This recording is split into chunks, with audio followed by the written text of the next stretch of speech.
Twisted Treats, Cursed Candy Mysteries, Book 2, by Cate Lawley. Read for you by Meg Price. Chapter 1.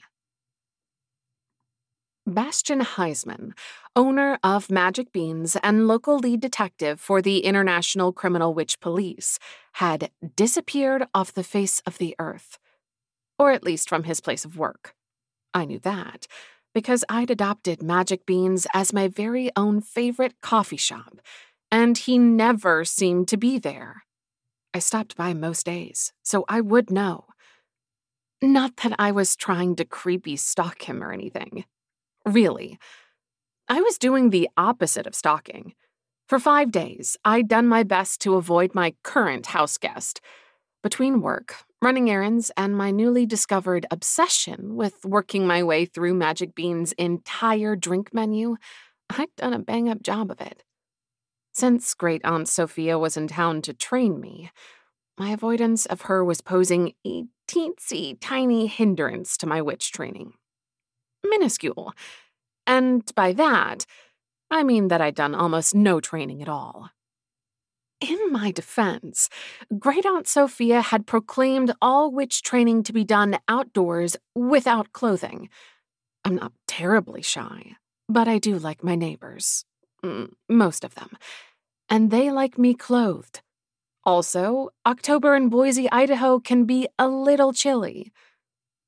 3 full days passed before I realized she'd been kidding, or so she claimed. But by then, I'd established a comforting habit of avoidance. Also, I was enjoying my journey through Bastian's excellent variety of caffeinated beverages. Miles had promised me a Magic Beans t-shirt if I finished the whole menu, teas and decaffeinated drinks included, before Halloween. I did love a challenge, especially one involving delicious drinks.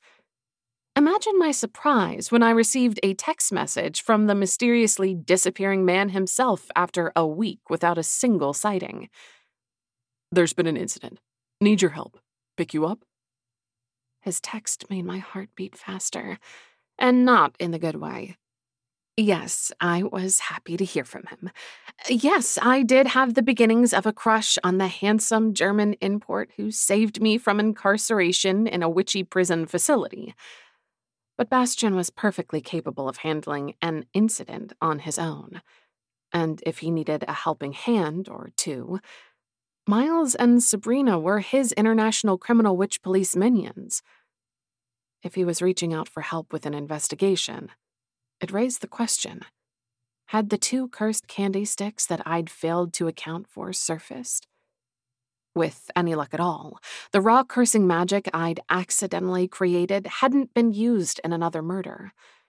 If only I'd known that making candy while in the foulest of moods would curse it, I would have taken the night off.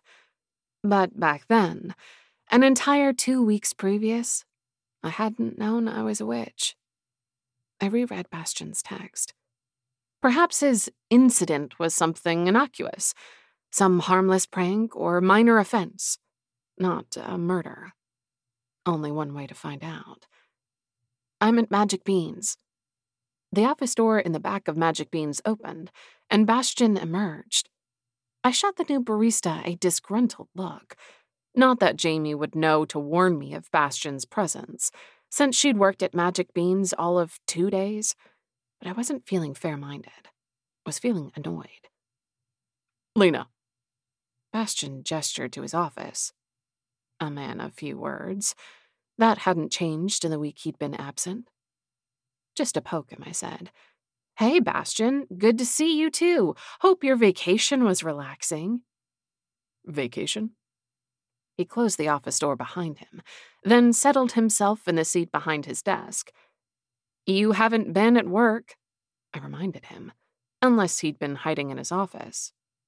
Now that I thought about it, maybe he had been. Maybe he had cameras set up in the coffee shop and parking lot, and he'd made a mad dash for his office every time he saw me coming. Nah, Bastian wouldn't do that. Too cowardly. "I haven't been at work," he agreed. "But I wasn't on holiday. I was visiting family." The look on his face as he said visiting family mimicked my cousin Bryson's expression when I'd taken him in for major dental work back before I moved to Boise. I told him to get used to it, since at the time he'd had aspirations of being a professional hockey player. And look at him now, a pro hockey player with only one crown. I was so proud. I was also currently ducking his calls and texts, but that was another story altogether. What are you thinking? Bastian examined me with narrowed eyes. Just that you don't seem to have enjoyed your family visit. He sighed, muttering incomprehensible words under his breath. At my curious expression, he said more clearly, I rarely do. My eyes probably looked buggy. We'd barely spoken a dozen words to each other, and Bastian was spilling personal information. Color me surprised. I considered my response and finally landed on, I'm sorry. I might be avoiding great Aunt Sophia like she had the plague, or a nude yoga habit. But that didn't mean I didn't generally enjoy her company when she wasn't trying to convince me of the advantages of naked witchcraft. And I liked the rest of my family, the less eccentric remainder, quite a lot. It's fine. He ran a hand through his hair, and it looked like it wasn't the first time he'd done that today. Actually, it's not great, but I'm working on it. I nodded. Even if I did like my family, I understood that relationship with one's family members could be complicated. So, about the incident? He closed his eyes. It hit me then how weary he looked. Bastian, when did you get back into town?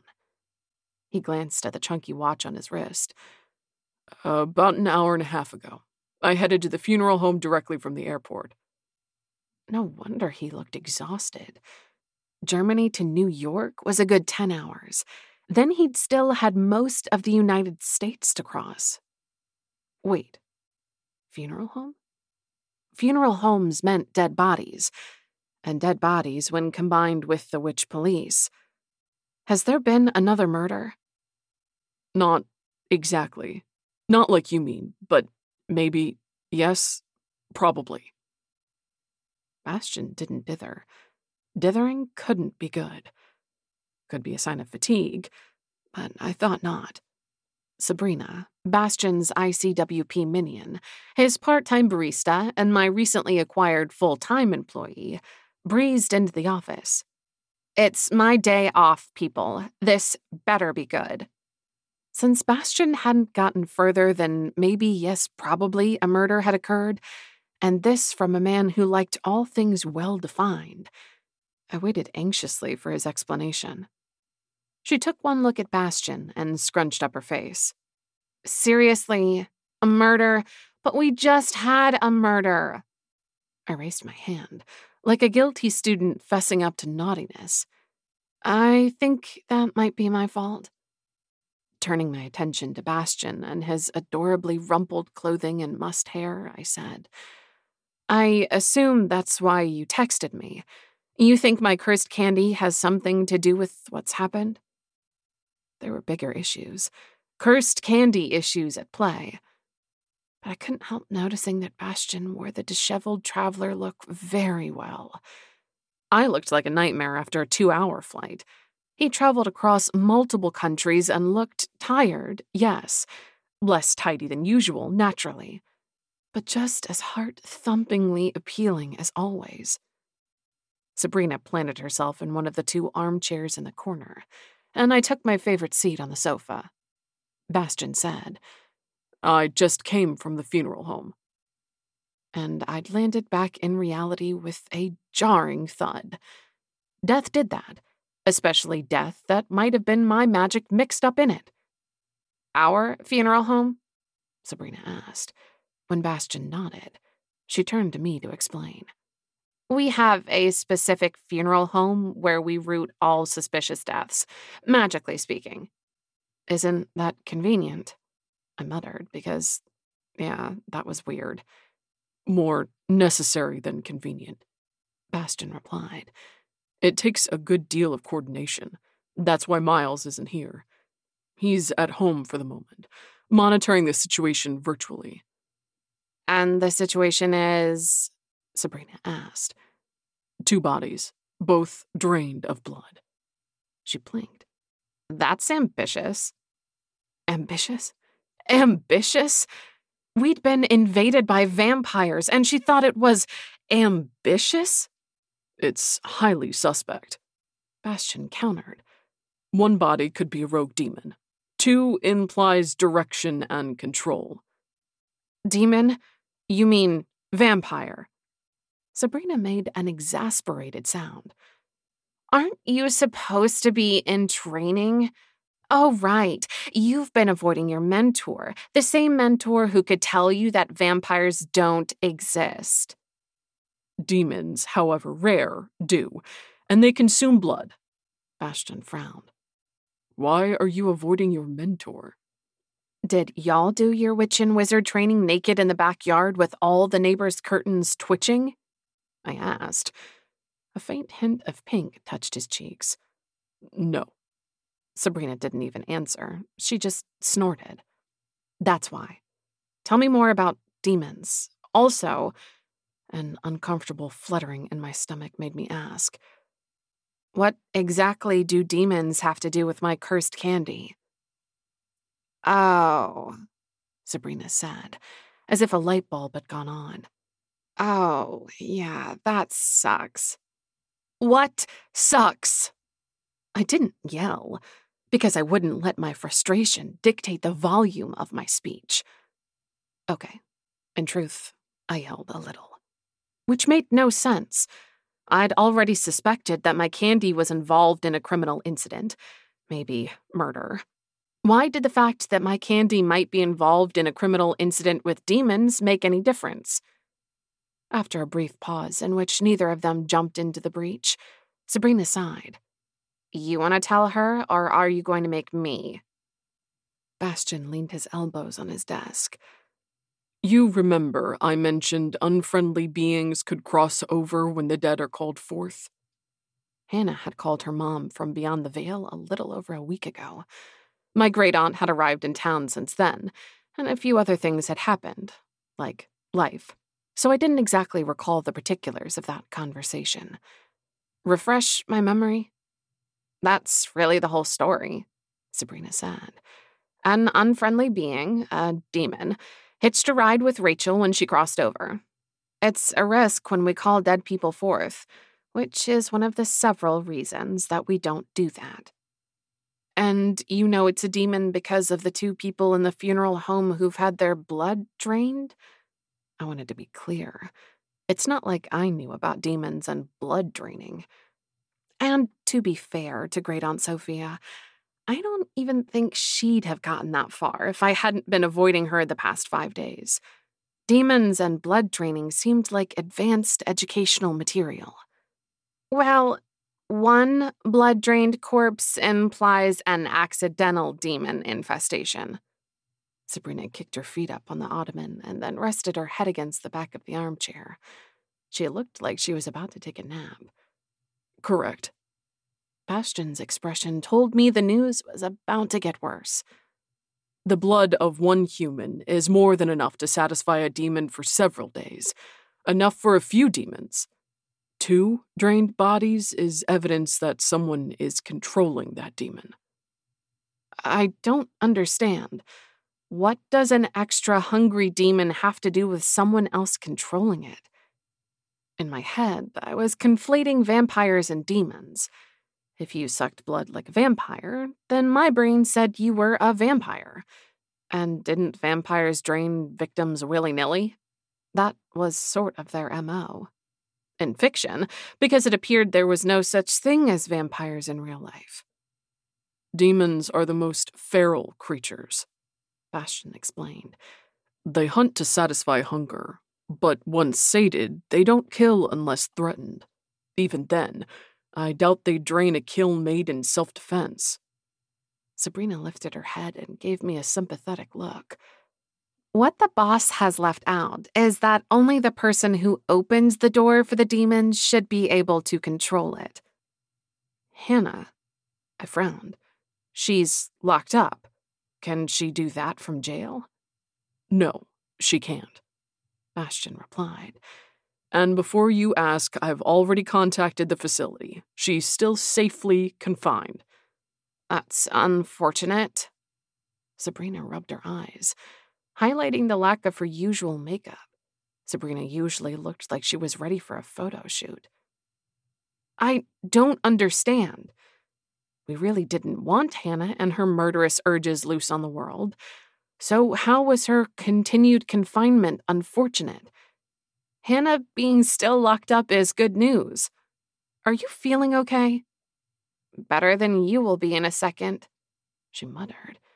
She's hungover, Bastian said. Hungover didn't explain why she thought I'd be feeling less than stellar. Then it hit me. You've got to be kidding me. I'm a suspect, aren't I? Because it wasn't just Hannah's magic that opened that door. It was Hannah's and mine. Bastian and Sabrina both stared at me, like they were waiting. You don't think I did this? Because they couldn't. They knew me. They knew I wasn't a demon-controlling murderer. Outside of finding murder abhorrent, I also didn't have the knowledge to control my own magic, let alone be able to control a demon. Bastian shook his head as Sabrina murmured a quiet, "No." They both gave me a sympathetic, or perhaps pitying, looks. And that's when I realized the raw magic I'd turned loose in the form of 2 unaccounted-for cursed candy sticks had come back to haunt me. Really, I should have figured it out much sooner. Shock over the deaths? More like plain simple denial. I sighed. You think someone is using my magic to control the demon? One head nodded, then a second. To kill people, I added, because we might as well be clear about the details. My candy was once again in the middle of a murder investigation. With demons. How was this my life? Chapter 2. I just want to make candy. Sweets make people happy. Is that so much to ask the universe? To let me make people freaking candy? I silently add, that doesn't kill people. Sabrina and Bastian stared back at me. I was grappling with a stout dose of denial. Any normal person in my situation would be. Oh, wait, normal people weren't in my situation ever, because my situation involved magic. Magic was not my friend. Not my magic, anyway. Both Sabrina and Bastian had that look. The one that was part worried, part uncomfortable, and part pitying. The same look I gave Great Aunt Sophia when she suggested I ditch my clothes to do magic in the great outdoors, aka my backyard. I'm fine. I wasn't, but if they gave me a few minutes, I probably would be. Sabrina snorted. You sure about that? You look like you're ready to lose that coffee you're drinking. We've already had this conversation. Not on my favorite rug. The aqua teal and blue one in the middle of the office that matched my hair. I actually liked that rug too. I'm not going to ruin the rug. True statement. There was a perfectly good trash can I could use if necessary. A little less true was my next comment. I'm fine. Repeating a falsehood doesn't make it true, Bastian said. Sabrina and I need to check out the demon's point of ingress. Why don't you take some time to process what's happened? We can touch base later. The demon's point of ingress? I might not know what that meant, but I understood when I was being ditched. Bastian obviously thought I'd be useful when he texted me earlier, and now... Sabrina lifted herself delicately from her reclined position and rolled her eyes. He means cemetery, the place where the demons sneaked into our world. Oh, Rachel's grave. Right. I finished the last few sips of my coffee, then announced, I'm good. I'll come with you. I assume it's helpful to have the person who opened the demon gate to hell on hand. Sabrina chuckled softly, then winced. The demon gate to hell. It'd be funny if my eyeballs didn't have their own pulse right now. I glanced at Bastion. He'd healed my headache before, so it seemed a fair assumption that he could heal Sabrina's. He returned my look with a frown, but only after I saw the briefest flash of interest. You can't come dressed like that. I'd be offended, but for the fact that he wasn't wrong. I'd opted for a cute dress with tights and ankle boots. I had a warm scarf and a coat, which was fine for the short trek from my car to the front door of Magic Beans, but my dress was stylishly short and, combined with my footwear, wholly inappropriate for a romp outdoors. Early October had been mild, but now that we'd hit the midpoint, Boise had decided it was time for a cold snap. And given the hint of interest I'd seen, I wasn't sad I'd gone with a short dress. How about you heal Sabrina while I run home and change? We can all meet up at the cemetery in a few. My hero, Sabrina said with quite possibly a hint of real gratitude. I didn't want to ask since it was self-inflicted. And don't lecture, old man. Today was supposed to be my one day off this week. I'd have been completely fine if I'd been able to sleep half the day away like a normal 27-year-old. I pressed my lips together. Otherwise, I'd be grinning like a loon. You heard her. She planned her night of excess very responsibly. Bastion looked heavenward and muttered something German. Then he said, Fine. I'll get rid of your headache. And the queasy stomach? Sabrina fluttered her long lashes at him. I'd wondered if they were real. And now I knew. She didn't have a scrap of makeup on, and they were just as ridiculously lush as always. He grumbled, but didn't say no. All right, you two work on that. I gestured to Sabrina. I'll meet you at the cemetery. It seemed the panic I'd been feeling about once again providing the magical means for nefarious acts was receding in the face of, hopefully, mitigating action. If I could keep myself busy helping, I wouldn't dwell. And if I didn't dwell, then I might actually be fine and not a big old liar about my state of mind. A short drive later, when I pulled into my garage, I realized I'd forgotten something. Someone. When making my plans. And since I was venturing off to investigate a demon's point of ingress, a very witchy sort of activity that would most likely interest my witchy mentor, that was a problem. Analyzing the why of my continued desire to avoid my great-aunt wasn't on my agenda. Changing my clothes, leaving the house, meeting Bastion and Sabrina, and finding out whether or not a demon really was wandering the streets of Boise, that was more than enough to keep a girl busy. Dealing with my great-aunt on top of the list seemed like a lot of work. Sneaking in the back crossed my mind, but my house was so small that there was no way I'd avoid detection once inside. Good thing I didn't bother. As soon as I walked in the door, she was there, waiting, and she was dressed for the outdoors. I blinked at the colorful layers of clothing she'd donned. She fanned her flushed face. I thought you'd never get here. I've been waiting for ages. She looked at the digital clock on my stove. Well, over 5 minutes anyway. Layering for cold weather was a northern lie. When I'd moved to Boise 5 years ago, I'd been under the misapprehension that when one lived in cooler climes, layering was a winter wardrobe requirement. False. If one participated in outdoor activities, perhaps. Not being an outdoor person, I couldn't speak to those circumstances.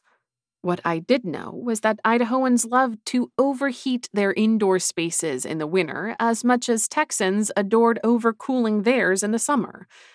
I'd learned that fall clothes suited most Boise winter conditions, along with the addition of a really great winter coat, warm socks, and decent footwear. Basically, I was one heavy coat and a pair of wool socks, or tights, away from freezing my butt off most of winter. but to wear layers meant to suffocate when indoors, as my poor great-aunt was discovering. As a year-round Texas resident, she did not own a really great winter coat, and I wasn't about to encourage her to buy one, because that would be implicit approval of a longer stay. And while I loved my great-aunt, she was here to teach me magic. My stomach flipped, and my magic wasn't something I really wanted to spend a lot of time thinking about. Great-Aunt Sophia watched me with those two wise eyes. "Aren't we in a hurry? Where do you think we're going?" I asked as I stepped into my bedroom and started pulling out jeans and a long-sleeved top. And wool socks. Couldn't forget those. "To the cemetery, dear. Have you already forgotten? Maybe your new magic is frying your brain cells." I turned my back and started changing clothes. I wouldn't ask. I wouldn't. It was a ridiculous idea that couldn't possibly be true. I made it as far as jeans and a t-shirt, but not quite to the socks. "Does that really happen?" "No, but you'd know that if you started your training." I wasn't taking the bait. Besides, I had other concerns. "How do you know I'm headed to the cemetery?" "Your friend Sabrina texted me a message." First, my great-aunt texted. Second, I was going to kill Sabrina. Any reason she did that? Great-Aunt Sophia shrugged. No small feat given her many layers. "Because it takes me longer to change than you?" She fingered the fluttering shawl that she'd used as a monstrous scarf. Her flushed chin barely poked above the material. Her face was a dewy pink. "Why don't you wait outside? I won't be long, but you'll probably have a heat stroke by the time I get my shoes on." She could stand in the driveway and cool off. She might be over 70, but she was fit enough for aqua aerobics, gentle yoga, and ballroom dancing. Or so she told me as soon as she arrived. Given her active lifestyle, I assumed she was fine to wait in the driveway for 2 or 3 minutes. Being the halfway decent host that I, sometimes, was, I'd hooked up Great-Aunt Sophia with a yoga routine that she could stream on my digital TV, signed her up for a class at the closest indoor pool, and was on the hunt for an appropriate dancing venue. I wasn't completely evil. I just didn't want to train with her, or watch her do yoga in the buff, or join her for water aerobics, a class I insisted she couldn't take nude. Her reply? "Of course not, dear. There are other people in the class," boggled my mind. Was I not another person? For purposes of yoga in my living room, apparently not. Good for her that she was so comfortable with her own body, but I could only take so much nakedness in my life. I was starting to think she might be doing it on purpose, like she was yanking my chain. By the time I pulled my CRV out of the garage, Great-Aunt Sophia's cheeks had returned to their more natural hue. But since she was still layered up, I didn't turn the heater on in the car. "I guess we should pick up a winter coat in the next few days." My admission was grudging, because it felt like a form of acceptance. But she was here, and she was staying. Forever, if I couldn't get over my training hang-ups. The ones beyond practicing witchcraft skyclad. And yes, I was well aware there were other non-naked reasons I'd been hesitant to dig in. Good reasons. Bad magic that lived inside me reasons. "No need. I've already ordered one." When I shot her a curious look, she added, "On your computer, using the internet." I had an infrequently used desktop that resided in the guest room, now my great-aunt's room. "I thought that computer was password protected." She clasped her hands primly in her lap. "Your cybersecurity isn't very good." Save me now. My great-aunt had hacked my desktop, and I didn't even know she knew how to use a computer. My only communication with her over the years had been phone and snail mail. "So, about this trip to the cemetery." How did I explain my relationship with Bastian? Sabrina was easier. She was my employee and a friend, in addition to being an ICWP deputy. I hadn't exactly confessed all to my great-aunt. Not about my cursed candies, or the murder that had been committed with my cupcake topper, or the dead woman called forth from beyond the veil using my magic. And I'd sworn Bryson to secrecy. Bryson loved me, but he loved my treats even more. That boy used every cheat day he had on my goodies. He wasn't about to risk the sweet goodness of my candy for a little gossip, no matter how wily Great Aunt Sophia was. The result of my silence and familial machinations, Great Aunt Sophia hadn't a clue her niece was an almost murdering, accidental cursing freak of witch nature. Why? Because I was embarrassed, ashamed, afraid of the magic inside me. I'd managed to tell Bryson everything. I hadn't hesitated to. But then the reality of my great-aunt's visit had settled around me like a bad mood that wouldn't be chased away. Great-aunt Sophia would be teaching me about witchy things. She would see my magic up close in all its cursed glory. And by now, I'd realized that most witches didn't go around accidentally imbuing food or other items with their magic, especially not bad magic that could hurt people. And here I was, in a car with my great-aunt, off to deal with what was likely the fallout of my magical mistake. I really didn't want to confess all my failings in the 10 or 15 minutes we had together in the car. "You were saying," she prompted as she cracked the window, "about this trip to the cemetery?" Exactly how little could I get away with revealing? "Right. I helped the witch police with a thing a week or so ago, and, this thing at the cemetery might be related." Silence followed, so I felt the need to take my eyes from the road and take a peek at her reaction. Great Aunt Sophia's hands were still folded primly, but her eyes twinkled with repressed humor. "If the thing a week ago is the murder you helped locals solve, I know all about that." "All about it?" I asked weakly. "Dispensing cursed candy was, sadly, highly likely to lead to unfortunate events." She sighed.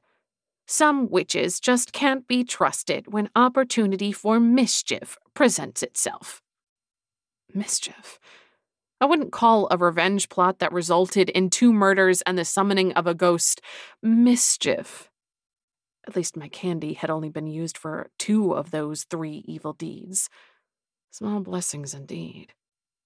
Yes, well, mischief, mayhem, naughtiness of the illegal variety. The point is, I'm here now, and no more magic-imbued candies will be accidentally created. She patted my leg. Or placed on sale for public non-magical persons' consumption. I didn't know I know, hon. I also know you'd never use your magic to hurt someone. Now, about this demon situation."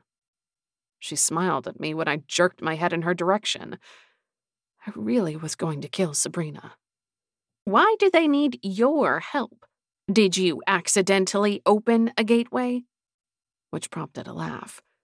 Great Aunt Sophia may be a character, but she was a sweet character.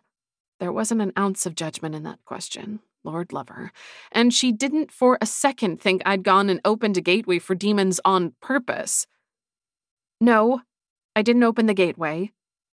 Unfortunately, someone used their own magic mixed with mine to open one."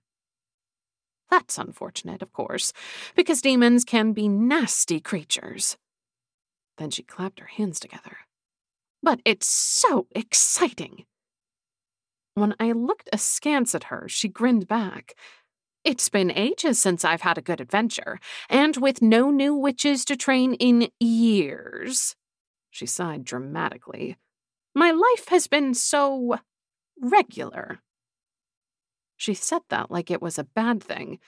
Regular sounded aspirational to me.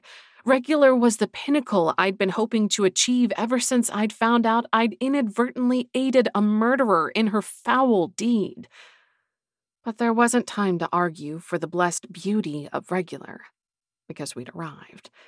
Bastian and Sabrina were waiting for us in the parking lot, Sabrina scowling, and Bastian looking... Uh-oh. Oh my. I'd almost forgotten. My great-aunt had an eye for good-looking men. I surreptitiously glanced at great-aunt Sophia. I discovered she was indeed ogling the deliciously attractive lead ICWP detective. Chapter 3. My, isn't he a yummy one? I winced at my great-aunt's observation. Bastian was yummy, and that made him a prime target for her shenanigans. She'd do more than eye him like a piece of pecan pie with homemade whip. She'd flirt. She'd say completely inappropriate things. She might even grope. It happened in the past. It was as if the day she'd lost my great-uncle, she'd turned into a cougar. I blamed panic for the word vomit I'd spewed.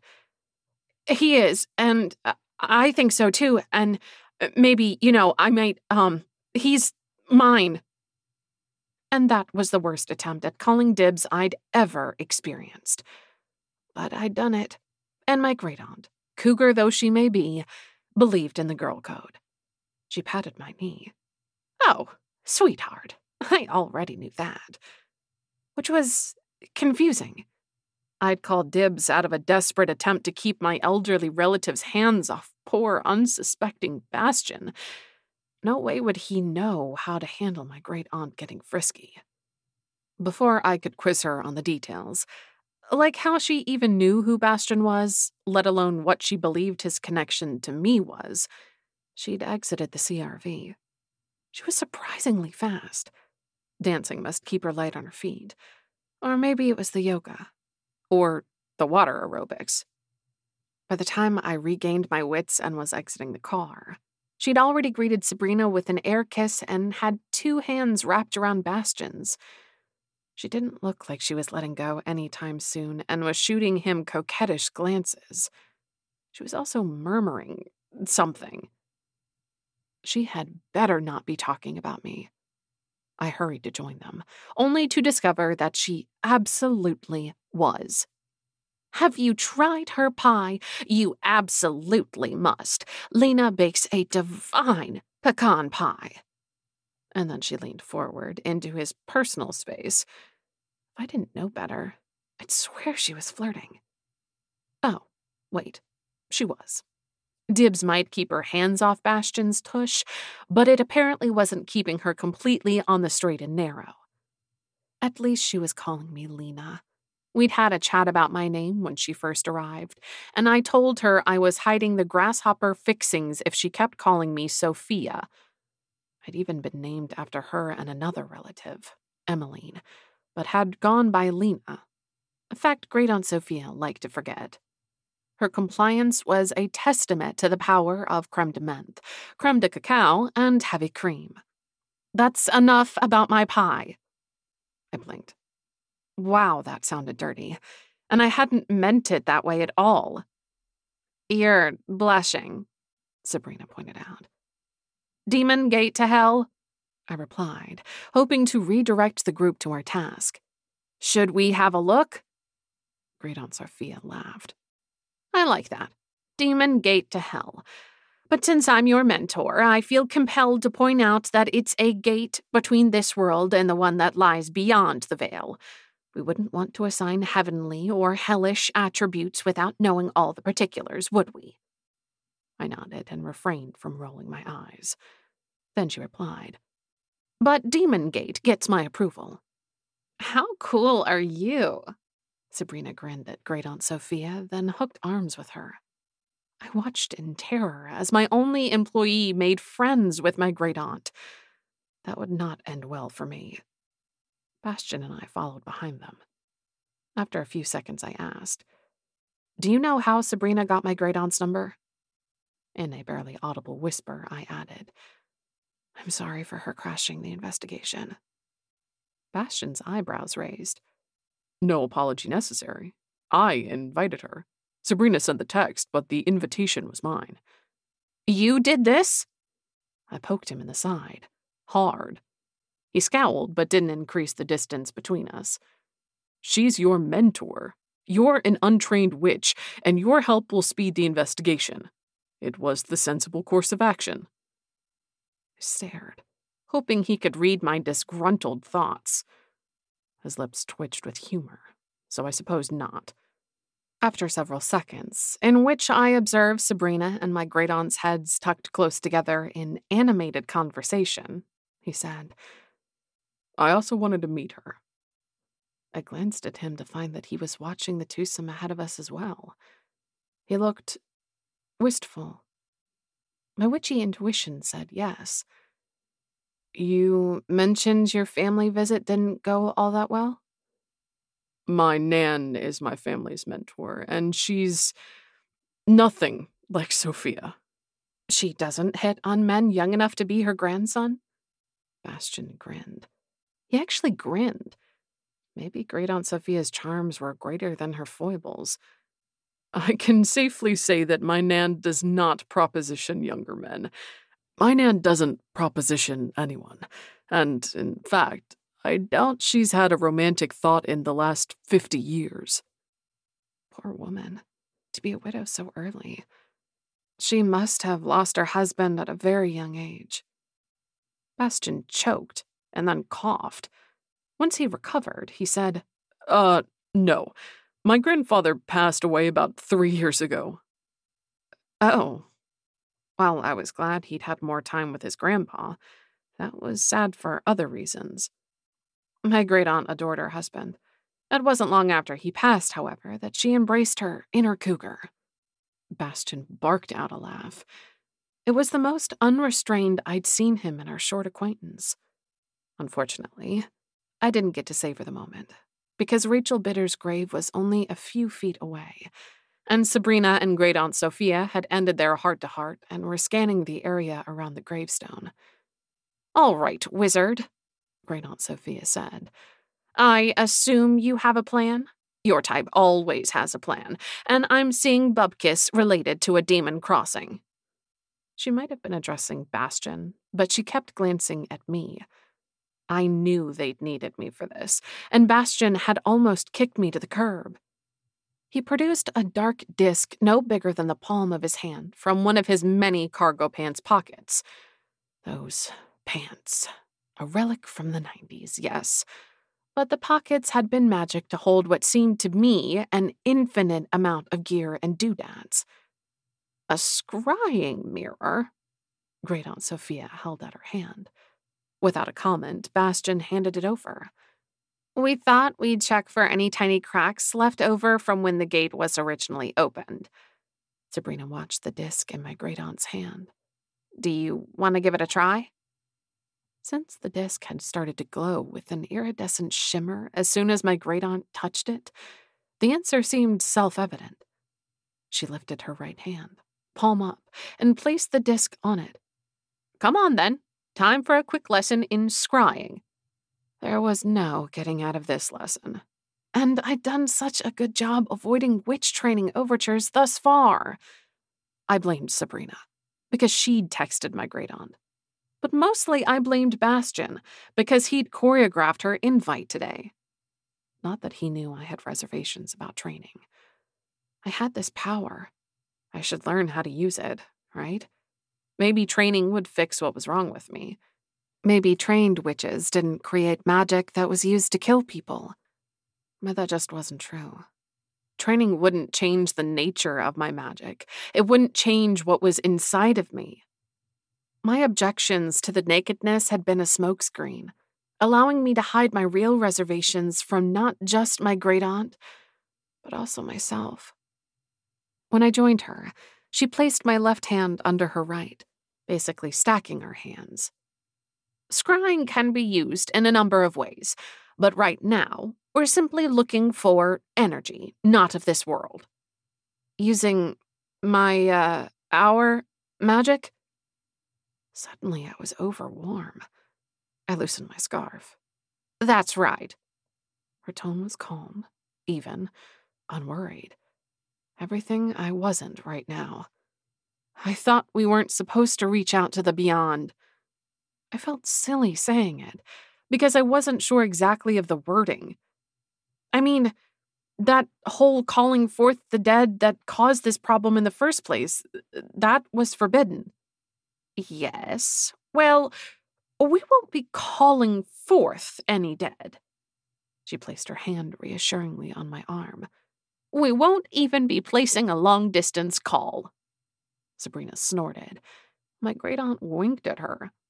Apparently, my great-aunt's attempt to convey a magical concept was unorthodox. Color me shocked. Also, a little humor went a long way in relaxing me.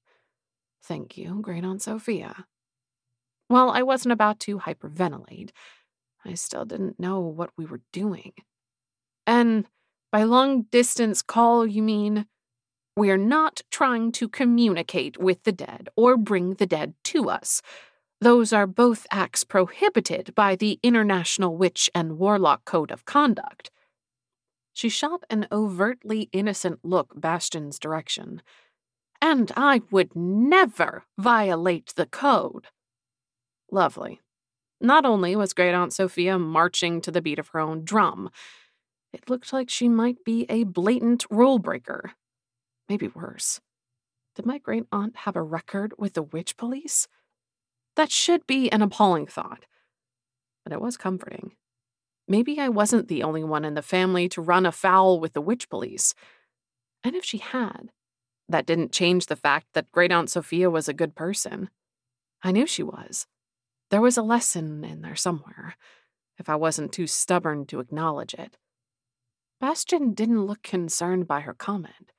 He thought she was a cute senior lady with a flirtatious streak. I could tell. He was flashing her the same look Bryson's mom used to give her when we were kids, all indulgent and amused until she figured out all the blue hair and colorful clothes hit a real rebel. Bastion didn't know her like I did. Of course she wouldn't violate the code. He smiled at her. Nope, he didn't get her at all. But my great-aunt was here to keep an eye on me, not the other way around. She wouldn't be foolish enough to poke the witch police in the eye while she was tasked with keeping me on the path to perfect witchhood. Would she? The way my luck had been running, best to keep her on task. All right, Cece, if we're not making a long-distance call to the dead, then what are we doing? I grinned when she poked me with a sharp elbow. Great-Aunt Sophia hated that nickname. Bryson came up with it in his innocent toddler years, before he could properly pronounce Sophia. She frowned. We're looking for seepage. And there was the return shot. My fault for digging up Cece from the distant past. She knew how I felt about words like seepage or moist. Ew. This better not involve bodily fluids. If it does, Sabrina laughed. Out loud. Not in a sarcastic, I'm laughing at you way. She looked at me and then Great-Aunt Sophia. You guys are hilarious. She turned to Bastion and, with less levity, said, You better keep an eye on that one. Thankfully, she indicated Great-Aunt Sophia and not me. At least someone could see through the sweet little old lady disguise. And I could just kiss my great-aunt for being her fun-loving rebel self and making this moment easier for me.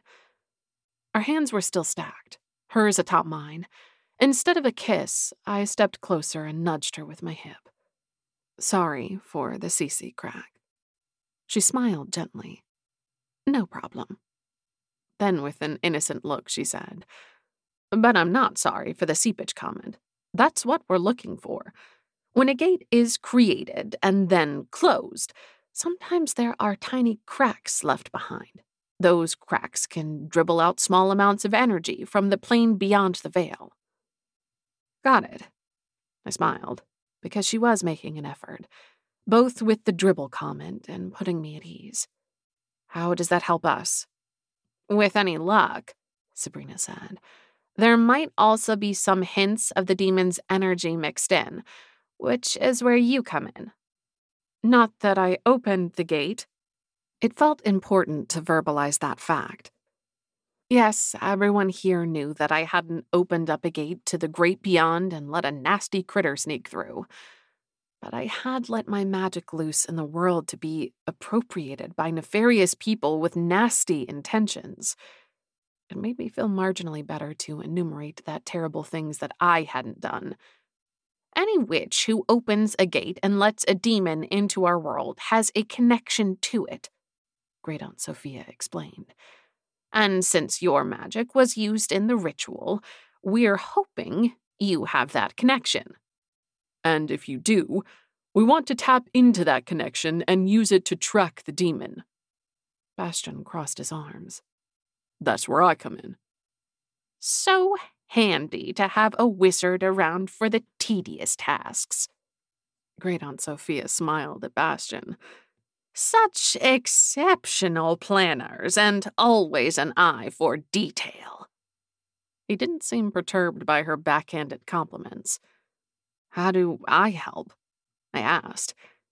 We're simply looking around us. She scanned the area, then looked at me to do the same. When I did, she said, Does anything look unusual? Stand out in some way? I felt a pulse of warmth in the hand underneath my great aunt's, so I glanced down. That warmth reminded me that what we were doing was magic. I could feel my heart rate increase. Look up, she said calmly. I'll manage the scrying mirror. Keep your focus on your surroundings. Turning away from the glow of the black disk in my great aunt's palm, I looked at the trees and the grass and the path winding through the graves.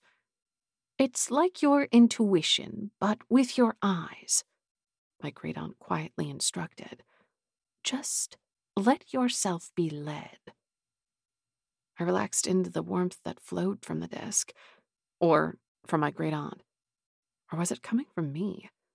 That was a troubling thought, but my great aunt touched my arm. The trees, the grass, the winding path, the nearby graves, some with flowers, others without. Finally, Rachel Bitters' gravestone, which was glowing with the same iridescent light as the scrying mirror. There, I pointed with my free hand. The warmth in my palm increased, and when I looked down, I found the disc in my hand. Great Aunt Sophia had transferred it while I'd been focused on the glowing gravestone. I wanted to drop it, but good sense prevailed. I knew what would happen if the thing broke. I assume you've managed a method for tracking? Great Aunt Sophia asked Bastion.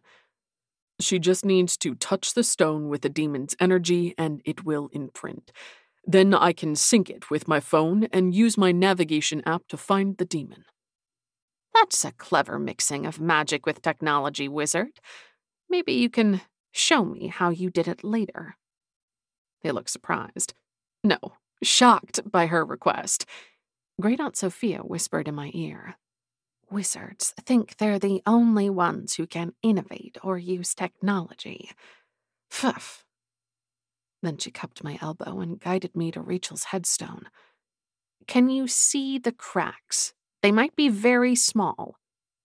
At first, I didn't understand, but as I looked closer, I realized that the headstone itself wasn't glowing.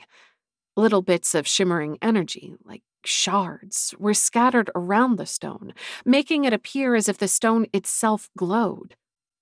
As I watched, a few of the smaller ones disappeared.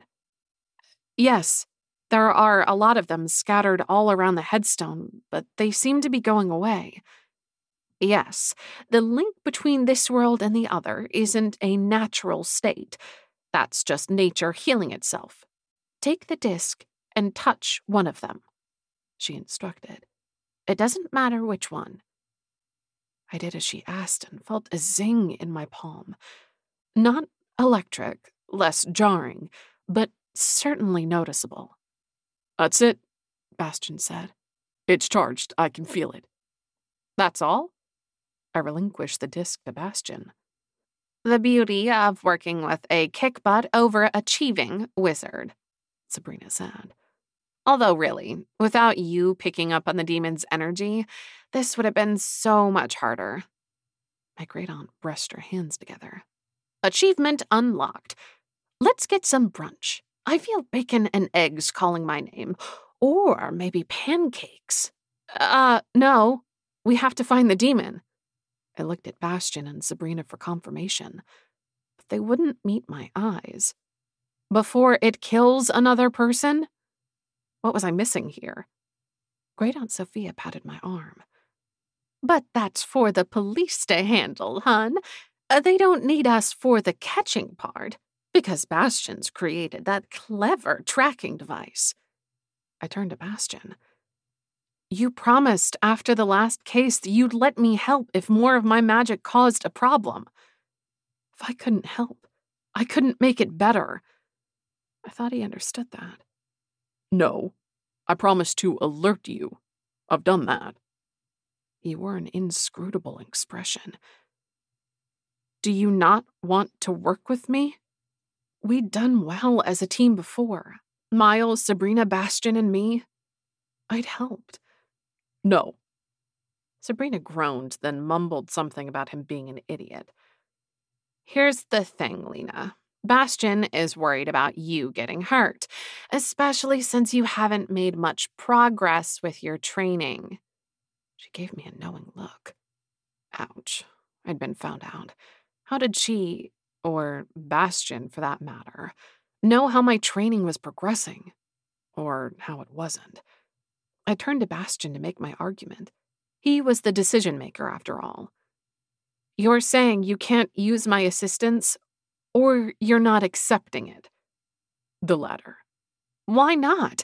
I did fine on the last case. Huge exaggeration, but it had all worked out in the end. Sabrina snorted. When everyone turned to look at her, she said, What? You call almost getting yanked through the other side fine?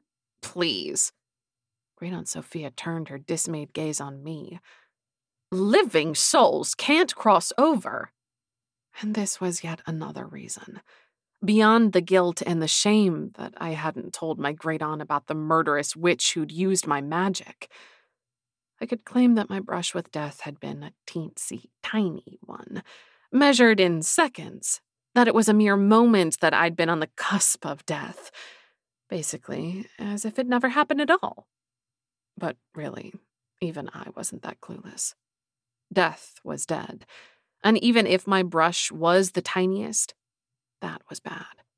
So I didn't attempt to minimize my harrowing experience. I just didn't comment on it. At least I knew that Great Aunt Sophia didn't know everything. About my crush on Bastian, yes. My exciting, terrifying, adventures in helping the police, also yes. My near miss with death, well, she knew now, but she hadn't known all the details. So I could thank Sabrina or Bastian later. They'd tried to keep the nastiest details from her, which I appreciated. That thanks would be delivered when I was less annoyed at being cut out of an investigation, the conclusion of which I was fairly sure I could hasten. Sabrina might be my employee, but when it came to witch police matters, Bastian was definitely her boss. And Bastian still had his arm firmly crossed and a distinctly uncooperative expression plastered across his face. No help there. So I turned to my one possible remaining ally. Great Aunt Sophia, don't you think I should help, since my participation could prevent an additional death? I didn't mention guilt or atonement. From a few comments she'd made, I suspected she'd try to convince me that it wasn't my fault for any harm done, that the person who'd committed the murder should shoulder that burden, not me. The person who was basically an illegal arms dealer of the witchy variety. She tipped her head, clearly conflicted.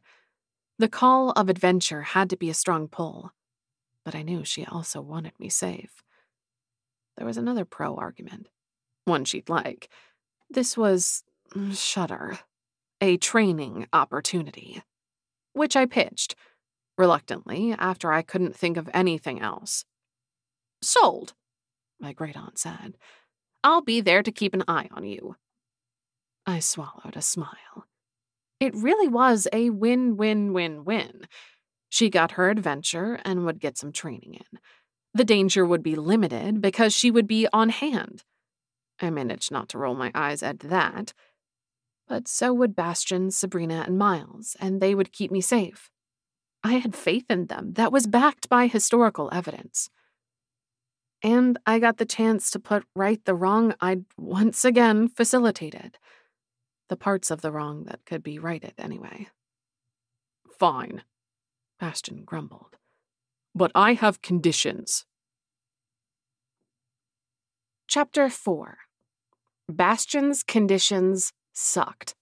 The first condition, he would track down the demon. He clearly didn't want me or my great-aunt anywhere near a fanged beast that quaffed copious quantities of blood. Great-aunt Sophia was as disappointed as I was. We both had a previously hidden morbid streak. I really wanted to meet a demon because, a demon, from what I could tell, it was basically a vampire. It sucked the blood of humans for sustenance. And who wouldn't want to meet a real live vampire? Well, assuming one wasn't within biting range. Also, I had demon questions. So many questions. If it passed into our world from beyond the veil, did it come here as a physical being? Clearly, it could interact with physical objects, specifically people, since it was sucking blood, and had physical needs. See previous blood-sucking. What did it look like? Like a person, but with fangs? Like a person, no fangs? Like a red-skinned hell creature straight from Satan's lair? Okay, that last part was purely fanciful, as Great-Aunt Sophia had already explained the absence of anything hellish or heavenly in connection with creatures from beyond the veil. The worst part was that Bastian refused to answer any of my questions. Actually, he didn't let me get so far as even asking them. He laid out his conditions. Then he booked it to track the demon, using my magic. I wasn't bitter. I was a little bitter. Condition 1. Bastian was 100% in charge of demon tracking. We lesser beings, witches, could stand on the sidelines while the manly wizard went and slayed the dragon, so to speak. I might have inferred, made up, the last part about witches being lesser beings, but the dragon-slaying analogy was spot on. Condition 2. Great-Aunt Sophia accompanied me on all investigative outings. I would have assumed this implied a certain level of trust in my great-aunt's skill, but for Condition 3. Condition 3. Sabrina and Miles were in charge, which really meant that Sabrina was in charge. Not Great-Aunt Sophia, who was almost older than all of us combined. And when I'd asked exactly what they were in charge of, Sabrina had replied, "Catching the murderer, of course. The demon might be a killer, but it's just the tool. There's still a murderer out there controlling it." Even though Great-Aunt Sophia and I were missing out on the adventure of a lifetime by being excluded from Bastian's demon quest, we were being allowed to aid in the hunt for the man, or woman, behind the curtain. The person who was actually responsible for the murders. Or murder, according to Miles' theory. Miles, Bastian's go-to man for all things research, computer, and magical transport related, had a theory about that, as he was currently attempting to explain to Sabrina, Great-Aunt Sophia, and me in the back office of Magic Beans. As I was researching the two victims for a common connection, I discovered the first was an employee of the cemetery, and after finding no meaningful connections between the two victims, I'm thinking the first was a convenience kill. I'd chosen my favorite seat, the comfy sofa. Convenience, meaning it was hungry, so it snacked on the first available meal? Miles nodded his agreement from behind Bastian's desk. He'd taken it over as his temporary workspace. I was starting to figure out that might be a common occurrence during active investigations. He, Sabrina replied, Bastian texted that there's been a sighting. It's a he. Great Aunt Sophia, situated next to me on the sofa, ducked her head close and said, "They take on the appearance of their prey to blend in. I looked it up." She looked it up, like there was a wiki or something. "Where did you look it up?" I asked. "All things magical and bumpy things in the night." She blinked at me as if, of course, that's where she looked it up. "There's a web version of the book now, very handy." All things magical and bumpy things in the night was a book? Sorry? I was so confused. "My friend Griselda wrote it. The book, not the website. A few decades ago, I think. But then her granddaughter, Trixie, turned it into a website. So convenient. I can use the internet on my phone, so it's a portable resource." Great Aunt Sophia tapped her chest, which was where she kept her cell. I wasn't sure if that was unique to my great aunt or a generational choice, but stashing one's cell phone in one's bra seemed unsanitary at best. Worse, now I knew she had discovered portable internet. I envisioned future shenanigans related to her newfound research skills. I was sure Bryson was to blame. He was the one that bought her the dang smartphone. She'd had a flip version up until a few years ago. If I ever did return that boy's phone calls, I'd be reading him the riot act. "Thanks for the recommendation, Sophia," Miles said as he started typing. "I'll check it out. That one wasn't on my radar." And this from our research guru. How good can the thing be? Also, bumpy things in the night meant what exactly? Actually, that was probably the category our demon fell under. Maybe I needed to scope it out. I made a note to buy the latest version of the book and check out the website when I had more time. "You were saying, Miles, about the two victims not being connected?" I reminded him. He pulled his gaze away from the monitor with some difficulty. He'd obviously just pulled up Magical and Bumpy, the web version. "Good stuff, Sophia. Though really they need to work on their SEO. But yeah, no significant connection between the victims. The number one was likely Emil, so I'm focusing on victim number 2 for now." "Marcus Landon," Sabrina prompted. "Yeah." Miles flipped through the stacks of paper that were already accumulating on Bastian's desk. His obsession with printing everything made me and the wasted trees cry, but he claimed it helped him organize his thoughts and make unique connections. "Marcus Landon, definitely not a witch or wizard, no magic at all. He was 50, divorced with 1 grown child." "You're sure about that, boy wonder?" Sabrina asked. I ducked my head close to Great Aunt Sophia to explain Sabrina's comment. There were some hidden family ties involved in the last case. With a baleful stare, he said, "As sure as I can be. Do you want the rest?" Sabrina rolled her eyes, but then, when she realized he wasn't going to spill his research secrets without a reply, said, "Yes, please, oh, wonderful master of technology." "Are we sure they should be in charge?" Great Aunt Sophia asked. I just shrugged. We didn't have much say, since they were the deputies and we were the civilians. "As I was saying," Miles returned to his printout, 1 grown child, a son who's a golf instructor at a local golf course. Landon was branch manager of a small local bank for the last decade. He enjoyed bocce on the weekends, met with his son for a round of golf once a month or so, and wrote reviews for local eateries in his spare time." "There's your motive," Great Aunt Sophia said. "No one likes a critic." Maybe. Except what was even closer to your heart than your business? Your home. I believed that, even as a small business owner who'd poured my heart into my business. So I offered up my vote. What about the bank angle? Someone who has a vengeful grudge after having a loan denied or refused a refinance? Losing their home could push a person to extremes. And we all knew revenge was an excellent motive for murder, having just seen an example up close and personal. So, we don't think golf or bocce could inspire murderous passion? Sabrina asked.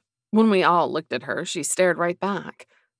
I'm being serious. People go nuts over their sports, even if they're lame sports. I wasn't going to argue the validity of golf, or bocce ball for that matter, as a sport, but it did spark my curiosity. What sport isn't lame? Miles said, football. Sabrina glowered at Miles and said, hockey. I could mention that my cousin Bryson was a pro hockey player in the American Hockey League, or I could heed the warning gleam of sports madness in their eyes and quietly drop the subject. I'll agree with Sabrina that bocce and golf are still on the table as motives. Where do we start? I asked. Denied loans, scathing reviews, or a beef with a golfer or bocce player. Oh, I want to read the reviews. Great Aunt Sophia vibrated with excitement. With a conspiratorial grin, she said, I can look for the mean ones and do reconnaissance for future meals. Miles' eyes bugged when she reached into her bra and retrieved her cell. I've got better options for you, Sophia. How do you feel about tablets? She looked intrigued. How should I feel? Very excited. He grinned as he pulled one from Bastian's bottom desk drawer. The screen is huge, and you can blow up the font to whatever size you'd like. Are you implying my eyesight is less than exceptional? No readers, young man. While all of my friends have fallen, I have remained free from the tyranny of spectacles. Miles didn't know how to handle that impassioned speech, but he quickly recovered and proceeded to explain the workings of an iPad. A few minutes later, Great Aunt Sophia was ensconced lengthwise on the sofa with her new favorite toy and a pad of paper. It's going to take some time to review denied applications with the bank, Miles said, but unfortunately, I need to do that myself. Sabrina and I looked at each other, and she said, I won't tell if you don't. Great Aunt Sophia? It took little to convince my great aunt to continue her reading binge at Magic Beans while Sabrina and I made a quick trip to Hank Landon's golf course. As she pointed out, she hadn't actually agreed to Bastian's conditions. He'd decreed, and we'd remained silent since arguing had been futile. Also, she felt that we'd be safe on a public golf course, though she did make us promise to stick to each other like glue. My argument to split tasks was aided by the fact that Marcus Landon was an entertaining writer, per Great Aunt Sophia. And better yet, Jamie popped in with drinks for everyone and a snack for my great aunt as Sabrina and I were making our argument. Jamie might have failed when it came to giving me a heads up about Bastian's return to Boise, but she was a decent barista. Whether she had the much coveted feel for coffee, on that particular topic, I was reserving judgment. Sabrina and I opted to exit through the front entrance. It was closer to my CRV's parking space, and bumped into an unexpected guest in the parking lot. Delilah Bitters, widow of the late, and recently murdered, Bartholomew Bitters, and historically not a fan of magic beans. She looked not herself. Her glamour wasn't gone, but significantly muted. Instead of a bold and sophisticated lipstick choice, she'd gone with a lip gloss. She must have had lash extensions or fake lashes, because her eyes, still gorgeous, looked less dramatic. And she was wearing jeans. The variety that I'd guessed cost as much as my monthly mortgage payment and paired with an equally expensive top, but even so, much more casual than her previous look. One thing that hadn't changed was the tumbled perfection of her eye-catching red locks. Trailing behind the much-altered Delilah was an irritated-looking mountain of a man I recognized as Miles' brother Milo, Delilah's former bodyguard and even more former ex-boyfriend. I was about to ask Sabrina if there was some reason that Delilah would still need a bodyguard, when the woman herself flagged me down. Sabrina accepted the car keys and bolted. Delilah wasn't one of her favorite people.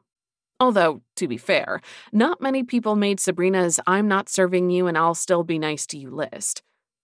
When Delilah was within a few feet, she said, "I need to speak to you." She frowned at Milo, who'd stopped a few feet away. "Okay." I couldn't begin to guess why, so I waited for an explanation, which didn't come. Delilah continued to scowl at Milo, so I nudged. Now?" Finally, she turned her attention to me. "Not now. Privacy is best for this conversation." Her glance flicked to Milo. "But soon. It's important, I think. Anyway, when you have a minute, maybe you could stop by the house?" And by the house, she meant her mansion. "Same address?" Yes." She dug through her designer bag and pulled out a card. "This is my cell number. Just text to make sure I'm home." "All right, I'll do that." After we'd wrapped up the demon murder mess. Except, "Delilah, is there any chance this has something to do with the case I'm on?" She stopped, frowned, as if she hadn't considered the possibility, then shook her head. "No, nothing to do with demons. No, different issue." I nodded, because now this conversation she wanted to have with me had escalated to discussing an issue. "I can make time now." "No, you have a murder to solve." She met my gaze, and a small wrinkle appeared between her eyes.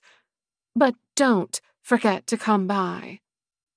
I nodded, refraining from pointing out that she'd already said that, and if it was really important, why wouldn't she just tell me? But if her information wasn't to do with the case, I really couldn't pressure her. Heck, I couldn't pressure her, period. I had no authority. When I joined Sabrina in the car, she asked what Delilah had wanted to talk about, and I briefly considered mentioning the oddness of the conversation. But my intuition was in agreement with Delilah. Whatever she wanted to talk about wasn't to do with our case. I didn't mention her insider knowledge. The emergence of a demon and the fact that there was a murder case at all had only happened this morning. Miles and her bodyguard were brothers, so that wasn't any great shock. Finally, I said, "Not a clue," and filed the strange episode away for examination at a later time. A time when there wasn't a remote-controlled, blood-sucking demon running rampant in Boise. Chapter 5. Marcus Landon's son was not only at work, he was taking new clients and scheduling lessons. A fact Sabrina discovered when she called the club in advance of our arrival. She booked us both for a semi-private lesson. We had 2 hours to kill before our lesson with Hank Landon. We stopped for a quick bite to eat, since this course didn't have a restaurant or cafe on site, then stopped off at Sabrina's house briefly before hitting the pro shop. If one wanted to gossip about the regulars at a golf course, that was the place to go. Or so Sabrina said. And since we'd gone to her house to retrieve her gear, clubs included, I figured she'd know. "So, you play golf?" I asked as she loaded her clubs in the back of my CRV. As a conversation starter, it was a dud, because she replied, "No." Then slammed the liftgate with more force than necessary and basically fled to the passenger seat. As soon as I'd settled in the driver's seat, she said, "Bastion's Nan doesn't like witches. Actually, I don't know how she feels about witches, as we exist apart from her wizardly family, but she has very strong opinions about witch and wizard mingling." It was a blatant attempt to divert the conversation, and I was completely fine with that. Over the past week of Bastion's absence, I'd come to fully embrace my crush. I liked the man, and I was hungry for any details that would give me an insight into his life, his personality. He wasn't exactly an oversharer. That's awkward since he works for the International Criminal Witch Police. Technically, ICWP enforces the International Witch and Warlock Code of Conduct, but practically speaking, jurisdiction extends to include wizards. So, ICWP isn't witch-dominated? Oh, it is. We're the dominant group amongst the magical peoples, by sheer numbers, if nothing else. I flashed a smile at her slyly self-deprecating comment. Good to know. Though I'm sure witches have more to their credit than quantity. So back to my original point. How does Bastian's grandmother feel about his participation in ICWP? Not just participation. He's a detective and the lead investigator of a regional area after only a few years with the organization. Bastian not only participates, he's been very successful, and his Nan hates it. I couldn't envision my family begrudging me any type of success, even if they didn't understand it. Well, omitting my becoming a criminal mastermind, but every family had their limits. That's sad. No, that's the Wicked Wizard of Germany. I fought back a smile. That's not kind. Oh, I didn't come up with it, Bastian did. She snickered. He was drunk at the time, but I'm confident he meant it.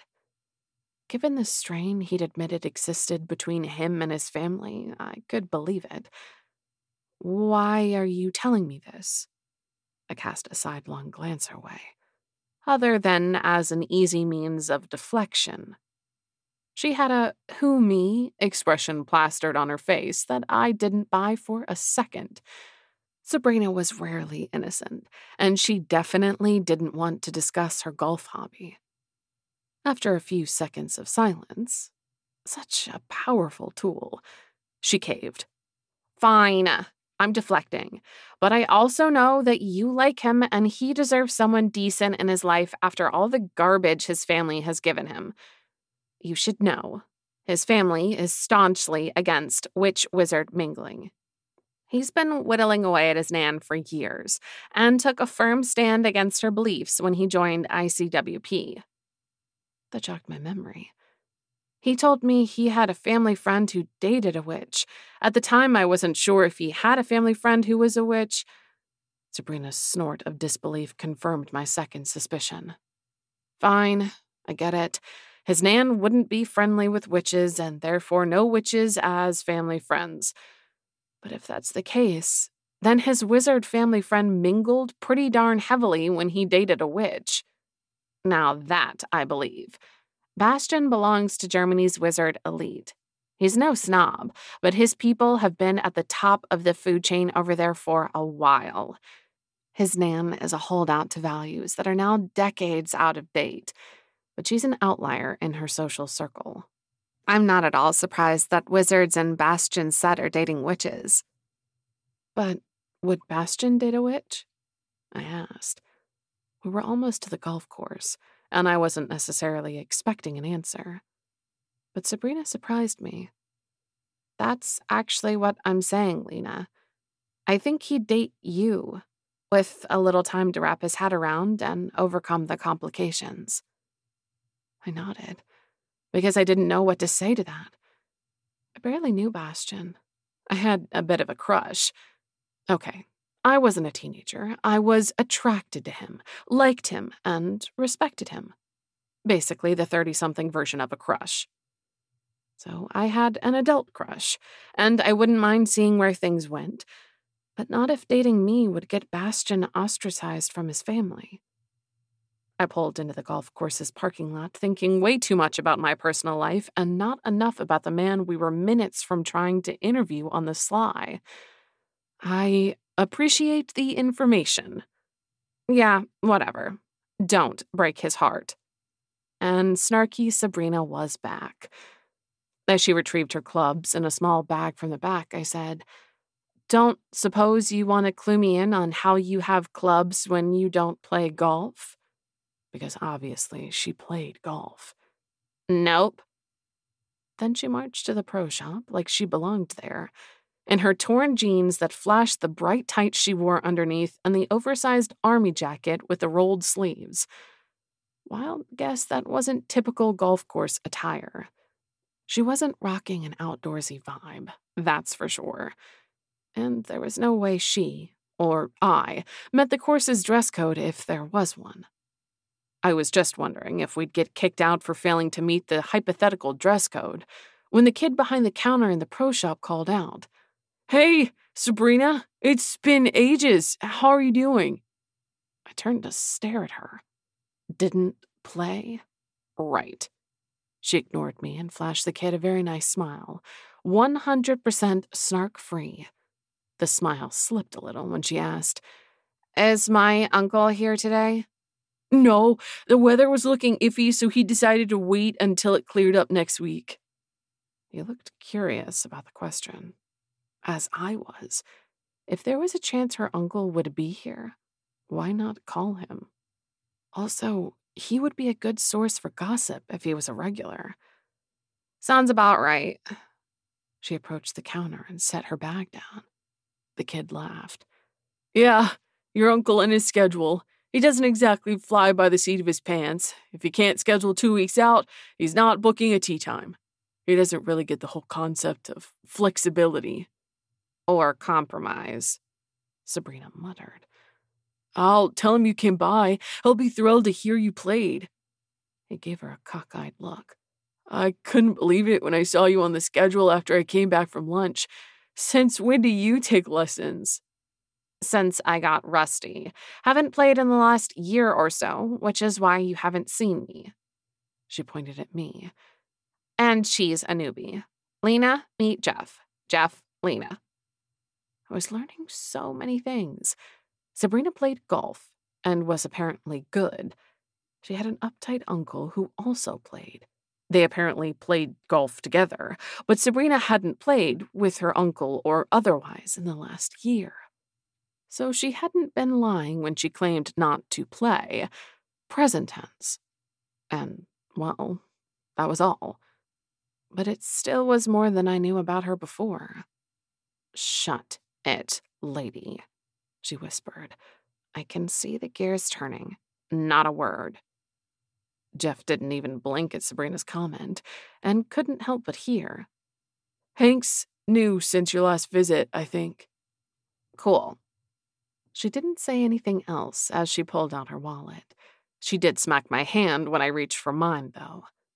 After a few seconds of silence, Jeff said, "Yeah, so, this is kind of awkward, but..."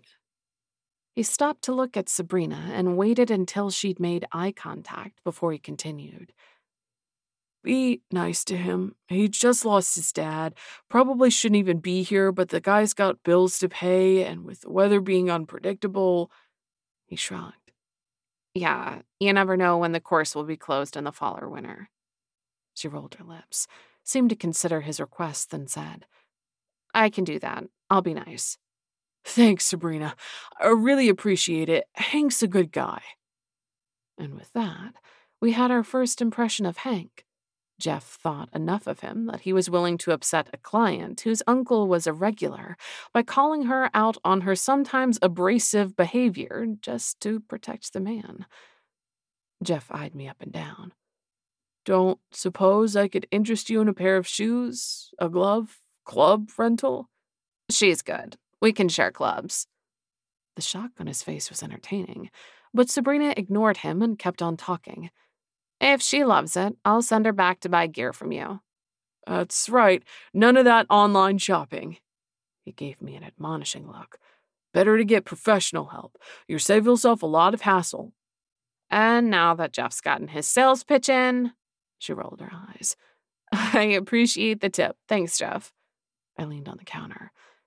"I'm surprised we got in on such short notice. I mentioned to Sabrina earlier today that I'd be interested to check it out, but only if she wasn't the only one giving me pointers.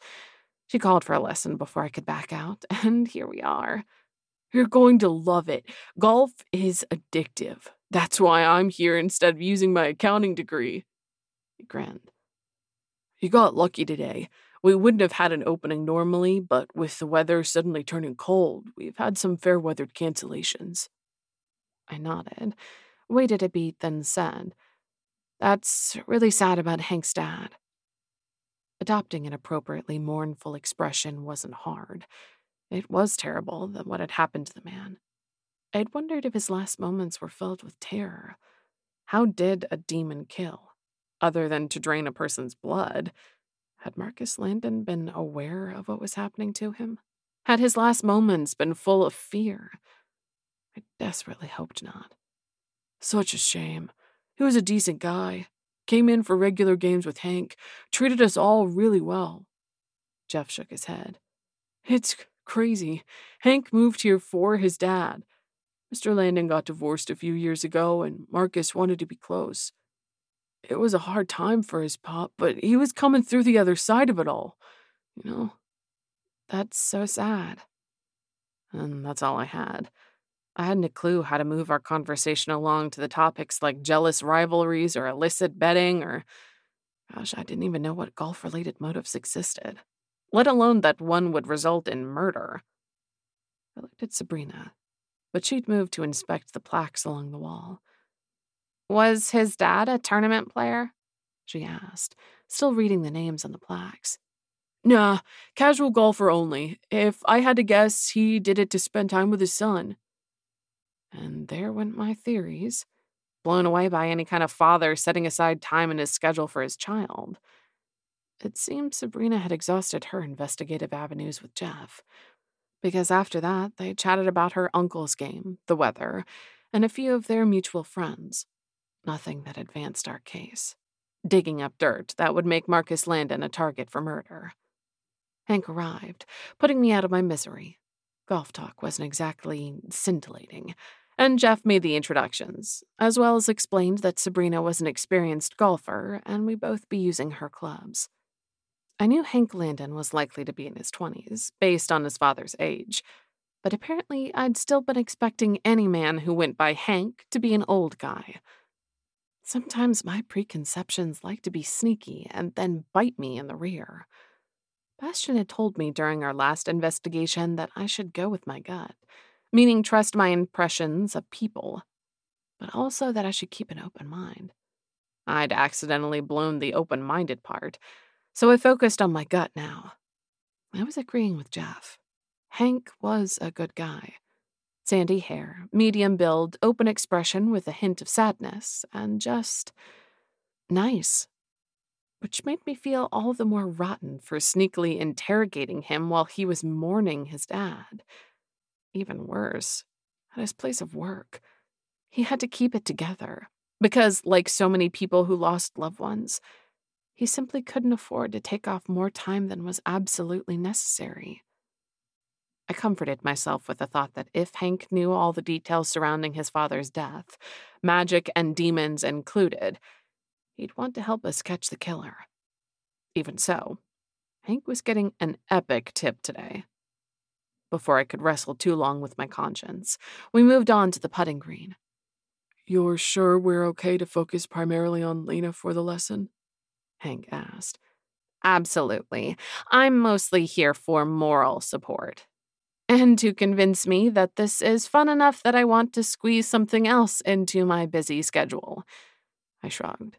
I own a boutique candy shop downtown, and it takes most of my time. Wait, not sticky tricky treats? When I nodded, he smiled with a touch of sadness. My dad loved that place. We heard that he recently passed, Sabrina said. We're really sorry for your loss. He nodded, murmured his thanks, and turned to putting form. I spent the next hour learning mostly about putting, but I picked up some other information. Sabrina was an exceptional golfer. She and Hank chatted stats, with fine putting form, and I had zero aptitude for golf and even less affection for the sport. Hank's dad was well liked by several of the course's regulars, as was expressed by them as they warmed up on the green or passed us on the way to the driving range or the course. Marcus Landon was a much more avid bocce player than golfer. Again, a super nice guy who played a sport he had only a passing interest in, because it allowed him to spend time with his beloved son. And finally, Hank believed ICWP's deception that his dad had died of natural causes. Thank you, local magical community and witchy law enforcement. There wasn't a single thing natural about losing all of one's blood, and it was best Hank never learned the gruesome nature of his father's death. On completion of the lesson, I thanked Hank profusely, gave him an outrageous tip. He didn't know we'd been there to grill him, but I did, and expressed my doubt that a follow-up lesson would be necessary. Once Sabrina and I were both in the car, she said, "You didn't have to tip him. I left him an ungodly amount when I paid the bill." She rolled her eyes at my surprised expression. "What? We came in with mercenary intent, and he just lost his dad. It was the decent thing to do." I knew she had a huge heart, but it wasn't always readily visible via her actions. Also, since when did she make enough money to leave an ungodly tip? I wasn't paying her that much. "Quit it. I can hear you think." She sighed. "I can afford to tip, promise. I do computer work at night. That's what pays my bills. Not working at your shop or the little bit of work I do for Bastion. Also, I get a stipend as an ICWP deputy." Gotcha. So, recap of what we learned. Besides the fact that Marcus Landon was a saint, less deserving of murder than most people, I frowned, because that was such a Sabrina way of spinning what we'd learned of Landon. No one is deserving of murder. Agree to disagree. Either way, Marcus Landon seemed to be a very unlikely murder suspect. So far, yes. I'd also say golf is highly unlikely to have been the motivation behind his death. She clicked her seatbelt buckle. And I should mention, there's never been a whiff of gambling on this course, not with the regulars. That had been a rather far-fetched idea, but good to know we could cross it off. That leaves bocce, though I was having a hard time envisioning a Weekenders League comprised mostly of seniors as a hotspot for murderous intrigue. Maybe the bocce crowd was different in Boise. The league I was familiar with in Austin was mostly an over 70 crowd with the occasional grandkid thrown in and a sprinkling of couples in their late 30s and 40s who were mostly there for the beer. What's the local scene look like? About the same. She pointed a finger at me as I backed out of the space. Your skepticism is written across your face, judgy lady. Unlike you, I'm not an ageist. Wrinkles don't indicate innocence, especially when it comes to magical murder. I wanted to tell her she was off base, but truth? I was having a hard time seeing a group of senior bocce players as legitimate suspects. Chapter 6. I might have to rethink the innocence of the local bocce-playing senior citizens. After finishing at the golf course, Sabrina and I headed back to Magic Beans. We were hoping that Miles or Great Aunt Sophia had more luck than we'd had. On the drive back to the coffee shop, Sabrina dove headlong into the competitive world of bocce in Boise. There were 2 leagues. That was the first surprise. While I might have argued with Bastion previously about Boise being a city, he claimed it was an overgrown town. I had to admit that it wasn't a booming metropolis. I wasn't surprised to find 1 competitive bocce league, but 2? And then she found the schedule for Landon's league. Not the game schedule, the individual team's practice schedule. The league regulated it, so that everyone was guaranteed equal court time to practice. Twice weekly practices for each team with an optional third if the team requested it before the schedule was finalized. All the details were on the league's website, along with game rules, league standings, and information about a fundraising tournament scheduled for a weekend in November. These folks took their bocce seriously, hence my sudden uncertainty concerning their previously assumed innocence. Sabrina smirked and said, "Told you so." I frowned back.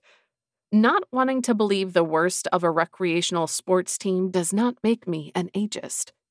She shrugged. Back at Magic Beans, we found Miles behind Bastion's desk, digging through denied applications that he shouldn't have been able to access. My belief in information security was completely shot.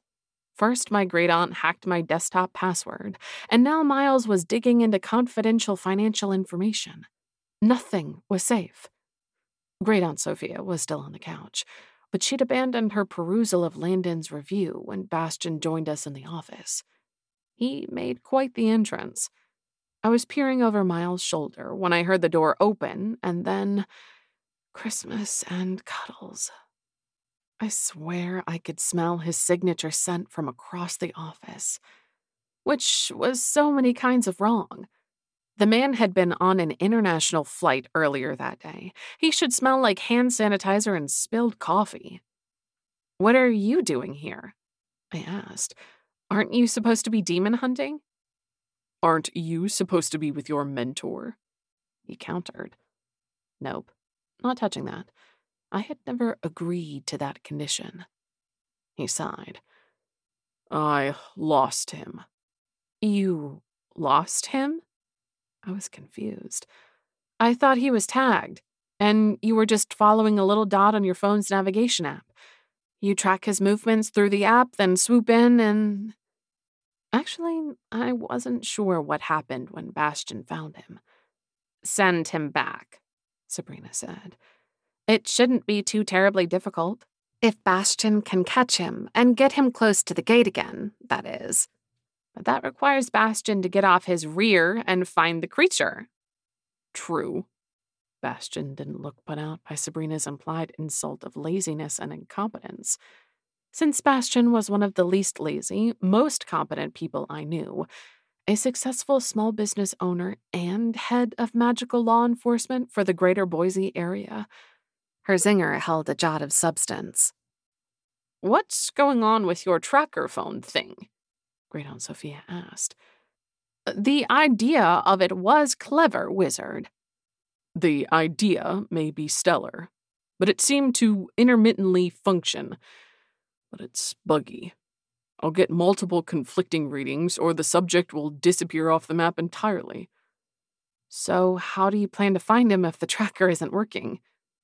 I envisioned arcane rituals, blood sacrifices, but not... "By being persistent and patient. I suspect moments when my nav app isn't picking up a signal that he's simply inactive. As for the multiple readings, it may be a bug. But that doesn't mean I can't keep following the hits I'm getting, because one of them is accurate. I just have to be persistent." Bastion pulled out his phone and tapped the screen a few times. "I'm starting to wonder if he's out for the night. There hasn't been any movement for the last hour." "Out for the night? It's 4:00. They do sleep a lot," Great-aunt Sophia said. She smiled benignly.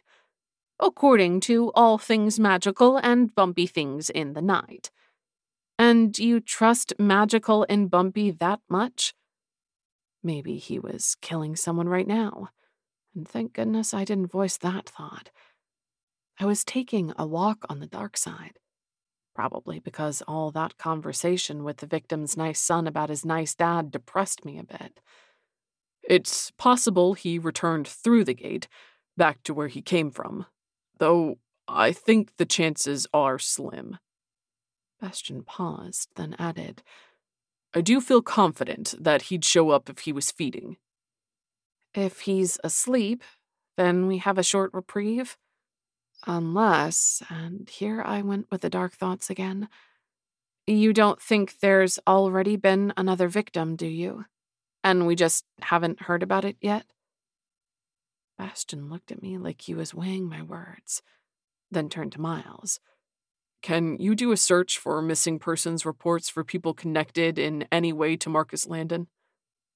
And now my random blathering, the content of which might not have had anything to do with the witchy intuition Bastion had so much faith in, was determining the direction of our most skilled research resources efforts. No problem. I can set up a search to ping me if anything is filed. Miles must have read the worry on my face. It'll just take a second. I'm sure we won't find anything, though. We'll catch the demon before he harms anyone else. Which won't necessarily solve our real problem, Sabrina reminded him. We still need to catch the puppet master, and on that front, Lina and I eliminated the golfing crowd. But we still have some concerns about Marcus's bocce buddies. Seriously? Miles looked at her like she was pulling his leg. I eyed Sabrina.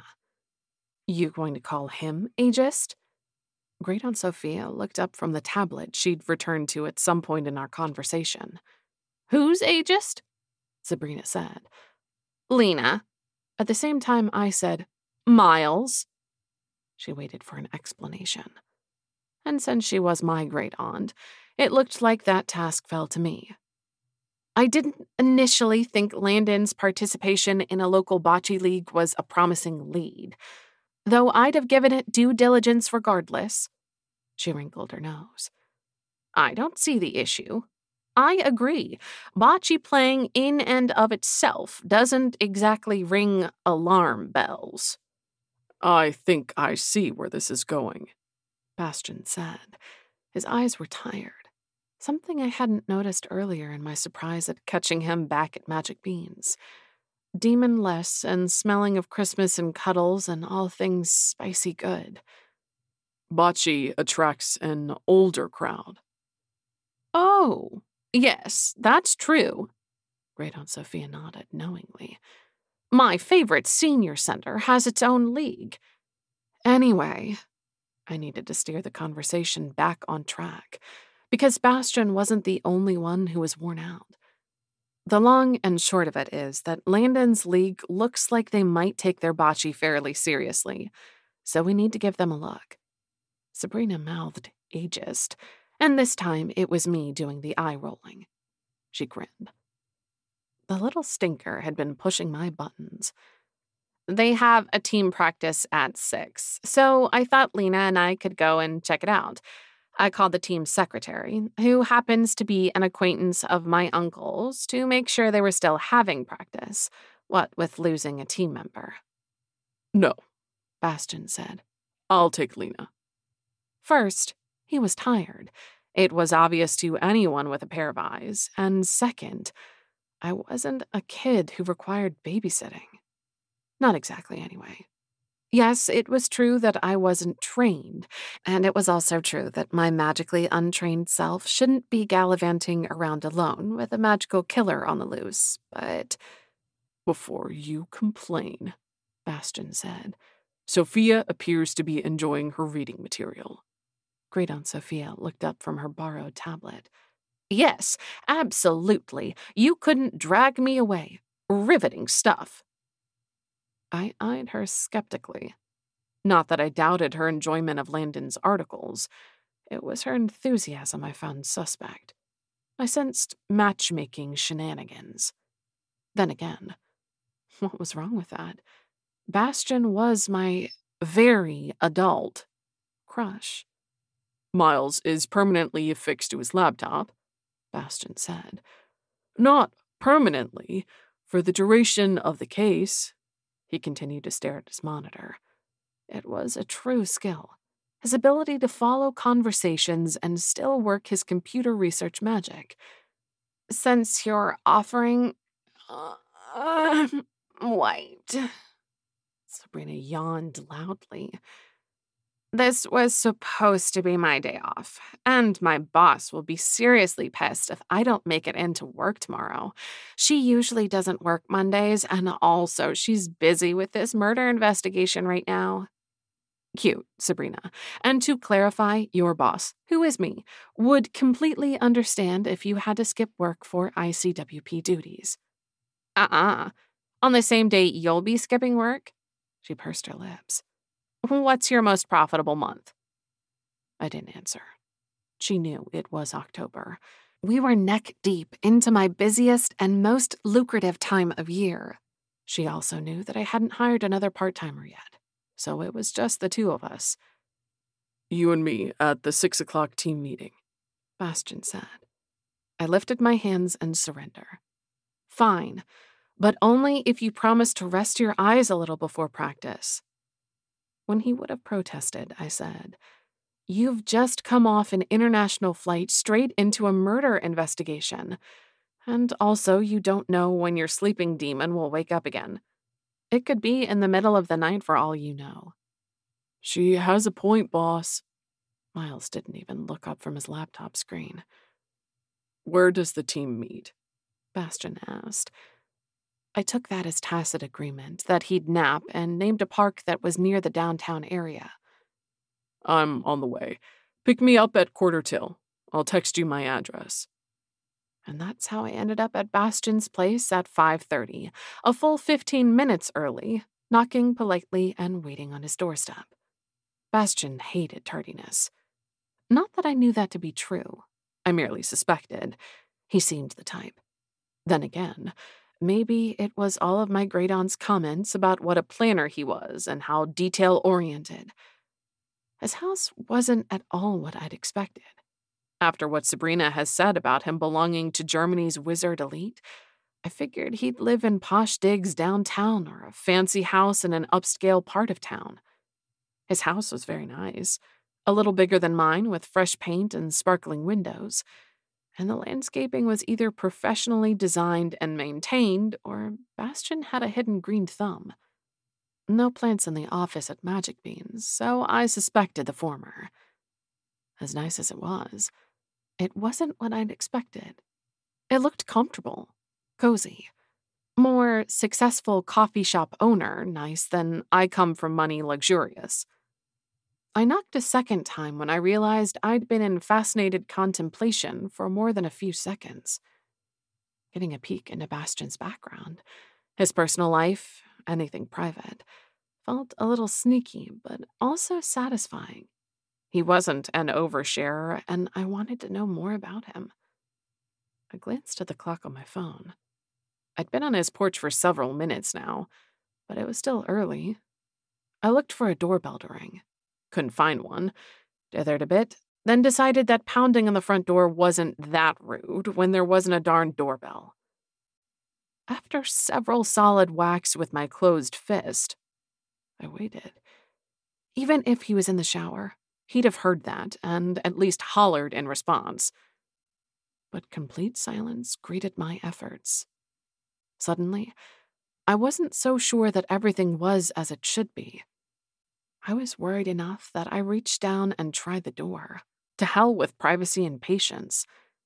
The knob turned under my fingers, so I cracked the door and called, Bastian, it's Lina. At your front door. If you're naked, put some clothes on. I rolled my eyes. I couldn't just ask if he was decent. Sheesh.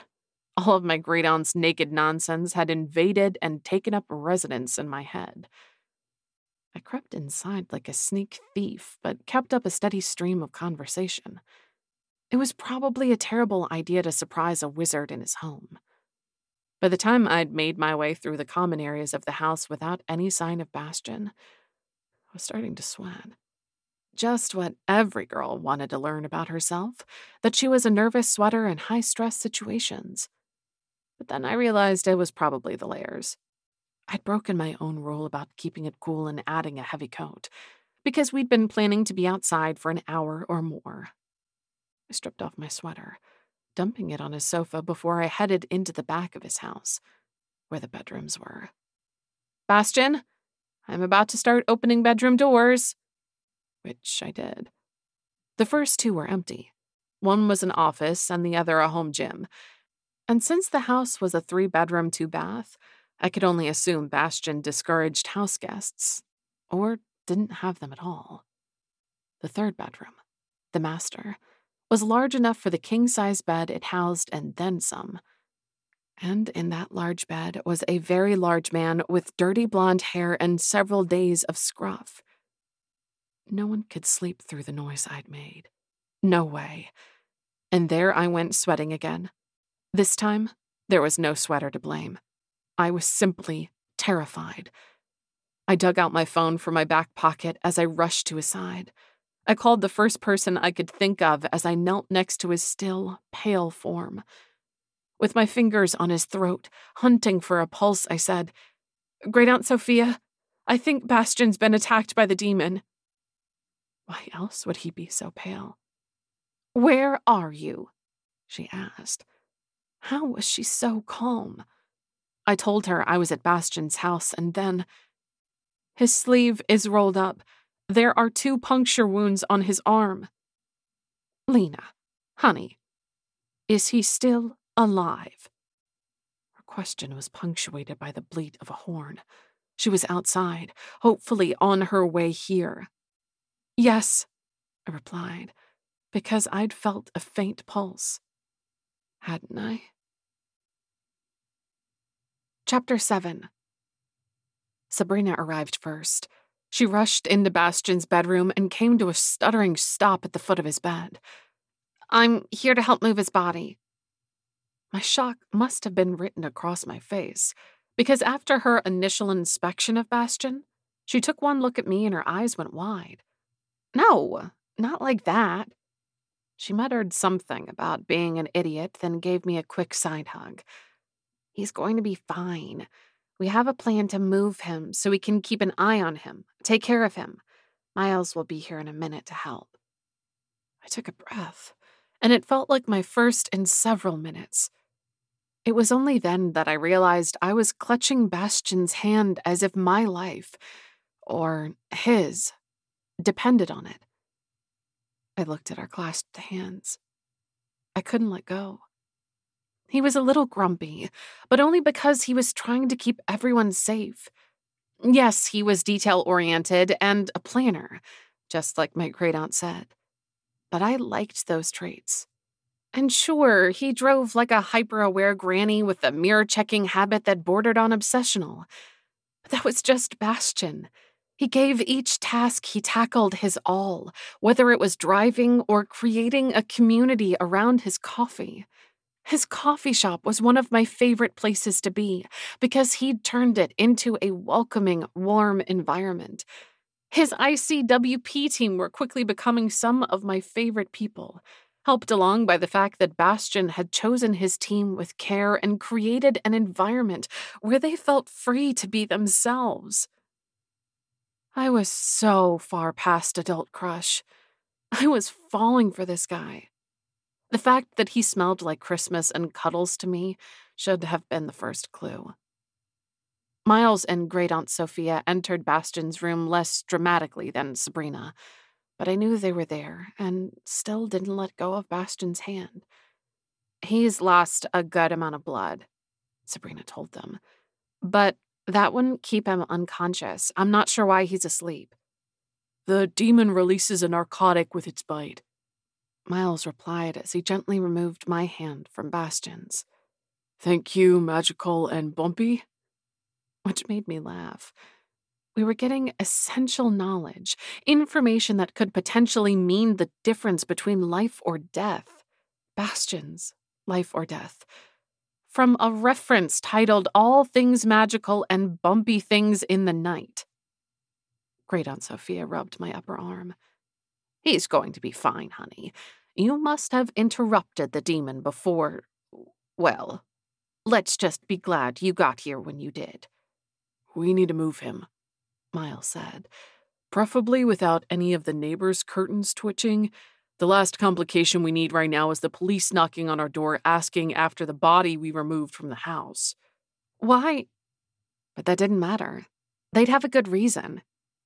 "Okay, let me back my car up to the garage with the seats all down. He'll fit in the back." "Already done," Sabrina replied. "Since you parked in the street, I just backed my Suburban up as close as I could get. It's all set. We just need to open the garage. And pick him up," Great Aunt Sophia said. All 4 of us eyed the huge man in the king-sized bed. "I'll say it if no one else will." Great Aunt Sophia crossed her arms. "That hunk of fit man has to weigh at least 200 pounds. "Yeah," Miles agreed. "Probably more, and unconscious bodies are crazy hard to move." I didn't want to know how Miles knew that, but I also didn't doubt him. How are we going to do this? Everyone looked at Miles, which is what happened when you sounded knowledge about carrying dead bodies. Wrap him in the duvet? That way, if anyone does happen to see us on the short jaunt from the garage to the back of Sabrina's car, they'll only suspect we're carrying a body. Great. Then again, I didn't have a better plan. We're sure moving him won't hurt him. He's out, Lina. He won't feel anything. Which was Miles covering his rear, because he didn't really answer my question. I'll get the feet, Great Aunt Sophia volunteered. Maybe Miles take the head and shoulders, then Lina, you can get one side and Sabrina the other. Which is exactly what we did. Thank goodness for Great Aunt Sophia's better than average level of fitness. Sabrina, Miles, and I probably could have managed moving Bastion on our own, but with 4 sets of hands, the awkwardness was minimized, and her cool head was an added bonus. Before today, I wouldn't have predicted her to be so steady in such unusual circumstances. Then again, it hadn't been long that I'd known my eccentric great-aunt was a witch or the family's training mentor.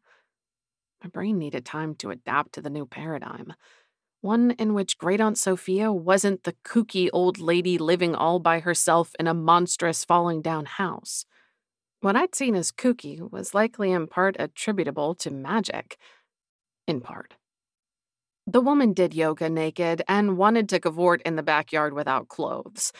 That wasn't about magic, just a love of feeling her flesh freed from the constraints of earthly fabrics. Her words. And the monstrous house would be conducive to housing multiple witches in training, since my family no longer lived in a small geographic area. I really should be more grateful that she'd come all this way to help me. I should. I wasn't there yet. And why was I contemplating crumbling mansions and nudist mantras? Because I needed to think about anything, everything, other than the fact that I was moving the unconscious body of a man I was falling for. Except I had to think about it now, because Miles had tapped the garage door opener, and we were approaching the back of Sabrina's Suburban. Leveraging Bastion's 200-plus pounds of uncooperative weight up into a tall vehicle was taking all of our strength, coordination, and concentration. Once he was safely settled, I said, I'll ride in the back with Bastion. No, you can drive me to Delilah's in your car. Great Aunt Sophia gestured to the otherwise empty drive. It's just your and Sabrina's cars here. Miles and I took one of those fake taxis here. Rideshare, Miles corrected. He climbed into the back of the Suburban when we'd been hoisting Bastion in, and he crouched down next to him now. I'll keep a close eye on him for the trip. He'll be okay, Lina. Everyone kept saying that. I must look, well, who knew, but not good. Sabrina was already in the driver's seat, so I nodded and let Great Aunt Sophia drag me to my CRV. When I moved to the driver's side, she stopped and held her hand out. Keys. Since my hand shook when I handed them over, it was probably for the best she was driving. When I'd settled into the passenger seat, I happened to catch a glance in the vanity mirror. I had naturally fair skin, but my complexion had turned ghostly, and my mermaid locks, normally casually tousled, had taken a nightmarish turn. I'd looked like I'd been in a windstorm. I didn't even remember running my hands through my hair. Then there was the manic look in my eyes. Overall, it was obvious why everyone had repeatedly reassured me. I looked like hell. My great-aunt pulled away from the curb, following Sabrina's Suburban, which was when I'd realized I had no idea where we were going. But the even greater question, why did we have to move Bastion? Are we taking him somewhere that can help him, like a witch hospital? Great Aunt Sophia snorted. I'm not sure where you get these ideas. There's no witch hospital, and unfortunately, we can't take him to the regular hospital. It's one thing to cover up a corpse that's been drained, but something entirely different to have a man with severe blood loss suddenly recover in record time. Wait, severe blood loss? You think he's going to need a hospital? If he needs to go, we have to take him. It's fine, Lina. We'll get him the care he needs. She looked at me. I promise you that this is the right decision for him. We're not just making choices that are convenient or easy. We need to get him somewhere where he'll be safe. Which is where exactly? We'd gotten onto the interstate heading west. Delilah's house. Delilah, what? Why? That seemed a completely bizarre choice, especially given how off-the-wall my last conversation with her had been. The woman was odd. And she'd just lost her husband. The last thing she needed was a bunch of people descending on her home. Also, I was uneasy leaving Bastian in her clutches. The woman had hit on him only days after her husband's death. Not with any real intent, but still, it made me uncomfortable. After completing several lane changes, Great Aunt Sophia was a careful driver, and she signaled and checked her blind spot each time. She finally answered my question. Delilah has both space and Milo. What do you mean she has Milo? Milo Fortescue, Miles's older brother, is a security expert, which I knew. Or I knew that he was a bodyguard. Security expert made him sound much more corporate than the mountainous tatted man I remembered. And he's staying at Delilah's house? Didn't know that. Were they dating? Nah. One, Delilah had just lost her husband, literally days ago. And however it had happened to the outside world, there had been affection within the Bitters' marriage. Two, no one made their boyfriend walk 3 feet behind them in public places, as Delilah had done when I'd bumped into her and Milo in the Magic Beans parking lot. What are you thinking? Just trying to figure out why Delilah needs a bodyguard. Great Aunt Sophia gave me some side eye, as if she didn't believe me. How about we're just happy we have a place to stay that has excellent security? Yes, I replied automatically, except, we? What do you mean we have a place to stay? With Bastian temporarily incapacitated, Miles is in charge. Miles? That was confusing. Sabrina seemed the natural choice. Then again, Miles was more a planner and Sabrina more a doer. Yes, he thinks none of us should be alone. Not until the demon's caught. Miles, Sabrina, you, and me are all staying with Delilah? I'm not sure why I'm so shocked. Delilah Bitters' home had more than enough room. It was huge, mansion-sized. And Bastian, of course, but yes, that's right. I considered the high-maintenance woman I'd met on exactly 3 occasions. She didn't seem the type to open her home to a bunch of scraggly demon hunters, even if one was injured. You can get rid of that sour face, Missy. Great Aunt Sophia frowned at me. Pretty sure if she wasn't driving a strange car in a strange city, that she would have shaken her finger at me. Mom hated when she did that. As it was, she had both hands on the wheel and let her tone do all the scolding. Miles asked his brother to make the arrangements, and Delilah went right along with it all. So, you will be polite and grateful. And you absolutely will accept the invitation, because I'm going to stay to help Bastian. And you can't be at the house alone. Which is when I first began to understand the logic behind the madness. Sabrina and Miles lived alone. Bastian lived alone and had been asleep when he'd been attacked. I would be alone in my home if Great Aunt Sophia was at Delilah's caring for Bastian. We all had to sleep. Alone and asleep, we were obviously vulnerable based on what had happened to Bastian. All of that led to 2 further conclusions. I had to move in with the rich and glamorous Delilah. It was the only reasonable option. And that really didn't matter.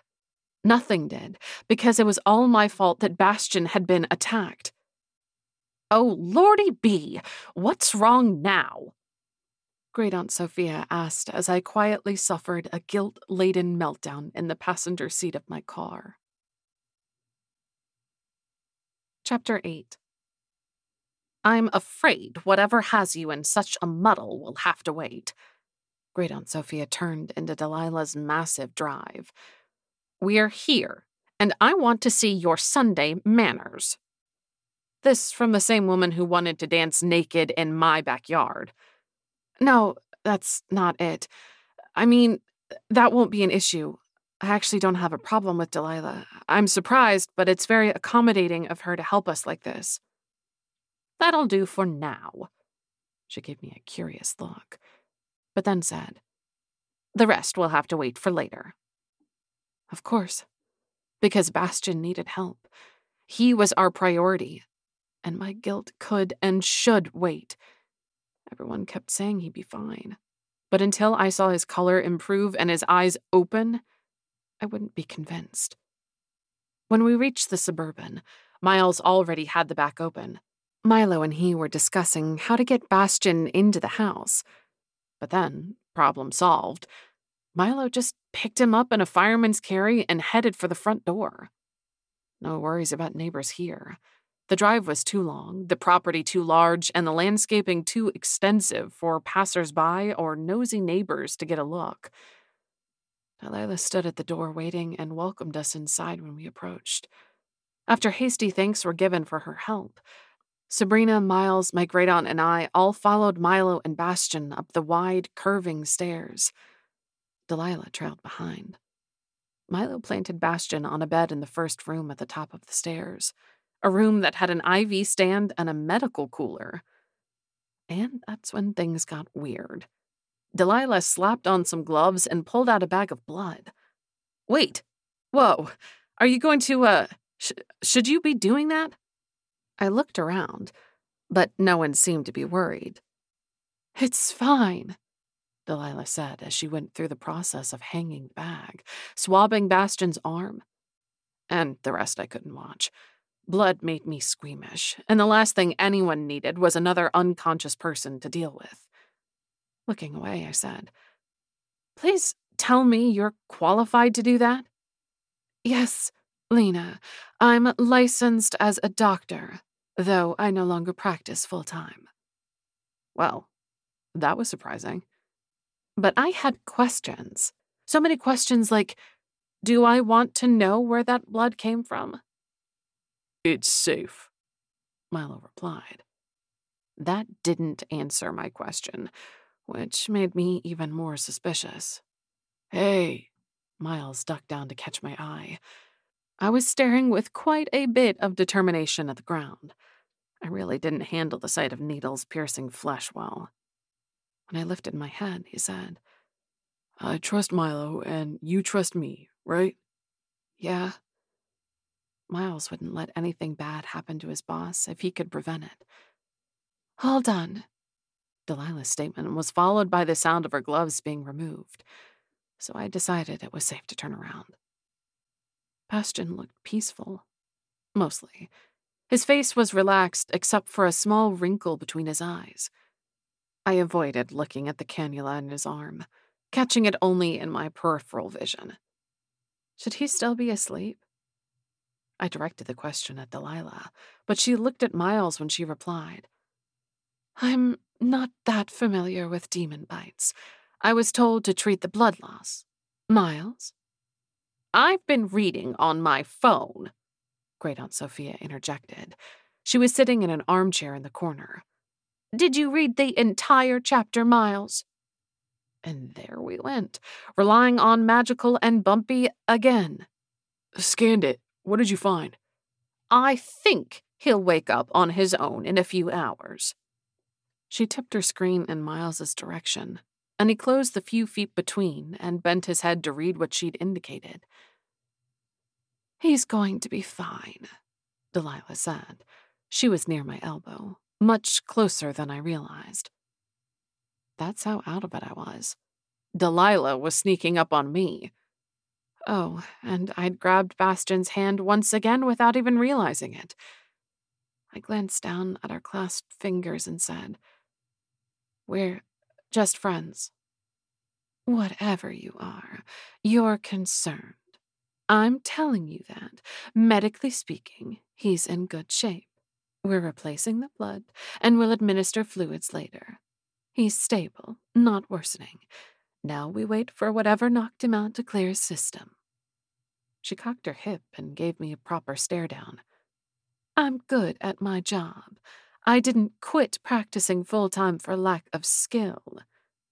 "Sorry, I glanced at his pale face. "I'm just worried. No reflection on you or your doctoring. What do you mean, medically speaking?" "He's lost some blood. Not a terrible amount, apparently thanks to you. And he's been exposed to some sort of narcotic, but anything else—" She meant anything magical. "That's outside of my medical purview." "Thank you." I dredged up a smile, so she'd know I actually meant it. Then I remembered her odd request to speak with me. "What did you want to talk to me about? When you stopped at Magic Beans earlier?" "Now's not the time." She pursed her lips, looking uncertain. "You're involved with this case for the same reason as before?" Great. I couldn't breathe for being reminded of my accidental unleashing of raw cursed magic into the world. "Yep, 2 stray candy sticks out of my entire stock of delectable treats, and some witch stumbled on them and thought, gee whiz, why don't I use these to control a demon so I can commit some consequence-free murders?" Whew, boy. Maybe I wasn't supposed to share all of that. I wasn't sure how involved Delilah and Milo were with the investigation. Maybe they weren't supposed to be privy to the particulars. I looked at Miles and Sabrina for guidance, but they were deeply involved in a conversation with my great-aunt. Common sense said it was safe to share information since we were using Delilah's house as headquarters for the foreseeable future. "That's good." She looked relieved. "I mean, I see what happened." Weird. Why that particular information put her at ease, I wasn't sure, but it didn't make me feel any better. I felt bad about the last of my raw magic causing trouble. Not as bad as I did about sending Bastion home alone to be set upon by a bloodthirsty demon, but still, pretty bad. So that thing you wanted to talk about, not something we need to chat about now?" I asked, more confused than ever. No, it can definitely wait." She squeezed my arm. "We'll get Bastion up and complaining in no time, and you'll find your murderous witch. Then we'll chat." Okay. I was so confused, but I also didn't want to borrow trouble. I had plenty without looking for more. And thankfully, Miles, Sabrina, and Great Aunt Sophia chose that moment to share what they'd been plotting, so I could once again file away Delilah's request for a chat into the things I'll deal with later pile. All right, everyone, listen up, Miles said, addressing the room. Here's the revised plan. We'll be working on the buddy system until we can catch the demon. No one is ever alone. Each of us has a partner at all times. Sophia will be working with Delilah to monitor Bastion's progress.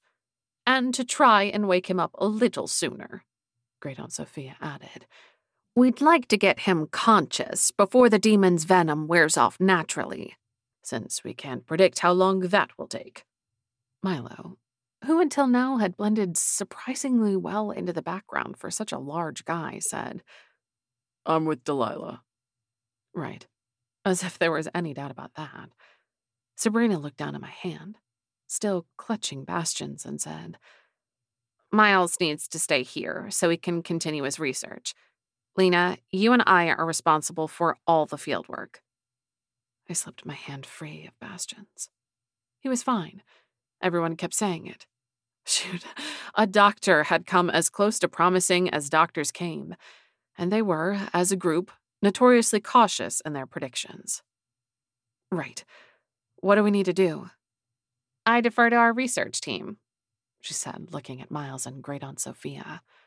"How are the restaurant reviews and mortgage applications looking?" "Thin," Miles replied. I'm sure the bank Landon works for has upset a good number of homeowners and small business owners with denials, but Landon doesn't get involved in the process for most applications. Add to that the fact that he was generally very even-handed in his application of the rules when he was involved, and that I can't find any crossover between recent denials and customer service complaints or social media outbursts. Yeah, I don't think his job is our motivator, but I'll keep looking. Great Aunt Sophia sighed. He was such a nice man. When it was clear that she considered that her report, I prompted, "So you don't think his reviews could be a motivator?" "Oh, no. He didn't give bad reviews." Miles looked as perplexed as I felt. He wrote restaurant reviews but never had anything bad to say? Great Aunt Sophia nodded. He found something to recommend on every menu. He made everything seem like a positive. He'd write poorly lit as something like, romantic, but remember to bring your readers. Shabby decor could be something like, you'll feel comfortable coming here when you haven't had time to spruce yourself up. No one is this nice, I muttered. We hadn't found a single motive for murder. Everyone did something to piss someone off, right? Or maybe that was just me and my circle of acquaintances.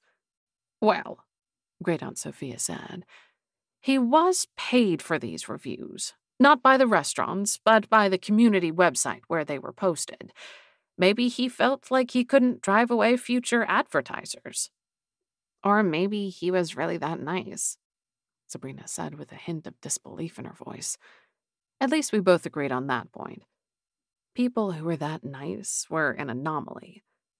But someone wanted him dead, so we'll keep looking.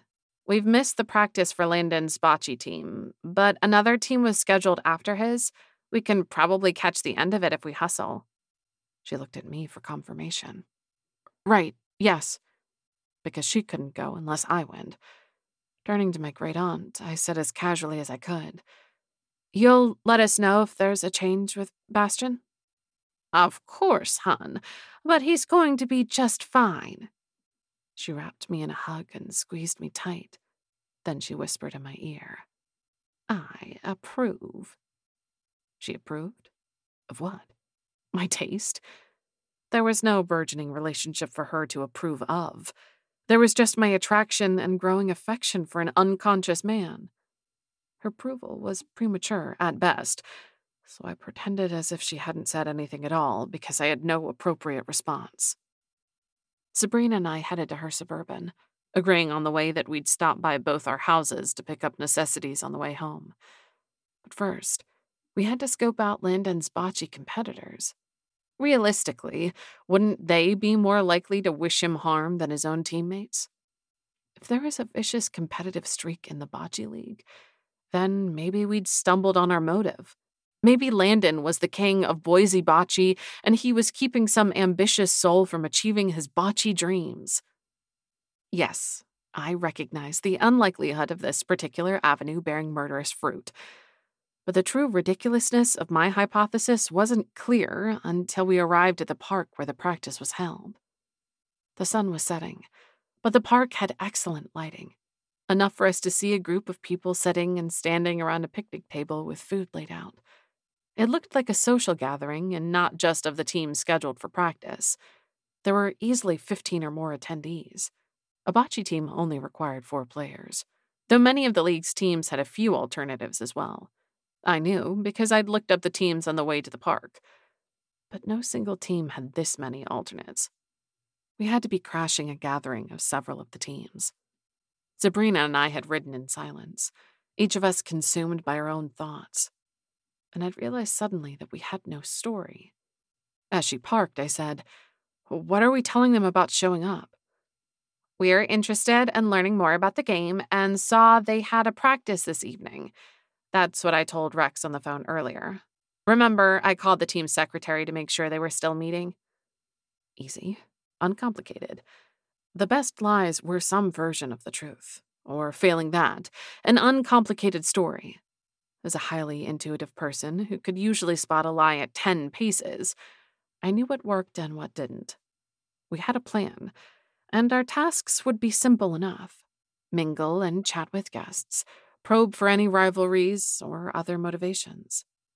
It seemed simple enough. Until we left the car, got a bit closer, and I got my first impression of the crowd. Some of the people we were approaching were witches. No, not some. Several.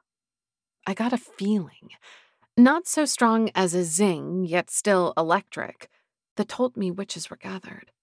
Sabrina and Miles triggered the same response, but at a lower level. I realized in retrospect, it was very low-key, but there. And Bastion as well, though his zing, for lack of a better word, had a different flavor. Is this some big witch secret? I whispered. That we're all supposed to be into bocce? She blinked, looking a little taken aback, whether by the fact that I'd identified the presence of a pack of witches, a skill I'd previously lacked, or the mere fact that several were gathered here today, I didn't know. News to me. I just thought it was a sport for old people, said the 27-year-old who'd accused me of ageism. This is weird then, right? Yep. Not the enclave of witches, but the bocce part. We tend to gather in neighborhoods, favorite hotspots, like magic beans. She nodded her agreement. And we also gather in hobby groups, but bocce? Got me. Oh, fun, she said in a voice implying the opposite. Looks like some of my uncle's crowd is here. All evidence pointed to Sabrina liking, maybe even respecting her uncle. If that was the case, then what was her issue with him and his circle of friends? Why hadn't she played golf with him in over a year? Why had he been so pleasantly surprised by her call? Whatever had come between them, it seemed to be originating from Sabrina and not her uncle, because he'd been genuinely pleased to hear from her. I didn't have time to ponder the mystery that was Sabrina and her family life, because we'd been spotted.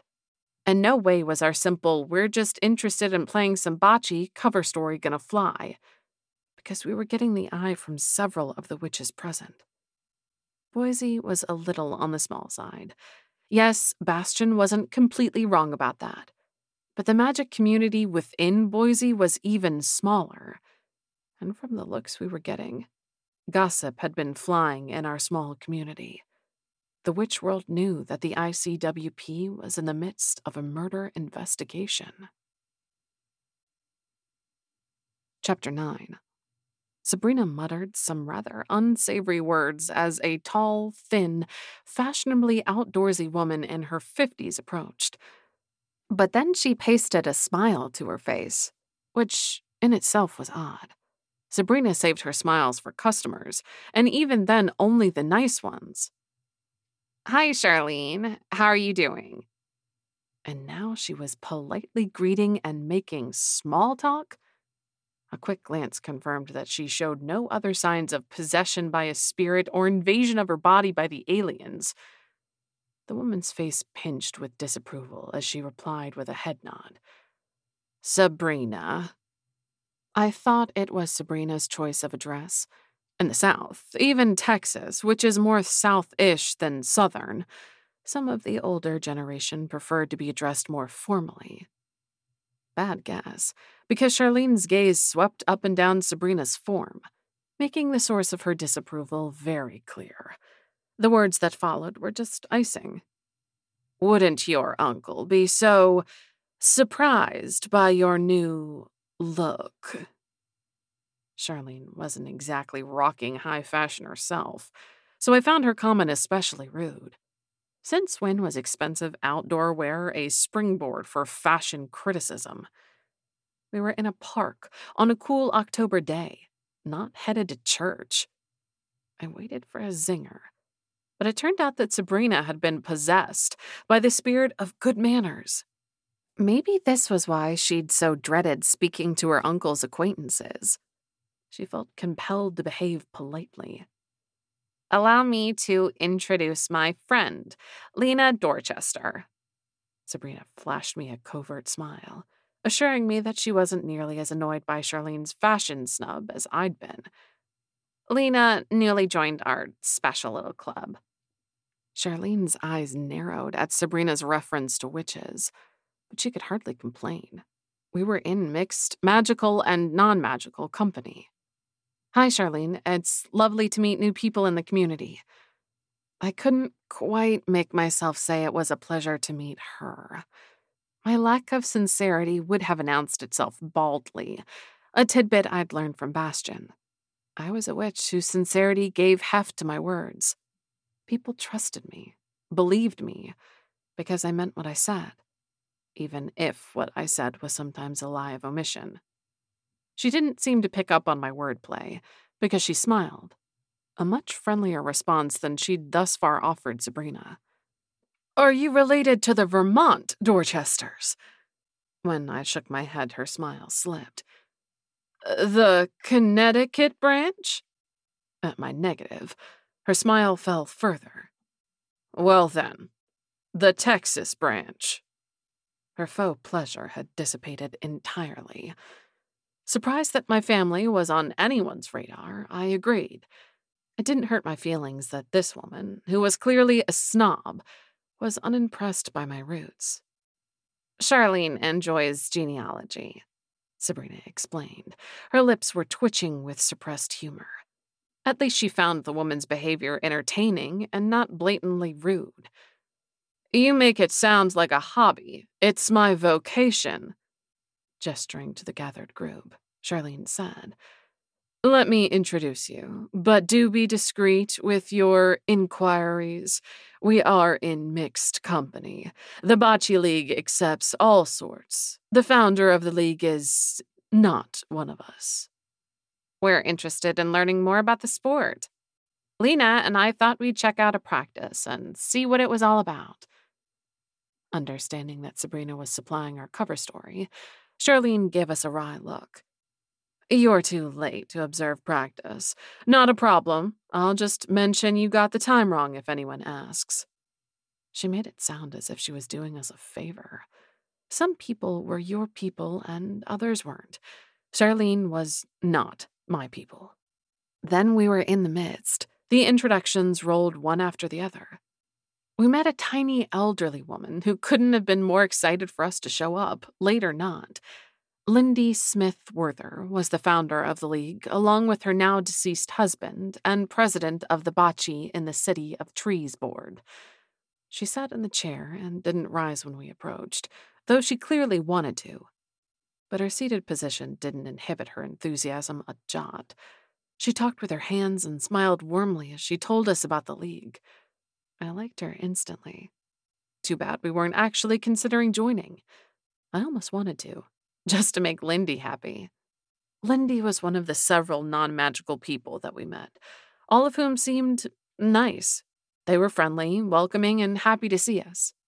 The witches too, actually, even though it was clear they saw right through our cover story. I was fairly confident I met most, if not all of the witches present, though I couldn't remember all of their names. There were some standouts. And since Bastion had emphasized over and over to give weight to my witchy intuition, I made a note of those witches who seemed remarkable. Liz, late 40s with striking red hair that had been denied the passage of time, a standout because she'd embraced my presence in the witchy community in the Bocce League. Literally. Instead of a handshake, she'd pulled me into a hug, the genuine variety with lots of warmth and a pat on the back. Rex, a slight man in his early 50s, because who was named Rex outside of British movies? I might have commented on the fact, but he just laughed and agreed that his name demanded an accent and screen time. Jackson, the only 20-something, who swore that he hadn't been dragged into the Bocce League by his gran. A standout because he was the youngest member of the league. Jackson's gran, a.k.a. Martha, aged undetermined, but old enough to have a child who then had a son. Attractive in an outdoorsy, fit way that was common in Idaho. She smiled at Jackson's comments, hugging him with one arm as she shook my hand. And Charles, the rascally gentleman in his mid-60s who I could hardly forget because he'd hit on me, in a gentlemanly, flattering way, but even so, it seemed out of place. All of the others had blurred together in a fairly pleasant mass of introductions. People in Boise tended to be pretty nice, and this group was no exception. Small problem with that. Not only were they welcoming to potential new players, the humans, and surprisingly polite to ICWP investigators, the witches, I didn't get even the slightest sense that the group hid a murderously competitive edge. Worse, when I asked if there was a prize for the winner of the league, everyone in hearing range laughed, which triggered an explanation of their inside joke. The league prize was an unsightly statuette that the winning team was required to house for the duration of the year. While not a requirement, it was considered good form to display it openly in one's home, so the ugly thing moved from team member to team member's house until the start of the next season when it went to live with Lindy until the end of season league winners were announced. Not competitive. Fun-loving and easygoing, more like. Sabrina and I nibbled on their potluck offerings, chatted with anyone who was interested in chatting, and offered our condolences to the non-witchy crowd when they shared the news of a passing member.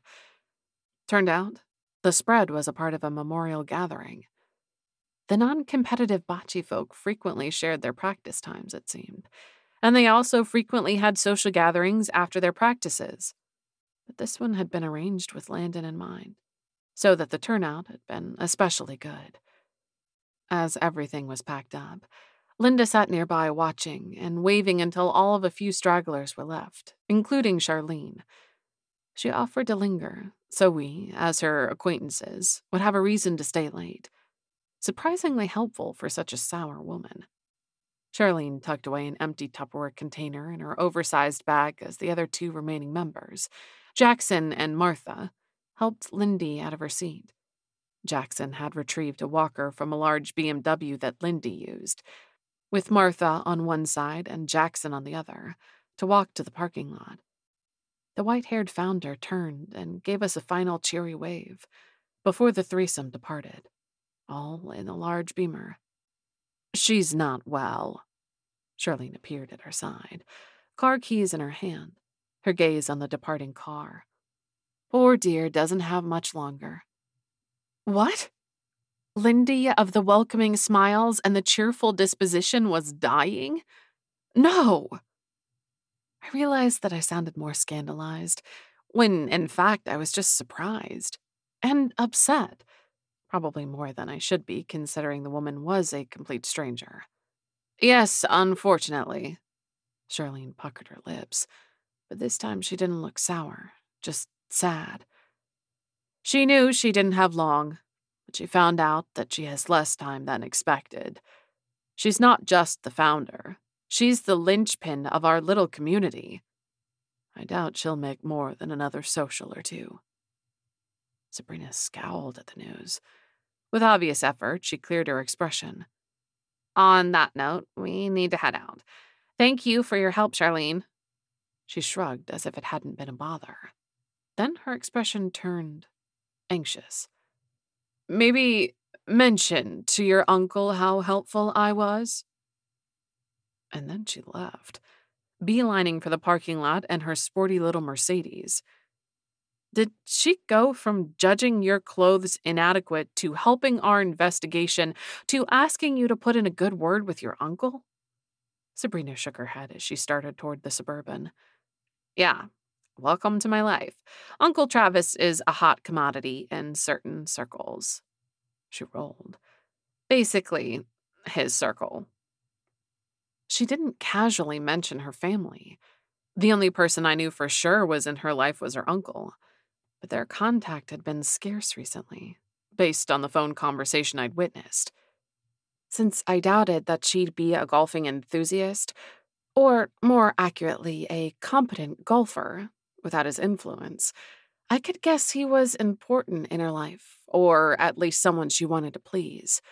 So why the disdain for her uncle's friends and acquaintances? Why hadn't she played golf with her uncle in over a year? As I climbed in the passenger seat, I remembered the strong reaction she'd had when our previous murderer had cried foul over the fact that she'd been raised by a relative. Sabrina had said something along the lines of, "Cry me a river, you sad, pathetic person who had someone step up, take you in their home, and love you." I'm paraphrasing, but that was the gist. "Did your uncle raise you?" I didn't mean to ask. It just sort of slipped out. "Yeah, but maybe we should focus on debriefing. This was our last lead. If Miles doesn't come up with a deranged homeowner, then I'm not sure what else in the excessively nice Marcus Landon's life could possibly have triggered his murder." She said excessively nice in a snarky way, as if it were a character flaw, but I detected some bitterness mixed in amongst the sarcasm. Sabrina might be just as pissed off as I was about the murderer's choice of victim. All murder was bad, but some murders seemed worse. He really is remarkable in his lack of enemies, isn't he? I noted that we weren't headed to my house, so we must have been going to hers first. So remarkable. I'm sure there are at least a dozen people who'd be thrilled to find out I was offed. They might not have the brass to do it, but they'd be tickled. Marcus Landon, not so much. Then she sighed softly. Yeah, Marcus was getting to her. Agreed. When she snorted, I said, "About Marcus, of course. You're a gem." "Uh-huh. You just want your online ordering system to stay shiny and productive." And now she had me grinning. Because while that was true, and Sabrina held the metaphorical keys to my new online system, she'd put it together all on her own. My shiny, new, integrated system was the result of her initiative and hard work. And as a result, she was now the owner of a small percentage of the profits from that system, which technically made us senior-junior partners and not purely employer-employee, a distinction neither of us had exactly been keen to make a big deal about. So, about the debrief. Sabrina also was a highly intuitive witch, a trait Bastian claimed was actually pretty common in witches who ended up working in service careers. As a store owner, a large portion of my job was making patrons happy, with the quality of my candy, my recommendations, and the way I treated them in my store. And Sabrina, among her many jobs, was an exceptional barista. Bastian had told me to keep an open mind when speaking with suspects and witnesses, and to pay attention to my gut. So between the two of us, both intuitive witches, we should have garnered some useful insights. Hopefully. "Who pinged on your witchy radar?" Sabrina asked. I tried to make eye contact with all the witches, but none of them gave me that deja vu feeling that I got before. Talk about the creepiest feeling ever. When I'd made contact with the last murderer, I'd recognized my own magic in her eyes.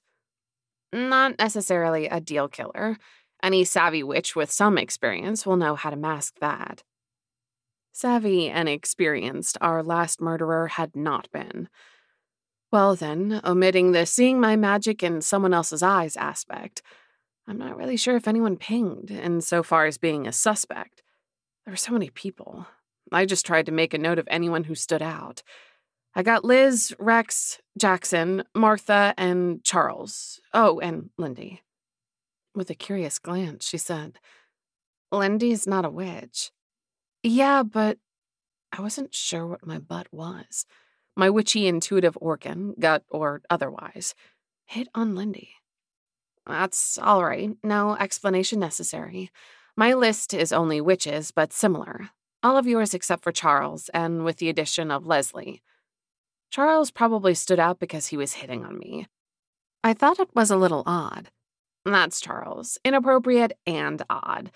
But if it makes you feel any better, I'd say he's unlikely as a suspect.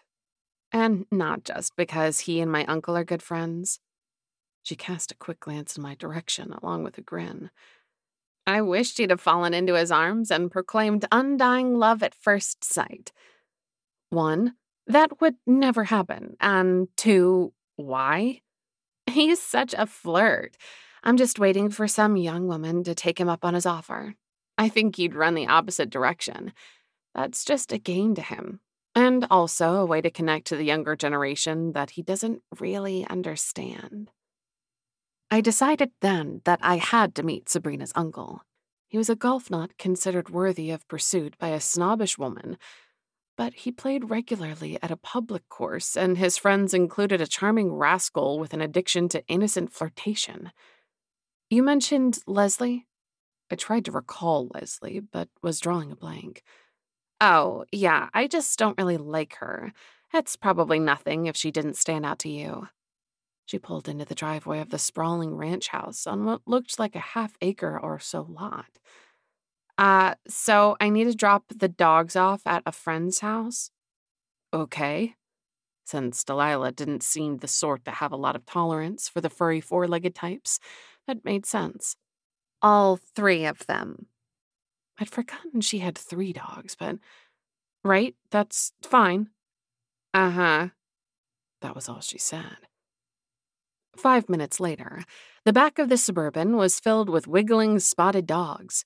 I was fairly sure I had slobber in my hair, and someone, not it, had passed some raunchy gas.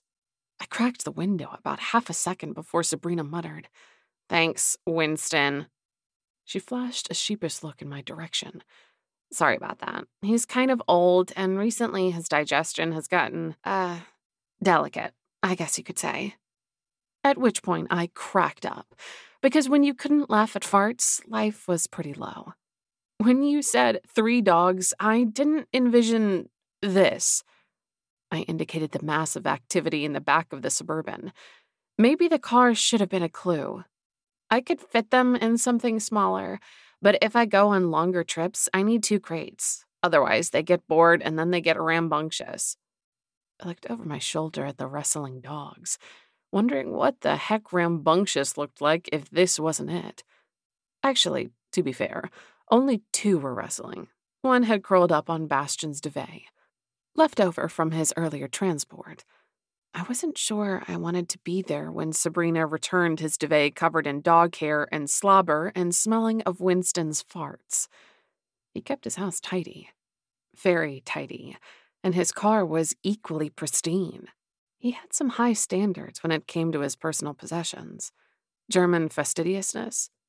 Or was that a completely false cultural stereotype and Bastion was just coincidentally super tidy? Either way. I'll get it cleaned, Sabrina said, interrupting my Bastion musings. You're eyeballing the duvet with the same amount of horror I'd expect from Bastion. A loud fart emerged from the dog that was using Bastion's bedding. I'd guessed that it was Winston. His chocolatey head was sprinkled profusely with gray, and he had a wise look about him that indicated age. He let loose another audible fart. Definitely Winston. We're here, Sabrina said as she pulled up to a house similar to her own, ranch with a good-sized yard. Thank goodness she's close, willing to be bribed, and has the energy for 3 German short-haired pointers. And apparently a terrible sense of smell. In the midst of the dog transfer, which included supplies in addition to the 3 rowdy dogs, Sabrina's phone pinged. A split second later, mine did as well. I unlocked it and read the waiting message, but since I must have misread the words, probably lightheaded from oxygen deprivation after being locked in a car with Winston, I read it again. 2 more times I read the same text before it sunk in. Charlene Kendrick was dead. We couldn't have left the park more than 20 minutes ago, 30 at most, but in that time, the demon had struck again. What were the chances that Charlene I'd met only minutes before was now dead? It had to be some other Charlene. The woman I met was a witch, and the demon's last victim, Marcus, hadn't been magical at all. The driver's door swung open. All sorted. Sorry for the delay, but since we have to stay at... Sabrina stared at me. What happened? I pointed at her phone. She read the message. I knew before I saw the look on her face, probably on some level the very first time I'd read the text. Charlene Kendrick, the woman who was now dead and suspected to be the demon's latest victim, was the same woman I'd met such a short time ago. The same woman who had introduced us to the Bocce League members and helped us, at least in a small way, with our investigation. The same woman who had turned her nose up at Sabrina's casual ripped clothes. The same woman who'd shown her soft underbelly when she as good as admitted that she was helping us in hopes of a kind word passed along to a man she was romantically interested in. She might not be as universally admired as Marcus Landon, but I'd met her, spoken with, and been in her presence only minutes ago. And now she was dead. How had this happened? Chapter 10. Sabrina and I arrived at Delilah's, and after finding Miles and Great Aunt Sophia in Bastion's room, explained to them that we'd left Charlene in the park sometime after sunset. Amidst the flurry of our arrival, I noticed that Bastion's IV stand was gone and the cannula removed from his arm. But I didn't allow myself to drift to his side, strong as the pull was. I needed my wits about me while Miles delivered what news he had. Officially, Miles said, it was a car wreck, but there was a witch on scene, an EMT, who reported the puncture wounds to us. A car wreck? Charlene hadn't even made it home. He could have been waiting in her car at the park, Great Aunt Sophia offered when Sabrina and I just stared at Miles in confusion. She cast a worried glance in our direction. Worried because Sabrina and I had a near miss, and that was the first time I realized that it could have been one of us who'd ended up dead. Maybe if we hadn't stuck so close to each other throughout the visit, or if we'd driven separately, or if... He was right there, Sabrina said, interrupting what would have surely been an ugly spiral of what-ifs. We could have had him. And therein lay the difference between Sabrina and me. I landed on the danger to us, and Sabrina mourned the lost opportunity to end the killings. There is a reason. She was an ICWP deputy, and I was the ancillary minion, only employed on the cases involving my co-opted magic. I was not cut out for this work. But I was here, and I was making the effort. I was righting my wrongs, as best I was able. Where are Delilah and Milo? Sabrina asked. We didn't see them on the way in. More like the mad dash through the front door and up the stairs. Miles muttered something about gathering supplies. A good reminder that Delilah had proven to be so much more than her first impression. Which made me question the intuition Bastion placed so much faith in. My gaze flickered to his face. His color had improved, and I resisted the impulse to approach his bed, hold his hand. Bastion was a smart guy and good at his job. If he had faith in my intuition, then I should. And when I thought back to my first meeting with Delilah, it had actually been me who'd given her more credit. Bastion thought her marriage one of convenience, and I'd been the one to see the very real grief she tried so hard to suppress. What had my first impression of Charlene been? Mildly unpleasant, yes, but not so terrible as to end up on someone's murder list. I was so confused, had so many questions. To begin with, Charlene was a witch. The first 2 deaths had been of non-magical people. Marcus Landon wasn't a witch. He wasn't magical at all. Unless you got that wrong, Miles? I winced as I asked. Miles wasn't the type to get things wrong. Without giving me the evil eye, a testament to his level of distraction, or his sympathy for my current state of mind, he affirmed that he was certain Landon wasn't of the magical sort. He added, It just means that there's more likely a non-magical connection between Marcus and Charlene. Sabrina and I shared a look. Then we both said, Bocce. Sabrina shook her head. Lina and I agreed that there doesn't seem to be a motive. It's a friendly, low-stakes league with no obvious ties to gambling or any other shady dealings. They seemed like a bunch of nice people who liked to chuck balls into a sandpit and socialize. My conclusion only made me feel helpless, and hints of my feelings leaked into my voice as I said, There's no motive there. Except there is, because 2 members of their small group are dead. Miles sat down at a simple but elegant writing desk that hadn't been there earlier.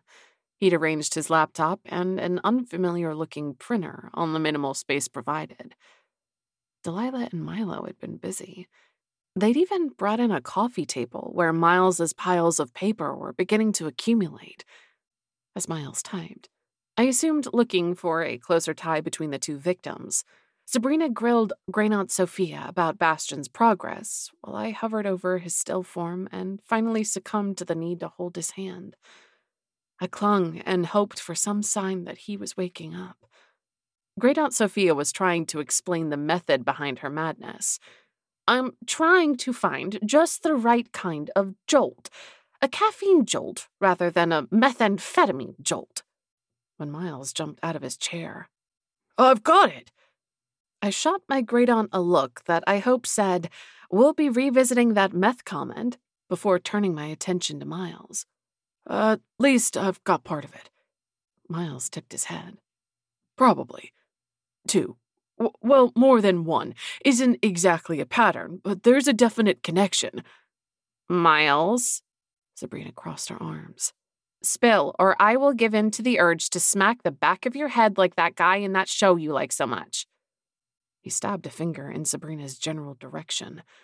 You are no Gibbs, and that show is NCIS. How can you not remember that show? It's the best. Oh, I like that show. Aunt Sophia gave Miles an across-the-room high five, because, apparently, she was cool like that. Miles took a step away from Sabrina, who was advancing with an evil glint in her eyes. No smacking. I don't need to lose any more brain cells. College was a rough couple of years. The board of bocce in the City of Trees has 5 members. I guess they don't like alliteration, or Boise bocce was already taken. Anyway, Marcus and Charlene were 2 of the 5. She stopped her advance. That's quite the coincidence. And yes, Miles, I do understand that 2 isn't a pattern, but 2 of the 5 board members are now dead. Who else is on the board? Lindy Smith-Werther, he replied, reading off the screen. She's the president. And the founder, I interjected. I had the urge to do physical harm to anyone who might take away that sweet woman's last few weeks, or even taint them by hurting people close to her. Miles looked up from his computer with a questioning expression. We met her this evening, Sabrina clarified. He nodded and returned to reading the remaining names, which included 2 more people we'd met. Martha, who was the treasurer, and Rex, the secretary. Just like the organization itself, the board was a mixed group of magical and non-magical people. It seemed the 5 board members were long-standing, with no changes over the last decade or so. Miles explained that each position was for a 3-year term, and there were no term limits. What powers does the board hold? Aunt Sophia asked. That could be the key. If the board controls beneficial resources, like a piece of property or a fund of some kind. I'm with you, Miles said. Just give me a second to download all their paperwork. They're incorporated for the purpose of obtaining their nonprofit status, and just a second, and I should have their bylaws. His printer zipped out copies of the documents. He started to hand out copies, but Sabrina took over for him so he could keep digging online. I'll see if I can get their financials and maybe... His words faded as his typing increased. While Miles worked his magic, digging through information, probably illegally, the rest of us read bylaws. Bylaws are stupidly dull. We looked for some smoking gun amongst the list of duties for the officers or the election protocols for the 5 board members, but there simply wasn't anything out of the ordinary. I was on my second mind-numbing round of reviewing the documents when Miles shouted, Yes! I have their bank information, which... Honestly, it's pretty dull. The enthusiasm drained from his voice. That's disappointing. He kept typing as we all stared. Coming down from his eureka moment took us longer than him. As we watched, he brightened. Gosh, this Lindy woman is loaded. She has a really nice car, I mentioned. Not that she can drive it. She's not in good health. Terminal, Sabrina added. Charlene told us, though not the particulars, other than that she didn't have long to live. Oh, if she's not well, she'll have a will. Great Aunt Sophia left Bastion's side, where she'd been sitting and reading, to join Miles and peer over his shoulder. Do you have any way to get a look at someone's will? Where there's money, there's greed, and where there's greed, there's a motive for murder. Great Aunt Sophia, if this pans out, I'll get naked in the backyard with you and do all sorts of magic. We're running out of motives. Miles and Sabrina shared a glance and then looked at my great aunt. Sabrina was the one who asked, You really do magic in the buff? I thought you were pulling Lina's leg. Not that there's anything wrong with that. Everyone has their own way of connecting with... Sabrina was cut short by Great Aunt Sophia's laugh.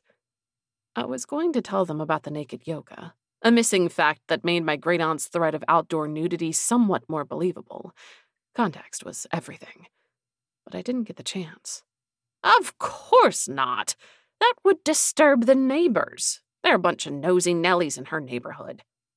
A small smile crossed her face, and she looked at me as she added, I just gave my darling niece an easy, non-confrontational way to postpone training. She needed a little more time to process. Since naked yoga was such a shock, I knew skyclad magic would do the trick. You're very funny about nudity, hun.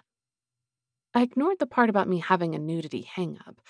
Pretty sure most people didn't want their extended family in the buff while they exercised. But the rest, she knew. My great-aunt knew that I was fearful of the magic lurking inside me. The magic that had been a part of a man's murder and a woman's torturous trip from beyond the veil to this plane of existence. And that was before this whole demon mess. Now my magic had an even longer rap sheet. 3 dead, Bastion injured, and we were no closer to the demon or its puppet master than when we'd begun our investigation. I shook my head. How do we not know who's doing this? Lina, Sabrina said in a quiet voice. It's been less than 12 hours. We're doing everything we can. We'll catch this murderer. 12 hours? Time wasn't registering on a scale of hours in my mind. It was 3 deaths and a coma patient, since someone had decided to pervert my magic for their own nasty end. Measuring time with the yardstick of another's actions wasn't constructive, because I could only control my own actions, my own behavior, and never that of another person. Right. I shook my head, trying to clear away the unnecessary parts, guilt and the weight of failure, and focus on what we could do. Great Aunt Sophia was right about the money. Greed is an exceptional motivator for despicable behavior. Did you find out if Lindy has a will, Miles? She has one. Great Aunt Sophia tapped her finger on Miles' desk. Find it. Miles frowned. Idaho has a will registry. It doesn't record the contents of a will, but if she's registered, it will confirm the existence of one and disclose who has a copy. That's weird. Don't you have to file your will somewhere official? As I asked the question, I recalled all of the old movies and books where characters run around trying to find a copy of a will in a giant old house.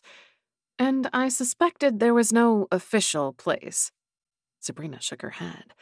No, I have the latest executed copy of my uncle's will, because I'm his executor. I think that's probably the most common. Hang on, my little witches. With a flourish, Miles tapped Enter on his laptop. Voila! Lindy Smith Werther has a will. We can find a copy with Jackson Meyer. His address is local. Wait, Meyer. That's the same last name as one of the board members, Martha Meyer. Jackson is Martha's grandson. But that's odd. He looked like a college kid. I peeked at Sabrina, who rolled her eyes. True, I was terrible at guessing the age of anyone under 30. Well, however old he is. 26, Miles said. And a recently minted attorney, which might explain why he's hanging on to the will. He might be the executor. Executor, or merely the guy listed as the official holder of her will on a state registry site. It's still weird. I insisted. Lindy is clearly adored by the entire bocce community, and Jackson is literally the youngest person in the league. Don't you think she'd find a family member or an old friend? Not weird if he's the only attorney she knows personally. Great Aunt Sophia lifted a hand to shush our responses. Hear me out. You're old. Know you're leaving the earthly plane and have enough time to prepare. You go to your attorney and have a will drawn up. They ask, as attorneys do when a will is created, who you'd like to name as your executor. Once they explain the duties, taking into account that you have no remaining family. She looked to Miles for confirmation. He nodded, and she continued. Since you have no living relatives, you consider your friends, who are all bocce players, and land on the only attorney in the bunch as a person most qualified. There are a lot of assumptions in there, I point out, trying not to dwell on the fact that my great-aunt had a very good understanding of this situation. She wasn't that old, and she sure as heck wasn't sick. So, we know now that she has no family, thanks, Miles, but there could be a bunch of attorneys in the league. None of the witches are, Sabrina offered with a shrug. Executor or official will holder, we need to see this will. As I looked around, I saw only agreement. We're eliminating motives as quickly as we can come up with them. And if the will's not it, we're back to nothing. Now, who could we possibly ask to have a chat with a 26-year-old Jackson? Miles asked, looking at Sabrina. She looked decidedly disgruntled. Just because I'm gorgeous, you think all the boys have a thing for me? Most of them do. Miles smiled in a way that made it clear he did not. It's baffling. Her disgruntled look intensified. After a brief stare down, she said, Fine. Give me his number already. Chapter 11. There must have been some truth to Miles's comment that all the boys adored Sabrina, because when she'd called Jackson and asked to meet at Magic Beans for coffee, he'd readily agreed and hadn't asked any questions. She'd been a little more than friendly, but even so, I would have assumed at least a few inquiries, like why now, or does this have something to do with the case? From the one side of the conversation that I'd heard, she'd basically asked him to coffee in a mildly flirtatious tone, and he'd agreed. But he wasn't available until the following morning, so we'd been left in agony of anticipation. For all of about a half an hour, before we crashed like the exhausted, traumatized, in my case, investigators that we were. And here was the fun fact. We all slept in Bastion's room. It was a good-sized guest room. Delilah's house was basically a mansion, after all. But it was a sound strategy, given that someone had to be awake at any given time. We all needed sleep. And Bastion wasn't mobile. We worked out a rotation that no one adhered to, a fact I only discovered after waking the next morning feeling refreshed from a full night's rest. Another fun fact, I'd slept in Bastion's bed. Granted, so had Great Aunt Sophia. It was a king-sized bed. But it was just a little freaky to be crashed out in a bed, sort of, next to the man you have a massive, but very grown-up, crush on. Another more than fun fact, when I finally managed to focus my bleary gaze on waking, I discovered a pair of familiar blue eyes belonging to a very confused German wizard staring back at me. You're awake! I was particularly clever in the morning before I'd consumed any form of caffeine. Where am I? He blinked sleepy, dazed eyes at me. Propping myself up on an elbow, because there was only so much early morning intimacy a girl could take, I replied, Delilah's house. You were bitten by a demon, which I guess knocks you out. I guess? I was an idiot. Based on first-hand evidence and all resources available to us, a demon bite definitely knocked out the victim. You've been out since Sunday, between 5 or 6. My great-aunt, who was not in bed with us, said, It's Monday morning, and this young lady has an appointment. She clasped my hand and literally dragged me to my feet. Probably just as well. I really didn't need to be chatting with Bastian in my current, barely awake, pre-caffeine, somewhat euphoric state. Probably more than somewhat euphoric because he was okay. Bastian was awake and he was okay. And the next incredibly romantic word out of the man of my dreams' mouth. Bathroom? He asked, scanning the room for an ensuite door, which was my cue to get my butt up and ready for Sabrina's appointment with Jackson. Bastian was fine. Miles was busy typing on his laptop. Had he even slept? Sabrina was peering over his shoulder, looking dressed and ready to go, and Great-Aunt Sophia was shooting me a knowing look. I ignored all knowing looks and headed for the bathroom that wasn't attached. That was the plan. Get dressed, go to Sabrina's appointment with Sabrina, because I was her chaperone. An important gig, since, for all we knew, Jackson was a murdering murderer. An image that truly didn't sit well with me. But since no one on the botchy suspect list had sparked real concern, I wasn't saying much. The list! I stopped in the hallway and turned around. The suspect list, I said as soon as I re-entered the room.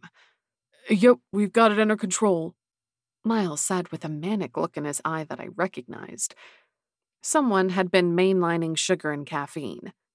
And I had Milo call his people to keep an eye on Martha, Jackson, and Rex, just in case, so that we didn't wake up to another murder, assuming we slept, which is fine because I've had coffee. That was just too much for me. Maybe if I'd had a shower, or my own daily dose of vitamin C, but I hadn't. So I just stood there and stared as he spewed words. When he stopped, I said, Good chat, then left to find another bathroom. Delilah left a bag for you at the head of the stairs, Sabrina called out to my departing back, which I assumed meant that Delilah had run by my house. Nope. I found a bag of posh clothes with tags, expensive toiletries, and a note. So you can freshen up. Delilah had gone on a bit of a shopping spree. More than a bit. I didn't recognize any of the brand names, but the form-hugging jeans made my butt look 10 years younger. The top was tailored without being tight and showed my cleavage to advantage. And she'd included a matching bra and panty set that made me sad no one would be seeing them. This wasn't underwear, but lingerie. On top of all that, she'd chosen an outfit that worked with the cute but practical boots I'd worn yesterday. My bag of goodies was the result of both careful shopping and a knowledgeable eye. I hadn't even had a chance to look at the stash of self-care items Delilah had deemed essential and provided me. One thing I could see without much effort.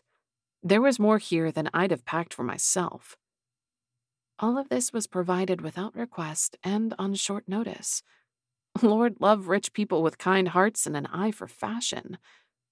One in particular. Also, did anyone in this house sleep? A question that went unanswered, because I didn't have time for surveys or much discussion at all. I needed to shower, change, and get my rear out the door with Sabrina in tow. We had an appointment. I also needed to call my candy shop neighbor and beg a favor. We weren't opening today. No way, no how. So for the first time in the store's history, we'd be closed during regular hours of operation with a note tacked to the door explaining the unexpected closure. The family emergency was both correct and vague. It would have to do. Sabrina and I arrived at Magic Beans at 8 to find a frazzled-looking Jackson waiting. He was in work clothes, a pair of nice slacks, a dress shirt, and a tie. Probably on his way to work. it being Monday morning. "Why didn't you tell me Charlene had been murdered?" he whisper-yelled when we got within a few feet of him. Looked like Jackson was aware this wasn't a date. That made me feel better, which was an odd reaction given Jackson's agitated state. But I didn't like the idea of Sabrina using her feminine charms to further the investigation. Not because I had a problem with that approach, more because it seemed like she did. Sabrina tugged him by his shirt sleeve all the way to the back and into the office, but she didn't forget to flag Jamie on the way. Coffee had been ordered, which only emphasized my previous conclusion. Jamie was a good barista, but she didn't have the feel. If she did, no order would have been necessary. Once the door was closed behind us, he said, "My grandmother could be a target. Why didn't you tell me? Who does that?" "Shut it, Jackson." Sabrina pointed to one of the two armchairs. "Sit." He sat, but didn't look happy about it. "Explain before I call up your boss and make a complaint." So he knew that Charlene was dead, but didn't know Bastian had been attacked. Or he knew Bastian was awake already. Or maybe it was all a ploy, and he knew that Bastian had been attacked because he'd sent the demon himself, and he was denying knowledge to prove his innocence. Yeah, no way did I buy that last scenario. No way did I believe that Jackson had anything to do with murder or our demon. Sabrina was watching me intently, her nose scrunched and eyes squinted, as if she was nearsighted and I was a sign just out of focus. Then her face relaxed. "He's good, right?" "Yeah," I agreed. "Pretty sure." He looked between the two of us, then collapsed back in the chair. "I can't believe you thought I was a suspect. You risked Martha's life, probably mine too, because you thought I was a murderer?" "No, that's not what happened. Not at all. But only because sharper brains than mine were at work. I was dead to the world when protections had been put in place for the potential victims. Miles and Sabrina made sure that everyone on the bocce in the City of Trees board had security last night. And today," Sabrina added before sitting in the other armchair. "Security for the board and for you is ongoing." I plopped down into my favorite sofa seat. Coffee. I needed coffee. Except my mental plea went unanswered. Either Jamie and Jonathan had been slammed at the counter, or Jamie was taking her sweet time with our drinks. "Wait, who's paying for that? You're using Milo's guys, right?" Sabrina nodded. "Martha and I can't afford that." He looked really concerned by the cost. Really concerned. Almost panicked. "If you tell us what we need to do to stay safe, we'll take care of it ourselves." "ICWP will cover the security costs. Don't worry about it." Sabrina was no fool. So while I knew she spoke the truth, I was fairly sure that was only the case because she'd made a budgeting decision on the fly. His relief was palpable, which was a problem. Or a potential problem. We were here to ask about the will of a terminally ill wealthy woman, a will in his possession, and it was clear that he was in financial distress. Talk of additional bills didn't put someone in a panic unless they were already short of cash and struggling to make ends meet. "I hate to admit it," Jackson said, "but that's good news. I don't have the cash for expensive extras right now, and Martha, well, my grandmother has her own money troubles." Ugh, there he went dragging Martha to the top of the suspect list with him. I wanted to thump him, because he was providing us with the best motive we'd run into thus far. And I just knew that this young man wasn't involved in a murder motivated by greed or financial need, which meant that either he had absolutely nothing to do with the murders, my own inclination, or rather my intuitions, or there was another as yet undiscovered motive. "Your wheels are turning," Sabrina said. "Do you want to share with the class?" "I don't think so. But I do think we need to get down to business. Go ahead and ask about, you know." She raised her eyebrows. "You ask? I don't have any more influence over Jackson here than you do." Jackson glanced at his watch. I do actually need to get some work done today now that I know Martha's got security. What do you need? Lindy's will, I replied baldly. He did ask what we needed. What? Why do you need that? Actually, you know what? I don't care. That's completely unethical. I can't give you her will. Fine, Sabrina smiled. It wasn't her nice smile. Then tell us the contents, in detail. Don't leave anything out. Why? I met Sabrina's gaze. Could we tell him? She shook her head. He pushed his way out of the depths of the armchair. The match set did like to swallow their occupants, and gave us both a dismissive look. If you can't share the details, fine. But just so you know, I don't have a clue what's in Lindy's will. She asked me to be the executor of her estate and also if I'd hold an executed copy of the will. I agreed. She listed me on the state's will registry and I started to work on some related matters, but I haven't read the actual will. That's weird. I looked at Sabrina for verification. Weird, right? Jackson scrubbed a hand across his jaw. Look, she's no witch, but that doesn't make her any less special. She's been really kind to Martha and me. It wasn't exactly easy hearing that she wasn't going to be around much longer. If you didn't know, it's no secret. Lindy is dying. Sabrina reached out to touch his arm. In sympathy, I'd guess. But she snatched it back and cleared her throat. We know. We're really sorry about that. Yeah, whatever. You're not so sorry that you didn't ask to see her sealed will. He shook his head. My point is that I didn't want to read her will, and since I've gotten some other matters to deal with, he cleared his throat again, like funeral preferences, it just hasn't been a priority. This young guy, new to his career, dealing with personal financial problems and probably involved in some of his grandmother's as well, was losing his dear friend. My eyes started to burn. Losing her and helping her decide which flower she liked, or if a charitable donation was preferred, whether she'd be cremated or buried. What would happen after she was gone? Maybe it was the stress of the last day, Bastion's injury, the guilt of playing an indirect role in 3 deaths, or just the thought of a man so young having to deal with the intimate details of death. Whatever the reason, I was on the verge of tears. I needed a hug. And I thought maybe Jackson did too. So I hugged him. Hard. He stood unmoving for a few seconds, then wrapped his arms around me and accepted all the comfort I could give. When we let go of each other, I was glad I'd skipped the makeup that morning. I'd left a damp, teary patch on his nice shirt, but at least I hadn't left mascara smudges as well. Thanks, he muttered, his voice rough. I nodded, not trusting myself to speak. His eyes were dry but red. It's been hard. Martha just lost her husband recently. That's why she's having money troubles, all the medical bills. I've tried to help, but he shook his head. Anyway, she's not in a place where I feel like I can talk about this, so I've been quietly handling as much as I can.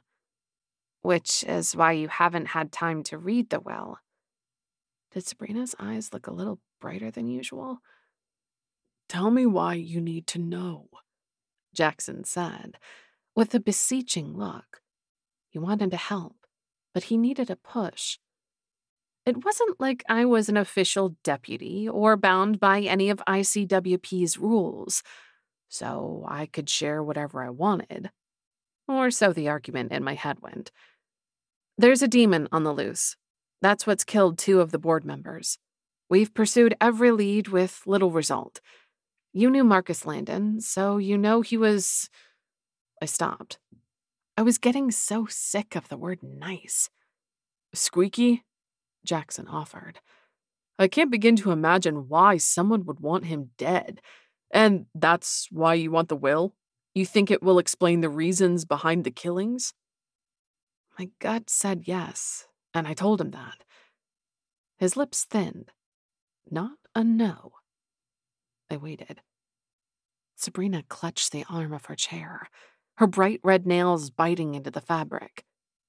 Finally, he said, "You're both intuitive witches."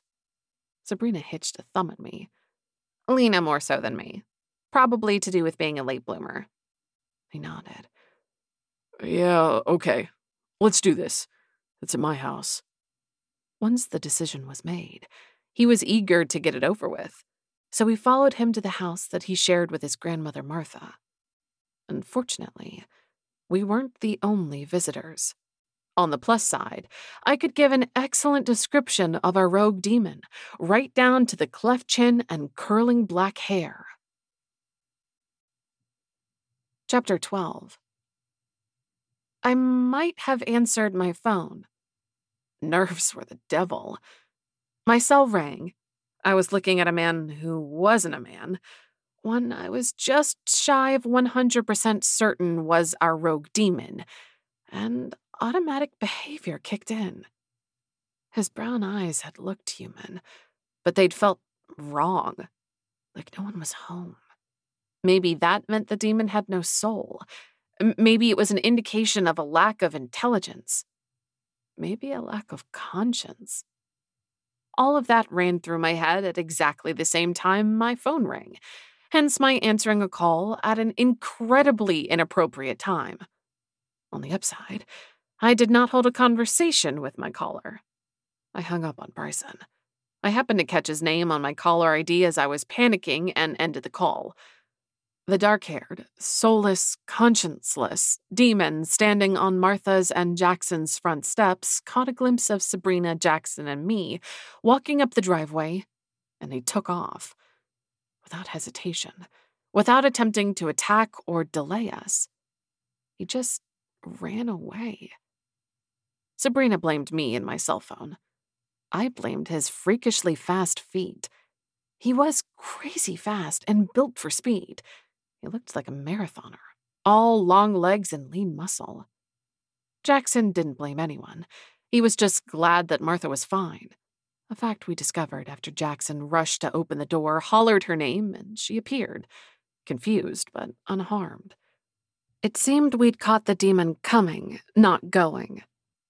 Here was the tricky bit. Martha looked like a potential victim, but that wasn't a foregone conclusion. She could be our puppet master, in which case the demon could have been on site for further murderous instructions. But the situation we'd stumbled upon could also be exactly as it appeared, and Martha could have been moments away from losing vital weight in the form of precious blood. Where in the ever-loving universe are Milo's men? Sabrina yelled, as if the volume of her voice would increase the chances of them presenting themselves. Please, such was not the way of the world. But maybe it was the way of magic. Because almost immediately after her impassioned expression of displeasure, a dark SUV pulled up and a large, muscular man exited. Klaus, he introduced himself very politely, was about to get his butt chewed. But first we had to explain to Martha why an elite security company had dispatched men to her house. She was standing at her open front door watching events unfold with wide eyes. She didn't look shocked or overwhelmed, just keenly interested. Very much an observer and not a participant. Jackson left his grandmother at the front door to join Sabrina, Klaus, and me in the driveway. He arrived just in time to hear Klaus's very disturbing question. "Where is Patrick?" Klaus scanned the street and Martha's front yard, then pulled his cell from a pocket. That must be the other guy. Sabrina's jaw unclenched only long enough to speak those few words, then went right back to clenching. No, now she'd upgraded to grinding. I'm sure there's an explanation, I whispered, gesturing to Klaus, who didn't seem to be getting a response to his call. "Oh, what's the problem?" Jackson asked. He closed his eyes and shook his head as if realizing the absurdity of his statement. Beyond the demon who is about to attack my grandmother." No one is supposed to be alone, Sabrina explained. Her teeth grinding had stopped, so that was good. Lina interrupted Bastion's attack by just showing up at his house. That, combined with the fact that the first two victims were alone when attacked, gave us the idea that the demon would only attack an isolated victim, a theory supported by the demon's sudden departure on our arrival. Bastion was attacked? Jackson asked. He looked more shaken by that than running into the creature on his grandmother's front steps. He's fine. Keep up, Jackson. Unfair of her, since we'd given no indication that Bastion had been attacked, in a coma-like state for a short period of time, and then woken unharmed. Sabrina pinched the bridge of her nose, a move I recognized as an attempt to ward off a headache. I'd slept the night through, as had my great-aunt. That had left Miles and Sabrina to alternate watch duty, which meant she'd had very little sleep. No wonder she was short-tempered. Or, rather, shorter-tempered. With a hand on her arm, I got her attention. There are some headache pills in my purse, on the floor of the passenger side. She only hesitated a split second before heading to the Suburban. I could have fixed that for her, Jackson said quietly. I shook my head, recognizing that Sabrina wasn't about to let a stranger who was also a suspect, however unlikely at this point, try to heal her. Klaus, what's going on? Patrick is your partner, I assume? Yes. Milo is pinging his cell right now. I left him in charge while I grabbed lunch. I wasn't gone more than 15 minutes. I might not be as scary as Sabrina, but my expression had to be a close runner-up. Klaus looked downright ashamed. We didn't think it would be a problem. Broad daylight, just a few minutes. We could hardly get someone to deliver to the car, staking out the house at a delivery address. We're all working short-staffed right now with limited breaks. You should have just asked. Delilah would have sorted it out. That woman was becoming one of my favorite people as she waved her metaphorical witch wand to provide housing, medical care, clothes, a printer, anything we asked for. I had a niggling suspicion that she was using our emergency as a way to cope with her recent loss, keeping busy as a strategy to divert her grief rather than experiencing it full force. But that was her choice. Everyone handled grief, or avoided it, in their own way. Yes, I understand that. And since he looked a bit green around the gills when his phone rang, I guess he really did. Boss? Here? Yes, I'll keep an eye out for them to relieve us. Sabrina returned at the same time that Martha joined us, tired of hovering at her front door and waiting for us to fill her in, I was sure. Eyeing Martha wearily, Sabrina said, Patrick? With a worried look, Klaus replied, He's here, or his cell is. Milo tracked it to this address. A new team is on the way to relieve us. I can either wait for them, or you can come with me. I can't search the premises without a partner. It was pretty clear what Klaus's preference was. The guy wanted to find his partner sooner than later. Jackson wrapped an arm around Martha. You three go. I'll stay with Martha and explain everything. We'll be in the kitchen, Martha added, with tea and snacks. She hadn't a clue what was going on. We'd converged on her property like a bunch of lunatics, and she was offering us goodies. Martha may not look like a grandmother, and she may go by her first name rather than a cozy moniker like Gran, Grandma, or Nan, but that lady had grandmothering down. Sabrina and I trailed Klaus, not because he was big and muscly, but because he was the security professional. That was one story. Reality, I really, really didn't want to turn a corner and be surprised by something surprising. With Klaus in front, I was hoping for a warning. We followed behind him as he did a cursory examination of the yard that focused on large landscaping features. The demon hadn't had much time, so he couldn't have hidden a body very well. He couldn't have hidden Patrick, I corrected myself. A body, was a dead person. Patrick could still be alive, because alive security professionals routinely abandoned their posts, my pessimistic, ironic self couldn't help noting. Even though I didn't know this Patrick guy, I found myself sending up a prayer to a God I no longer had an intimate relationship with. In the garage, my prayers were answered. Klaus opened the door, and by the time I registered a very still form on the floor, Klaus had already knelt, checked the man's pulse, and was announcing, "He's alive." The tension that had gripped Klaus since he'd returned to find his partner missing released like a popped balloon. My relief followed on the heels of Klaus's. I looked heavenward and mouthed a very heartfelt thank you, just in case. Sabrina jabbed an elbow in my ribs and pointed at the two men. In the brief amount of time I'd looked away, Klaus had basically laid down with his back resting on top of Patrick's chest. It took a second for my brain to wrap around the fact that Sabrina had spotted a learning opportunity. In less than 5 seconds, Klaus, all by himself without visibly breaking a sweat, had moved Patrick from a face-up position on the ground to a fireman's carry, kneeling briefly, then standing. As someone who'd recently moved a comatose person, I could truly appreciate his skill. If only I had a video so I could watch that move in slow motion. Then I too could carry unconscious people with ease. Clearly not, but it was still pretty darn clever, and given my recent experiences, useful.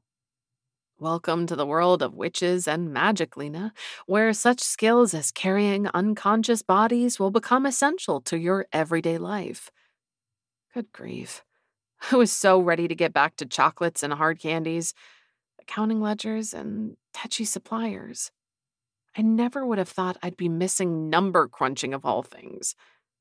Standing with an unconscious man draped over his shoulders, Klaus said, "Get the door for me."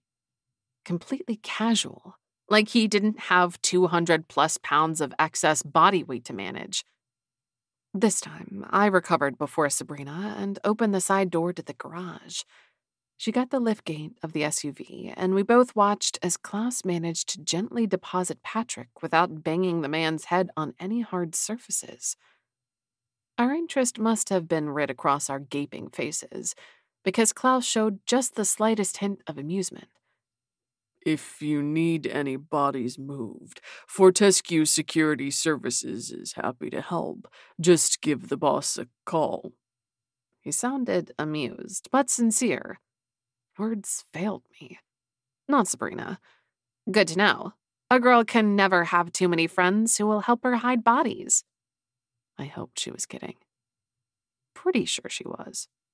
This conversation, that had no good end, was cut short by the arrival of the replacement team. Klaus quickly updated them, then headed out with Patrick, who would be fine, I told myself, because Bastian had been knocked out and he was fine. I'd even gotten a text message from Bastian in the car after Sabrina and I had left Magic Beans. He'd assured me that he was recovered, which I interpreted as recovering, and told me to be careful, including but not limited to keeping Sabrina within eyesight at all times. Sabrina's text pinged immediately after, and I'd have bet my fancy new Delilah-approved figure-hugging, butt-lifting jeans that Bastian had just texted Sabrina with similar instructions. That was just so... Bastian. Gah. Even thinking about him brought the spicy scent of Christmas and cuddles to mind. The new guys didn't introduce themselves, but they did give us a Fortescue Security Services business card to deliver to Martha with instructions for her to call Milo with any concerns about their presence, or them directly if she felt threatened. There was a cell number written neatly on the back. Then the unnamed driver rolled up his window and parked the dark SUV directly in front of Martha's house. Okay, then. Sabrina glared at the vehicle. I liked Klaus better. She marched to the front door, conveniently forgetting that she'd been teeth-grindingly angry at Klaus earlier. She knocked, then opened the door without waiting for a response. The scent of baking cookies filled the air. Cookies weren't candy, but baking them was still pretty high on my list of enjoyable activities. As a result of my extensive experience, I could tell that these particular baked goodies were in the gingerbread family. Oh, Sabrina rubbed her hands together. Gingerbread. One of my favorites. She caught my inquisitive look. What? I know things. I bake, and even my nose works pretty good. I didn't say anything. Also, isn't just about anything sweet one of your favorites? Yeah, true, she agreed with a grudging nod. We found Jackson and Martha in the kitchen waiting. Martha asked our drink preferences, and as she poured, said, I saw that man, Patrick, getting carried to the car. Is he... Her voice trailed away. When I shifted my gaze from Jackson and the thick stack of papers on the kitchen table in front of him, I found her staring out the window over the sink. I remembered suddenly that she'd lost her husband. Jackson hadn't been specific about the timing, but I'd guess it wasn't all that long ago. Patrick was drugged, I said. He was unconscious, that's all. All basically true. Perhaps a rather positive interpretation, but the woman staring blankly out her kitchen window didn't need the bald truth. The one that involved a demon and the nasty side effects of its bite. Jackson said the paper he'd been reading back atop the stack and joined his grandmother at the sink. He rubbed her back. Tell them what you told me, okay? She frowned at him, looking more confused than upset. I couldn't decide if she was handling everything well or if she was simply detached from events. But even as I posed the question in my head, I intuited the answer. She'd put something, distance, a thick layer of apathy, between herself and the world. She was a woman hurting and trying to get by. It hadn't been apparent at the park when we'd first met. Maybe being outdoors helped, or the company of her friends. Maybe her difficulties were exacerbated in her own home, a place that might hold memories of her husband. I couldn't know, and to pry would be cruel, but I knew one thing for sure. You didn't do this, I said. I turned to Sabrina. She didn't do this. As I made eye contact with Sabrina, she dipped her chin almost imperceptibly. She agreed. Martha smiled slightly at my pronouncement. Call forth a demon and use it to kill people. No, I didn't do that. After glancing at Jackson, she continued. When Jackson pulled out Lindy's will, I wondered that she'd sealed it. You know how, after you've closed the sticky part of an envelope, you can sign it so that you can tell it's been opened. That's what she'd done to the manila envelope with the will. Jackson gave her an encouraging nod, and she continued. It seemed a funny thing to do, because she'd told both Rex and me what her plans were. I didn't think it was any kind of secret. Sabrina and I were both leaning forward. This was why we'd come. We'd suspected the contents of the will were important. How much easier would all of this have been if Lindy were a witch? We could have saved Martha and Jackson the difficulty of discussing their dying friend and her last wishes.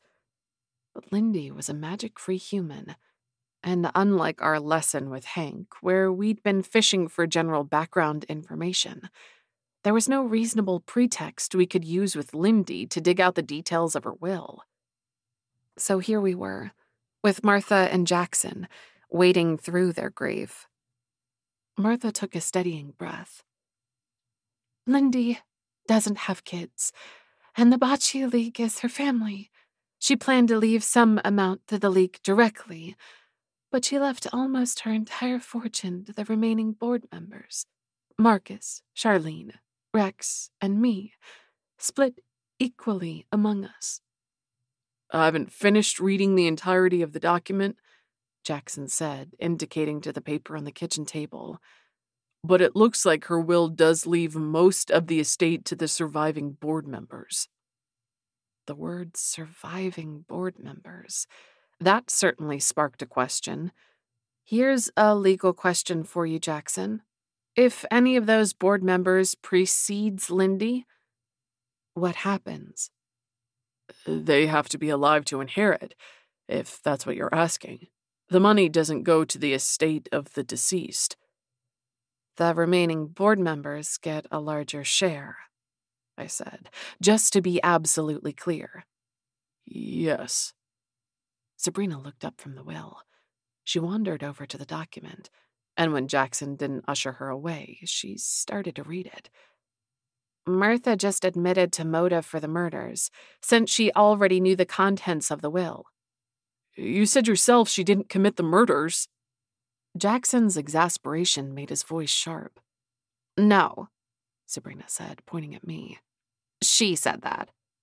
What about Rex? Jackson asked. What about him? Sabrina knew him, though it had been clear from their brief interaction at the park that they were no more than passing acquaintances. Someone from her uncle's crowd, as Charlene had been. I'd had the impression that her uncle's social circle was filled with affluent people, so why would Rex be desperate enough for cash that he'd kill? The oven dinged. I was about to jump out of my skin. I'd forgotten all about the cookies. I'd grown accustomed to the scent, and there were no traces of baking in the kitchen. Probably because she'd had the dough in the refrigerator. Frequent bakers had all sorts of tricks.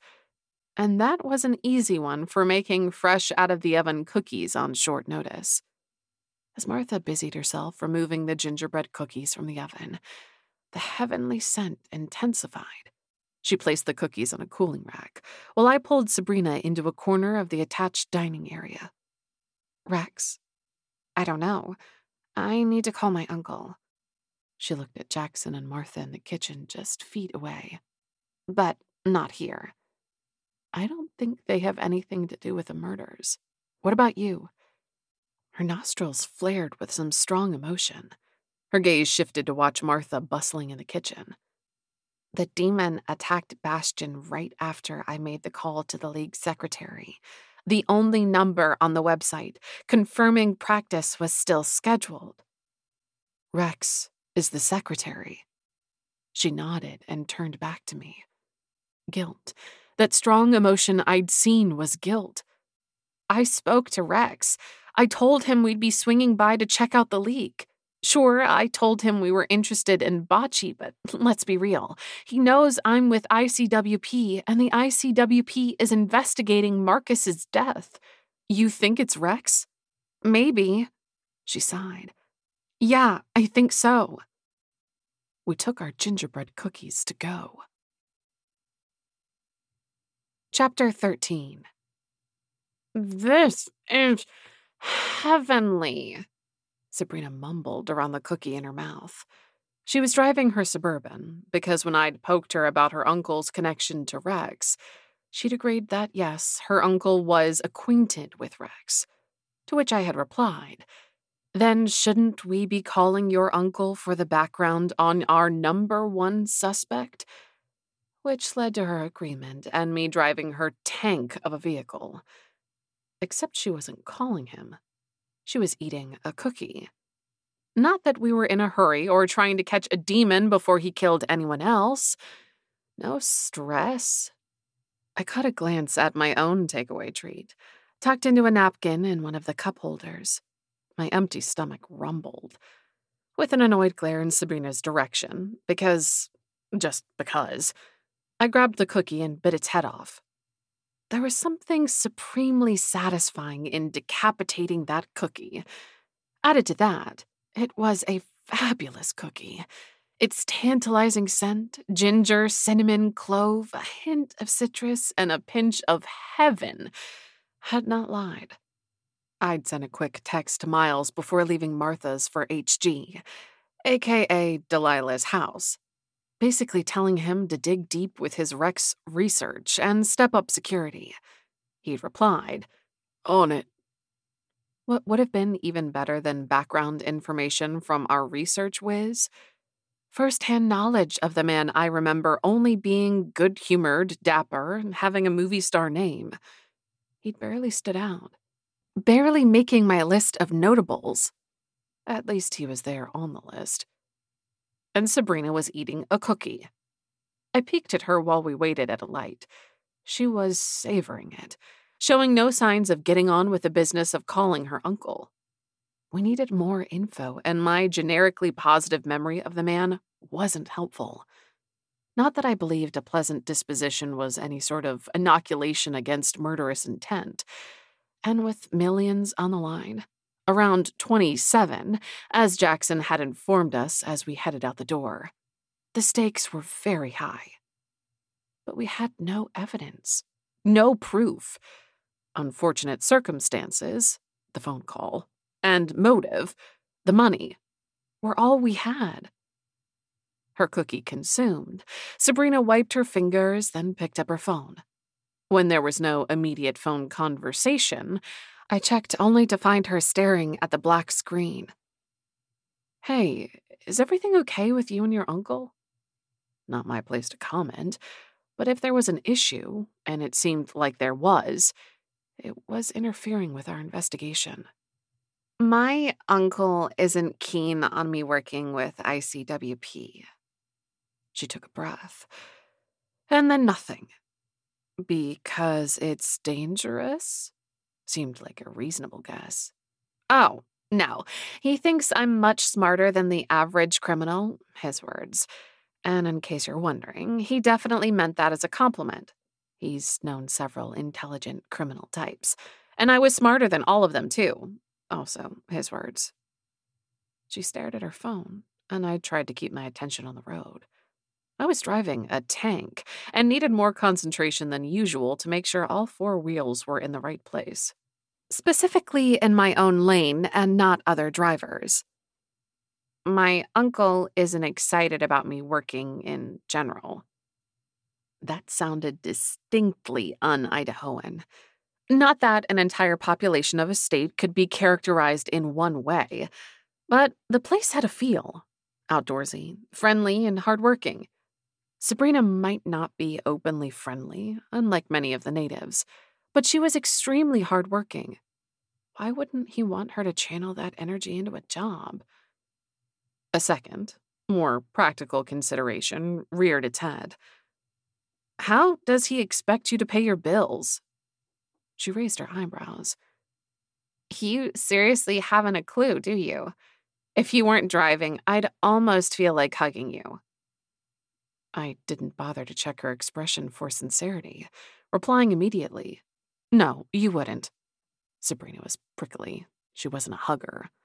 "True. No, I wouldn't." I scrambled to think of a reason a loving parental figure might not want his bright young niece to be gainfully employed. "He wants you to get married?" That seemed so mid-century to me, and not in the stylish furniture way. Also, there was the fact that Sabrina wasn't even dating anyone, let alone on the cusp of marriage. She snorted. "Good grief, Lina. It's like you really did live under a rock before we found you.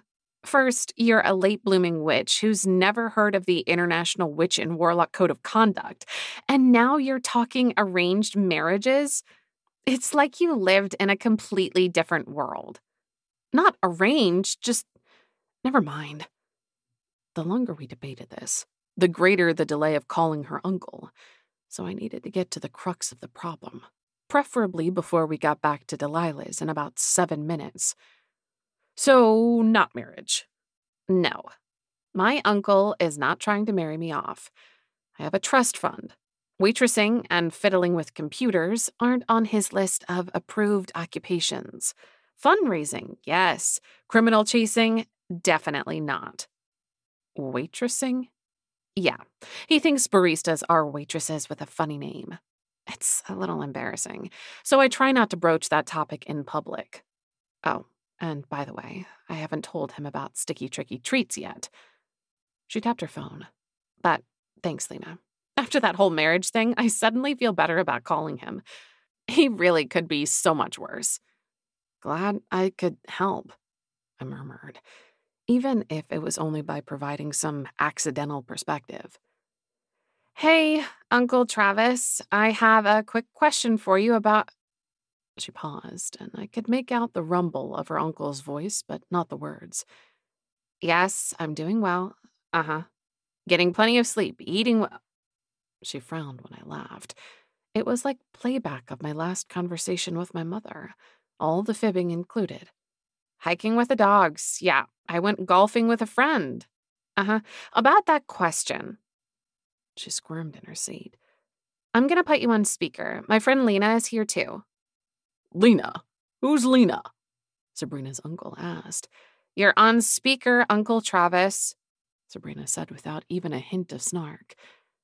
Apparently, her uncle was allowed to demonstrate technological incompetence without ridicule. If that wasn't love in Sabrina's world. "Hi, I'm Lina." I left it at that.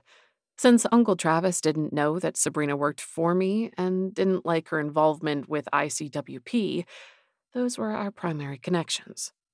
Lina, nice to meet you, in a manner of speaking. I don't meet enough of Sabrina's friends. Maybe you could come with my niece to Sunday brunch." He paused, then said, "We're overdue a Sunday brunch." From his tone, I gathered Sabrina was long overdue a Sunday brunch. "About that question," Sabrina said. "What can you tell me about Rex?" "This is for your police job." He sounded disappointed. Disappointed parental figures were the worst. I'd rather deal with anger than disappointment. Anger sparked reciprocal anger. Disappointment, however, triggered shame, even if I hadn't done anything wrong. "Yes, Uncle Travis." She didn't correct him about her title. She was a deputy, not a police officer. But that was a minor point, I supposed, given the situation. He sighed. "We're not close. He's an acquaintance, not a friend." "Do you know if he's having any financial problems?" she asked. "I don't do business with him." His tone seemed oddly flat. I caught Sabrina's head cock out of the corner of my eye. That completely innocuous comment seemed interesting to her. Or his tone, perhaps. "Can you tell me why?" She paused a beat, then added, "Please, it's important." "Anything I have to say would be nothing more than gossip. Is that how ICWP is handling investigations these days? Following bits of innuendo instead of evidence?" Though the words were harsh, his tone remained relatively neutral. Her Uncle Travis wasn't wrong, and it was possible that by the time we'd arrived back at HQ, Miles would have dug up every financial detail of Rex's life. Hard evidence, not just gossip. But we were working on the fly here, trying to prevent another death, and any little bit of information that pointed us in the right direction, or away from the wrong person, would be valuable. Given the stakes, I had to try to get something from Sabrina's uncle. I asked, "On a scale of 1 to 10, how happy would Rex be to inherit several million?" "Incandescent," Travis replied without hesitation. "Look, he's a pleasant enough man to encounter at a social event. I've shared a cocktail with him on occasion. But he has the opposite of the Midas touch. Every venture he touches drowns in red ink. I have no knowledge of the state of his personal finances. Professionally, I don't do business with him. And if you quote me, I will deny having said a word. Sabrina, if you think Rex has done something wrong, find actual proof." "Yes, Uncle Travis." That was the second time she'd placidly agreed with him. Not that we weren't working to find evidence, but the situation was more complex than that. We had priorities, like keeping people alive. Then we'd worry about evidence. But maybe Sabrina wasn't allowed to tell her uncle about an ongoing investigation. "Brunch, this Sunday. And you'll bring Lina." She pinched the bridge of her nose. "Yes, Uncle Travis." In a softer voice, he said, "It's good to hear from you." Then ended the call. Not a word. Sabrina glared. I could feel it on the side of my neck, like a laser beam of annoyance. Then she made another call. Bastian, I just discovered that Rex has been blacklisted in the local business community. Wait, what? When I glanced at her, she was holding up a finger. That wasn't my takeaway from that conversation. Got it. We should be there in less than 5 minutes. How are you? Right. She ended the call. Bastian says he's fine and stop asking. Fair warning. Got it. I was definitely asking, but maybe my great-aunt, not him. The man had some unknown quantity of blood sucked from his body less than 24 hours ago, and just woke up this morning from something that looked an awful lot like a coma. People who cared about him were naturally going to keep a close eye on him. And yes, I was one of those people. I cared about him. Spit it out, Sabrina said. Nothing. Except it wasn't nothing. I was twisted up over my blooming feelings, and Bastian was hard to read, which complicated the situation. He's a little frustrating sometimes. And you're just now coming to that conclusion? She muttered something about old people and being blinded by hormones. Anyway, Bastian has a plan. Said he'd fill us in when we get there. I didn't roll my eyes, because that would require me to remove them from the road. You could have led with that. Why? We won't be there for ages, so what does it matter? He'll probably change his mind and leave before we get there. And did I mention, Lina, you drive like an old man. You mean a little old lady. She threw her hands in the air. And now you're an ageist and a sexist? I'd had enough of her shenanigans. I'm not speaking to you until you have something useful to say. Okay. She agreed amiably. Oh, and hey, thanks for making me call Uncle Travis. Yeah, that should have happened a while ago. I appreciate the kick in the rear. Uh-huh. I'm free all day Sunday. Just text me the time and location. What's appropriate attire for Sunday brunch with your rich uncle? I grinned. Her response wasn't suitable for sensitive ears, so I spent the last few minutes of the drive tuning out her grumblings and mentally brainstorming ways to take down a demon. Since my witch training was practically non-existent at this point, and my knowledge base limited to episodes of Buffy the Vampire Slayer and Supernatural, I really hoped that Bastian had some sort of viable plan for us. I also couldn't help wondering if we should have stopped at the store for large quantities of salt and several wood stakes. A picture of the athletic, fleet-footed, soulless, dark-haired demon popped into my head, and I added sawed-off shotgun to the list. Sabrina was ignoring me as I quietly flipped out. Oh, and scrolling on her phone like every 20-something who wasn't actively engaged in another activity. When I pulled onto Delilah's street, Sabrina's phone pinged, and she let loose a particularly juicy profanity. Stop the car, now. I pulled over to the shoulder immediately. Grumbly, cranky, snarky Sabrina was one thing, but serious Sabrina I obeyed without hesitation. For all her foibles, she is an ICWP deputy. Demons at the house right now. She hopped out of the car. I followed automatically. Demons? What, like more than one? She was already back at the Suburban, popping the liftgate, and is that a gun? I scanned the street quickly to make sure that none of Delilah's neighbors were out. Even in Idaho, pulling to the side of the road in an upscale neighborhood and retrieving your weapon was more than a little weird. I was going to ask if you know how to shoot a gun. I'm going with a no, so you don't get one. She tucked the gun into the waistband of her jeans as she spoke, which didn't seem safe. Not at all. She pulled out a small canvas duffel and handed it to me. Do you have a license for that thing? Sabrina stopped on her path to the driver's seat and turned to glare at me. Really, Lina? Come on. You can do this. I nodded, which was enough to get her moving again. As she climbed into the driver's seat, she said, "Besides, no one's asking you to shoot any demons." Clutching the duffel to my stomach, I glared at her. Yet, do we even know if bullets work on demons? We do know, because I was reading up on them in Magical and Bumpy. There are links to additional resources. She started the car. I don't suppose you want to share any of that information? Don't let one bite. All it takes is one nibble to knock you out. Bullets harm the physical body of the demon, and since it takes time for them to make or repair a body, that's helpful. And a few tasers would be handy. Something about the electricity messes with them, though I'm not sure how.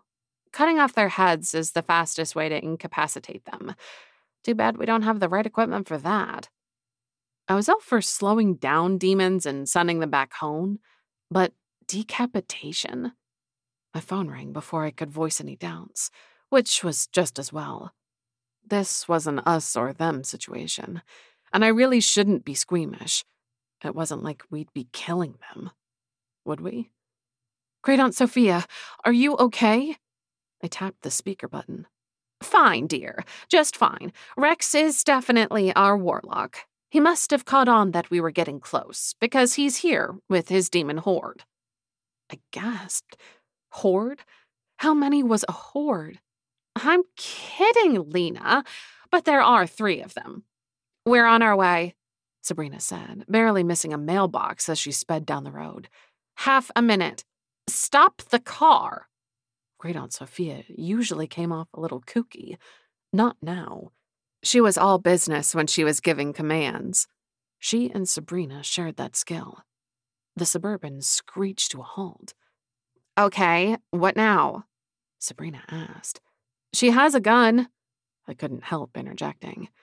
Well, don't shoot anyone, especially Bastion, Miles, or me. Great Aunt Sophia's tone conveyed equal parts warning and dismay. It seemed we were on the same page regarding firearms. Sabrina leaned back in her seat and crossed her arms. I assume you're safe for the moment, since you've got your reinforcements sitting on the side of the road and giving them a hard time. Safe enough. Bastion has the kitchen closed up with some fancy wizard spell. We've got enough time. For what?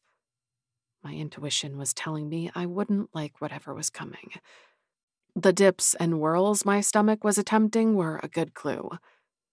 Time for you to do a little magic, Lina. Panic grabbed me by the throat. Had to be that, or the temperature in the Suburban increased by 20 degrees. The interior shrank to a quarter its original size, and all the oxygen had been sucked from the air. Sabrina placed her hand on my back, then shoved my head between my knees. Tell me what you need her to do. I'll sort it out. My great aunt and Sabrina chittered like squirrels. That's what it reminded me of. Lots of excited noises, but no actual words. Except that wasn't entirely true. The occasional word slipped through. Scary words like control the demon and open the gate. But most terrifying of all, use her magic. Quiet filled the car, and then Sabrina tapped my shoulder. Lina? More tapping.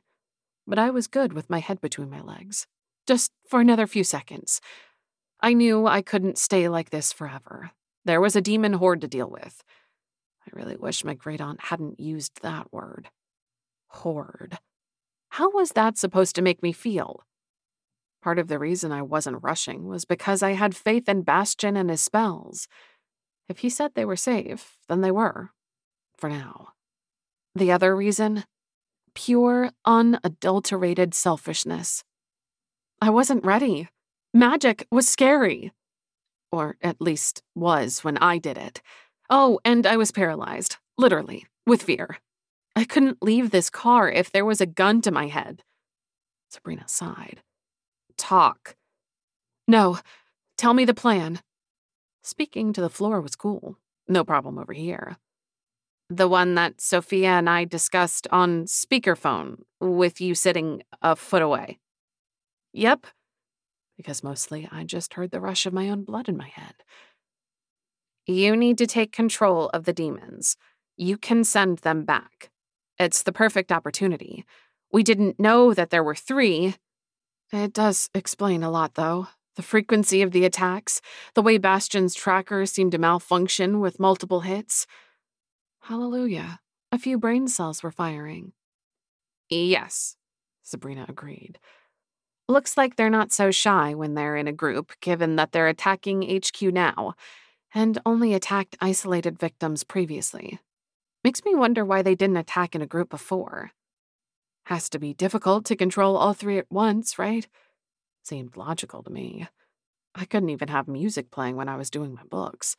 Controlling a single demon had to take more focus than crunching numbers, and controlling 3 of them at once? Tough stuff. You can do this, Lina, and you know you're not alone. How Sabrina knew to say that, I couldn't guess. But the fact that, unlike before, unlike those times I'd cursed my candy, I wasn't alone. That mattered. I had guidance and help. That didn't change the magic that was inside me, the same magic that was capable of doing terrible things, but it made it less scary. I didn't lift my head. I wasn't sure that would go well, but I twisted my neck so that I could look at her rather than the floor of the Suburban. How are we doing this? Rex has been using crumbs of your magic to control the demons. There's a chance, with you here, that those crumbs don't hold up against the original source. Uh-huh. And if Rex's little bit of magic wielded with expertise outweighed the great heft of my own magic that would be wielded inexpertly? We're hoping you just showing up will cancel out his control. I looked at her, still not lifting my head. Intuitive witch here, even if I did have my head between my legs and was trying not to pass out. She didn't think that would happen. Fine. It's a long shot. Sophia has a plan if Rex's control holds. She says she'll walk you through the whole thing, help you send them back. And if I mess it up? If instead of sending them back, I open up a gaping hole that says, "Demons, welcome, come to our town"? Because with my track record, it wasn't out of the realm of possibility. You're not going to do that. Says you. She glanced at the dash clock. And Sophia and Bastion and Miles. We trust that you can do this. A panicked laugh wheezed from my chest. Because I'm so handy with magic? Not like I have a few accidental murders under my belt or anything. Oh yeah, and that time I almost killed myself. It did occur to me that murder and accidental usually didn't go together, since murder required intent. But I'd accidentally let loose my magic, and then someone had on purpose used it to kill. A few times over. Voila, accidental murder. And then I sent Bastion home by himself, where he got— No, you don't get that one. She sighed again, but this time it wasn't filled with impatience. That one's on me. I called Rex. That call warned him that we were getting closer, so he struck at the heart of Boise ICWP. Bastion. I guess she could be responsible in a very roundabout, no intent, it was probably going to happen anyway sort of way, which was really about as responsible as I was by sending him home to nap alone. I made an annoyed sound. That's idiotic. Yeah, well, I agree, but that's how I feel.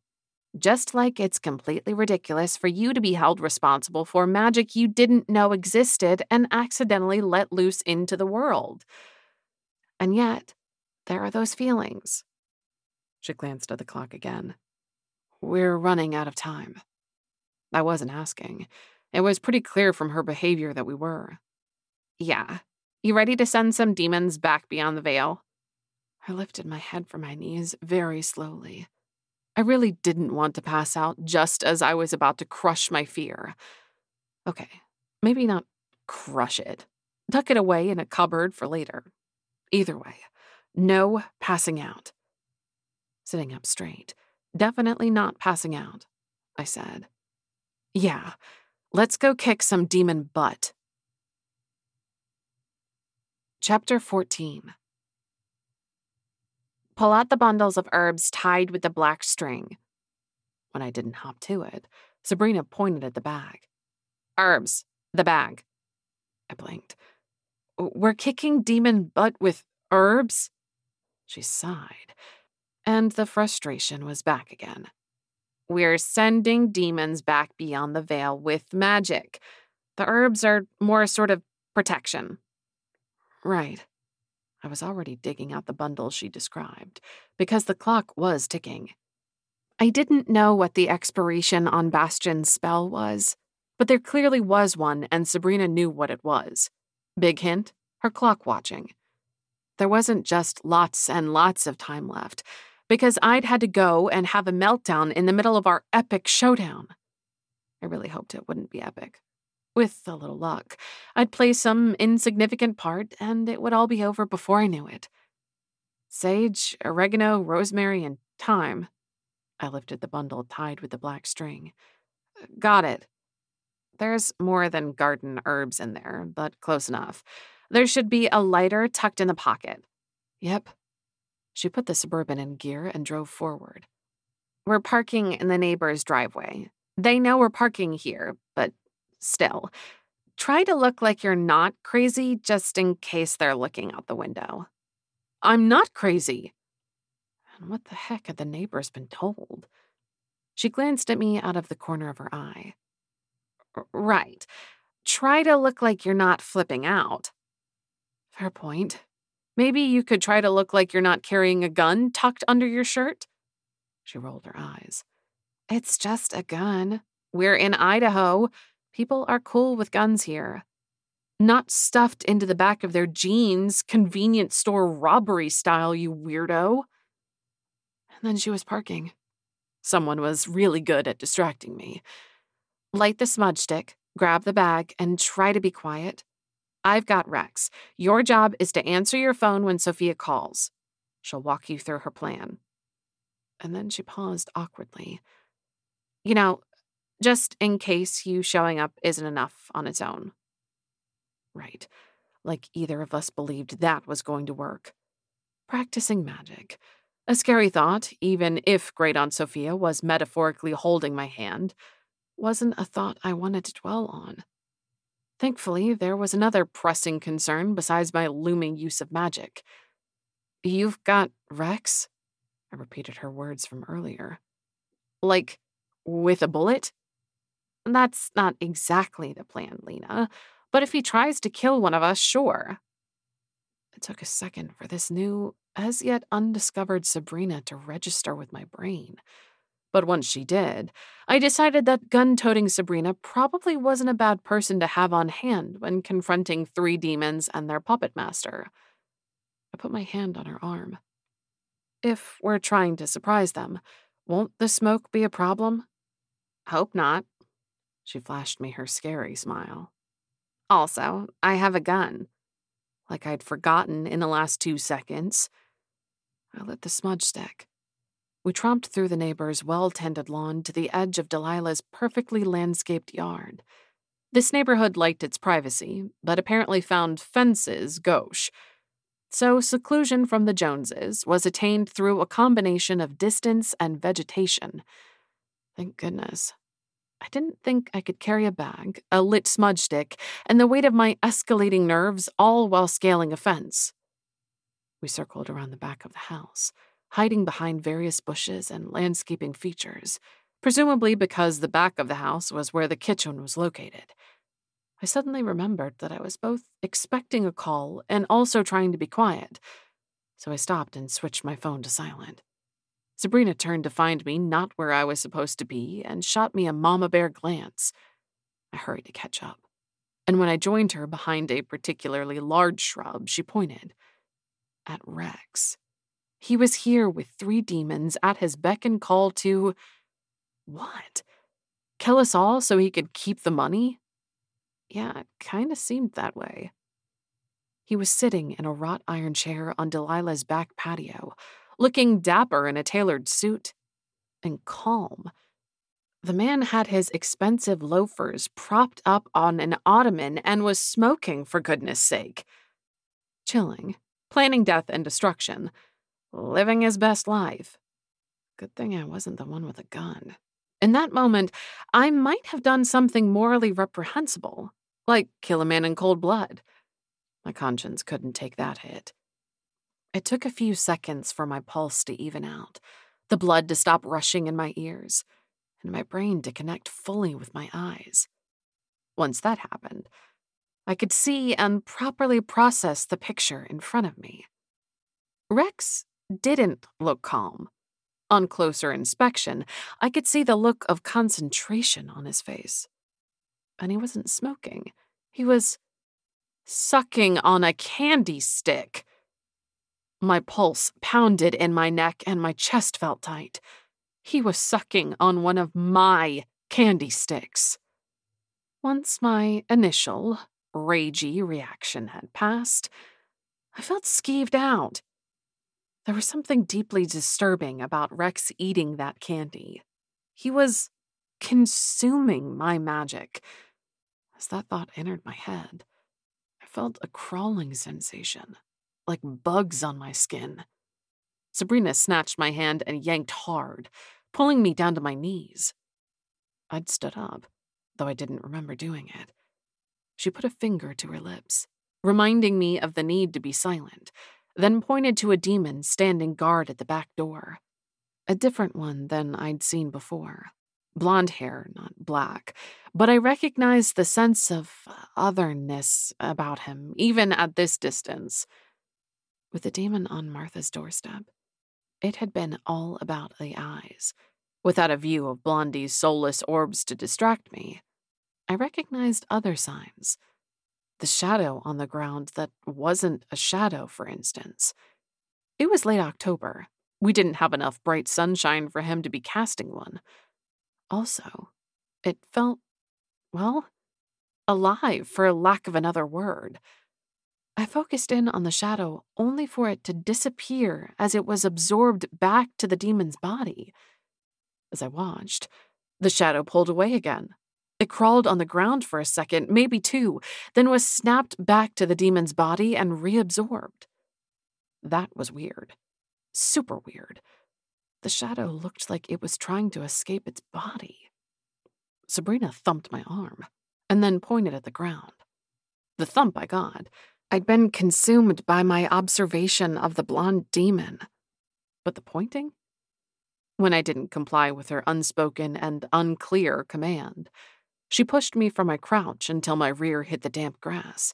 Then she displayed the classic gesture for stay. Even I knew that one. I assumed the lotus position so that she'd know I was settled in. Looked like I'd be doing whatever magic needed doing right here. I pulled out my phone to show her that I hadn't forgotten I was expecting a call from Great Aunt Sophia, which was when I saw I'd missed a call from Great Aunt Sophia. Sabrina saw the missed call and rolled her eyes. Not like I'd missed it on purpose. We'd already established I wasn't at my best in these stressful situations. Weird, because work stress I handled just fine. A packed store with a line of impatient customers? No problem. My lavender suppliers switched the variety on me with no warning. Handled. This sort of stress, though, and I was turning my ringer and vibrate off when I was just trying to silence my phone. And yet, these people, my friends and family, still had faith in me. That had to mean something, right? Something more than I was the only one that could help in this situation. Sabrina's toe nudged me. She glared at me and my phone, which I interpreted as, "Call Sophia, insert expletive from Sabrina's vast store of unsavory words." I tapped the missed call icon. She picked up on the first ring. "And Bryson gives me grief about not answering my phone in a timely manner. Humph." Oh, Lord. I'd forgotten all about Bryson and his phone calls and texts. Not that now was the right time to worry about that. "You lit your smudge stick?" she asked. I hesitated, because my other instructions were to be silent. No one said anything about conflicting directions. I scrunched down and curled my body over my phone, then whispered, "Yes," then immediately placed it back in my ear. I looked for the glare of death from Sabrina, but she was gone. At which point I remembered the other part of this plan, that she'd take care of Rex. No gunfire thus far, so good news on that front. Scanning the surrounding greenery, I found her hunkered down behind another bush and eyeing the path closer to Rex. Rex, who'd suddenly taken an interest in his surroundings, probably smelled the dang smoke from my smudge stick. I really hoped that thing was doing something useful. Then Sabrina popped up from behind her shrub.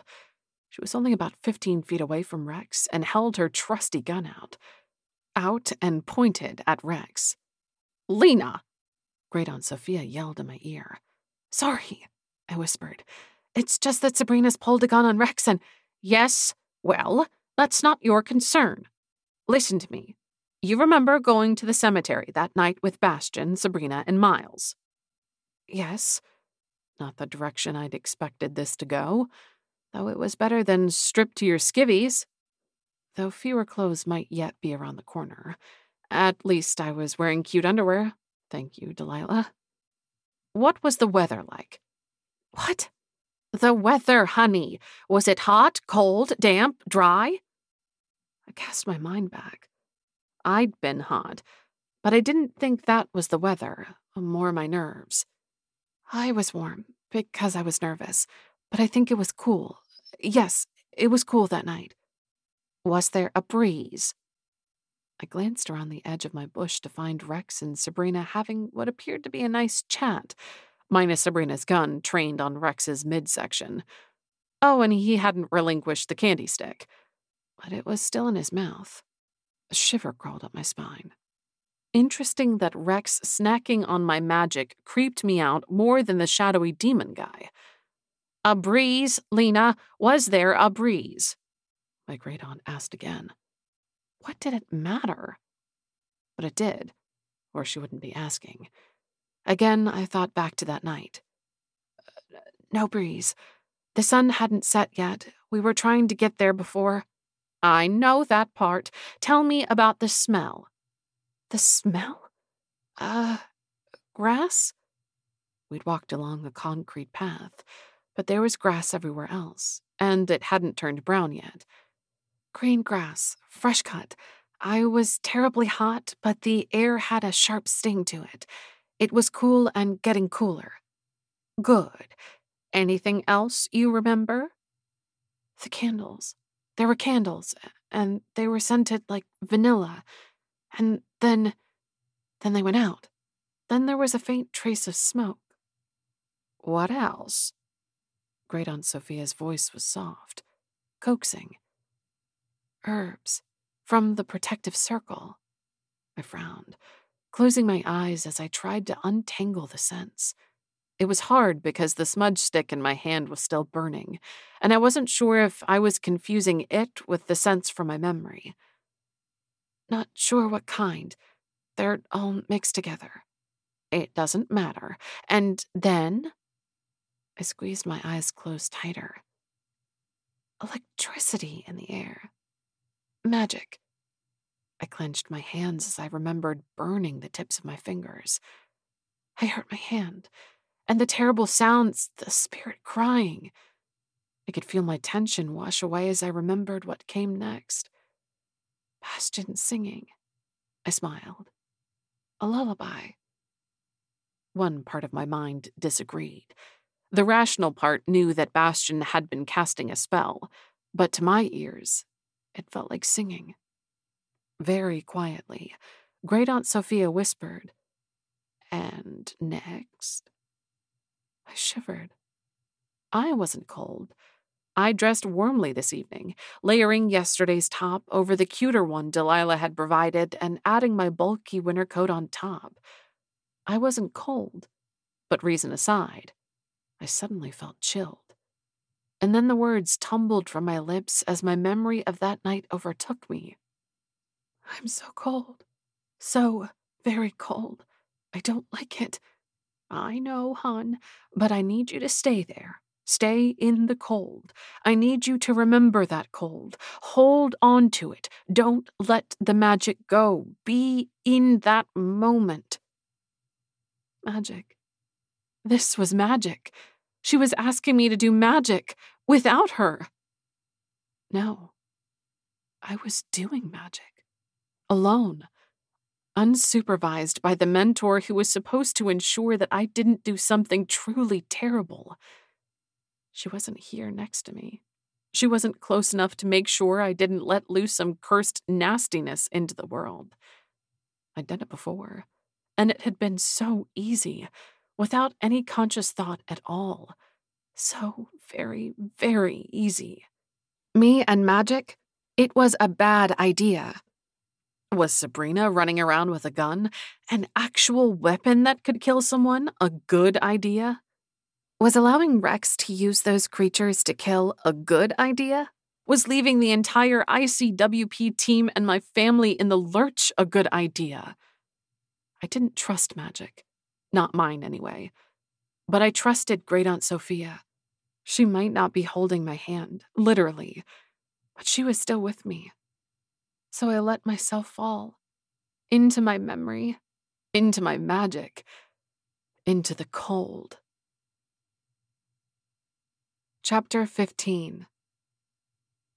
The warmth of a hand wrapping around mine was my next memory. But maybe that wasn't a memory. Maybe that was happening now. I've got her, Sophia. Delicate, warm fingers squeezed my colder ones reassuringly. Her fingers are ice cold. A woman's voice. A warm body settled next to mine, and then an arm wrapped around me. Listen to me, Lina. It's Delilah. I knew Delilah. I liked Delilah. I think. Either way, she was warm, so I leaned into her. I've got Sophia on the phone. She's still stuck in the kitchen, just for a few more minutes, but she needs you to stay where you are. Stay in the cold. I considered opening my eyes, but something held me back. I should keep my eyes closed. It was important. I nodded blindly, agreeing with Delilah and her warmth. She said that you need to open your eyes. When I shook my head, she squeezed me again. Not here. In your memory. Can you do that? No idea, but I could try. With Delilah's warmth and voice anchoring me to the present, it was easier to separate the sensations of now from the memory of sensations then. My body was here, in Delilah's yard, far away from the cemetery. Safe. With that in mind, I let myself experience the frigidness of that past moment. That moment, when I'd been somewhere between this world and the next. And then I opened my eyes to find the cemetery, just past dusk. Bastian was there, looking like the world was about to end. Sabrina and Miles were there too, and neither of them seemed very cheery. And then I saw myself, part of the circle of 4. My lips were blue. To be honest, I didn't look so hot. Blue lips and mermaid hair didn't go together nearly so well as one would think. Are you there? Delilah whispered near my ear. In the cemetery. I nodded. I heard her conferring with my great-aunt on the phone. This must be going well if I was seeing the cemetery of my memory, and yet still hearing the sounds of the present. I'd be more comfortable if I knew what was happening next, but beggars, choosers, and all that. Sophia wants to know if you can see your other self. My other self? I scanned the cemetery, unsure of what she meant, right up until I saw, well, my other self. It was me, but not me. Hard to explain my recognition, because the shimmery being looked nothing like me, just a bunch of sparkly dust, really. But I knew. My best explanation for the brilliant cloud was that I was looking at my magical self. It felt wrong to see myself divided in two, and even worse to see the beautiful, sparkly part of me ripped away from my physical body and pulled toward a gateway leading into the unknown, the unknowable. I nodded when Delilah repeated the question, asking again if I'd seen my other self. Are you near the gate? I nodded again, because I was. My magical self was near it, being sucked inside it, a place where the living couldn't survive. Only when I looked more closely did I realize that there were thin strands, like threads, that held me back, keeping that shimmering part of me in the physical world. Tracing them to their source, I found that those strands were tied to Miles and Sabrina, and the brightest, boldest thread of all was Bastion's. All right, if you're certain, Delilah whispered. In my ear, she said, Sophia wants you to open the gate. I don't understand. Speech. Something I was certain I hadn't been capable of a minute or two earlier was suddenly possible. Straddling my memory and the present was getting easier, and I wasn't so terribly cold. Chilly, but not freezing. She thinks if you open the gates, they'll flee home, Delilah said, sounding not at all certain of her words. Intuitive witchier, I could tell. They can't escape through the crack that's there now, and Rex just ate the last of your candy, which supercharged his hold over the demons. She thinks I can't control the demons, but that I can open the gate? Yes, and the gate will pull them through, or call them. Again with uncertainty. Delilah might not be sure, but if my great-aunt believed it was the solution, the image of the demon shadow creeping away from its physical body and being snapped back and reabsorbed filled my mind. She was right. My great-aunt was exactly right. The shadow, the demon, wanted to leave, to go through the gate. We could only hope. But it didn't want to be trapped here, in a body, under Rex's control.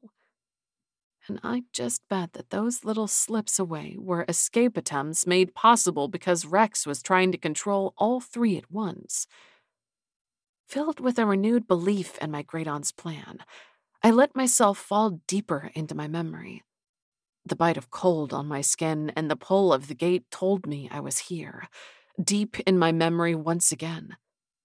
I opened my eyes to focus on the gate. The gate in my memory was a gaping hole, wide open with a strong pull to the plane that lay beyond. I needed the crack that existed today to become the gate of last week, which seemed an impossibility. How do I do it? Delilah still had her arm wrapped around my shoulders, and I could feel the tension in her body. I'm not sure. With forced cheerfulness, she said. But we have a little time. Milo brought tasers, and that scrambles the demon's connection to Rex. The tension in her body told me that, despite her words, all was not well and that we didn't have time. I needed to figure this out now. Sabrina's research came back to me. Can't Milo just decapitate them? That's not such a great idea. I thought Sophia told you. They tried. That's why they're all trapped in a kitchen right now, with one of the demons who is currently without a body. They don't want to let it out until you open the gate. They're trapped in the kitchen with a demon? I didn't dwell on the decapitation part. Yes, I did. Who had done the deed? And with what? A bread knife? But mostly, they were trapped in the kitchen with a demon? Delilah rubbed my arm. I realized I was shaking. A bodiless demon, she said with a manufactured, optimistic, upbeat tone. Much less dangerous, but they don't want to lose track of it. Then she dropped the fake positivity and gave me a little real talk. If ICWP wasn't so darned ethical, then Sabrina could just shoot Rex and this would all be over. I could understand where she was coming from, but I wasn't about to be a party to shooting a sort of unarmed man. Sophia's back, Delilah said. Then I felt the slick glass from my cell phone pressed against my ear and jaw. You've done the difficult part, Lina, connecting to the memory. Now, use that to be in the place. You should be able to see both the cemetery of today and the one of your memory. That will give you a location for the gate. Yes, I understand. Except I really didn't. But I also hadn't understood what she'd meant by my other self until I'd seen that sparkly piece of me floating as particles in the air. And everyone else was doing their part.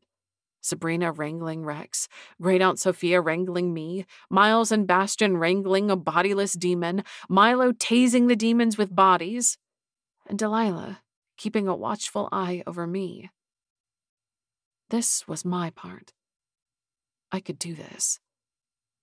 And I knew that to do it, I'd have to let go of fear, of uncertainty, of my hold on the present. I imagined a trust fall, and then I trusted.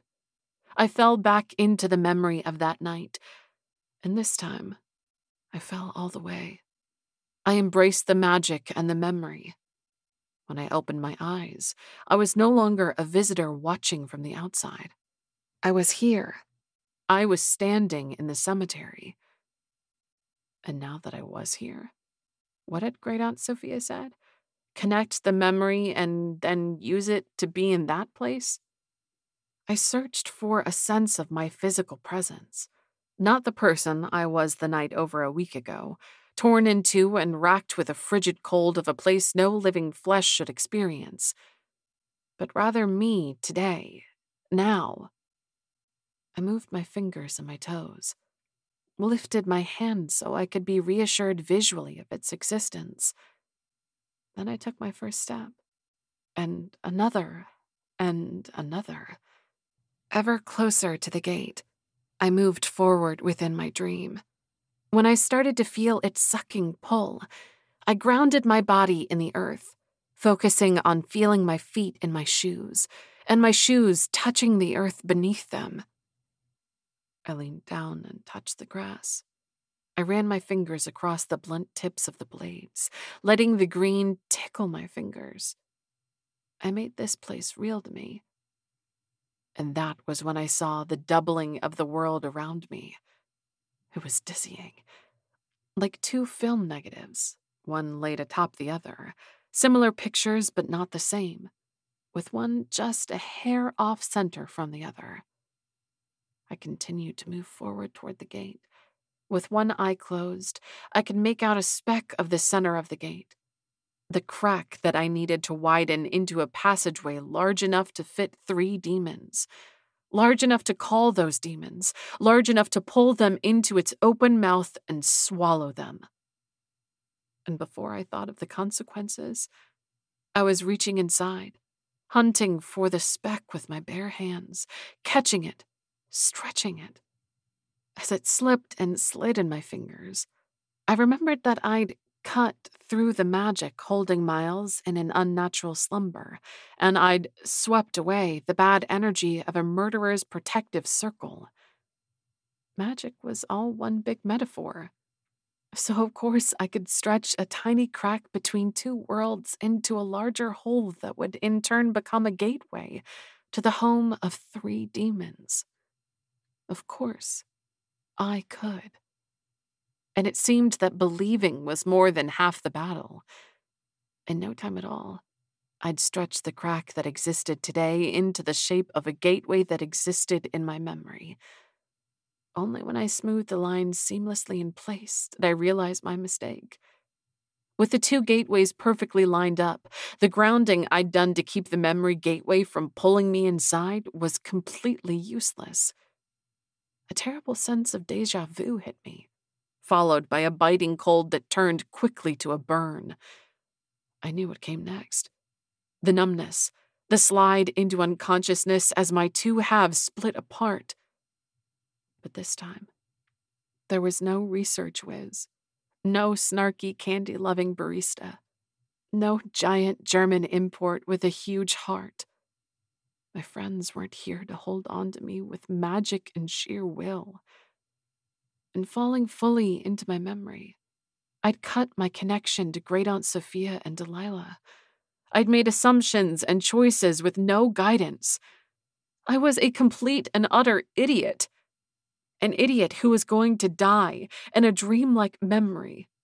Who died in a memory? Who died in a dream? Me. I did. If my eyeballs weren't frozen, I'd cry. As I contemplated my imminent death, a shadowy entity whizzed by me through the gate. Another followed behind, and then a third. They brushed by me, their otherness recognizable even though I'd only encountered 2 of the 3 demons before. As the cold flowed through my veins, I also felt a deep satisfaction. 3 demons fully and finally wrangled, sent beyond the veil where they could no longer be bent to the will of a murderous warlock, where they could no longer feast on the blood of humans. So I might die in a dreamlike memory. At least those bloodsuckers were no longer a threat. A dreamlike memory. A memory that was like a dream. Some idea at the edge of my thoughts hovered, waiting to be fully realized. Then, finally, that thought reached its painfully slow maturation. This was a memory that was like a dreamlike memory I had fallen into magically. All I had to do was... Chapter 16. I opened my eyes to find far too many people staring at me. What? For a smart woman, you're not the cleverest of witches. My favorite, only, employee glared down at me. It didn't take witchy intuition to spot the fear in her eyes. A little close for comfort, darling. My great-aunt nudged Bastion, who offered me his hand. I gladly accepted it. I didn't trust my legs to be steady after What had I done? I hadn't traveled through time and space, though it certainly felt like I had. I'd dreamt my way to another place? No, I'd memoried my way there. Sort of, except I was actually there. But had I been really, physically, truly there? Whatever I'd done, I needed to stop trying to wrap my head around it, because in my distraction, I was still clinging to Bastion's hand. Not that he seemed appalled, but still. As soon as I let go of him, Great Aunt Sophia wrapped me in a smothering hug. You're supposed to exit the memory when the work is done, hon. When you memory hop, you can't fall too deep. Dangerous stuff, that. Which I'm sure she would have told me if I'd actually attended that particular training session. Which implied that I'd attended any training session, which I had not. I resolved to be a much better trainee witch for the duration of Great Aunt Sophia's stay in Boise. Actually, anything would be better than my non-existent efforts thus far. I resolved to be a good trainee witch. Miles patted me awkwardly on the back. Maybe no more field work for you, Lina. I'm not sure we can handle it. At least not until she's had some training, Sabrina said. Speaking of, Sophia, I don't suppose you'd consider sharing your memory hopping trick with the rest of the gang? The smile that accompanied her request was a little terrifying. Great Aunt Sophia frowned. Before she could come up with a reply, I suspected a polite refusal was imminent. A man called out. Hello? Excuse me. I'd swear that was Rex yoo-hooing from the general direction of the house. Is someone going to officially arrest me? Definitely Rex. What sort of man poked the police to arrest him faster? He called out again. It looked like a man who'd killed people for money was exactly that sort. Milo is keeping an eye on him just until... Miles gestured toward me. You know. Until we knew you were all right. Great Aunt Sophia patted my arm. A flash of panic consumed me when I realized I'd dropped out of my memory without closing the gate.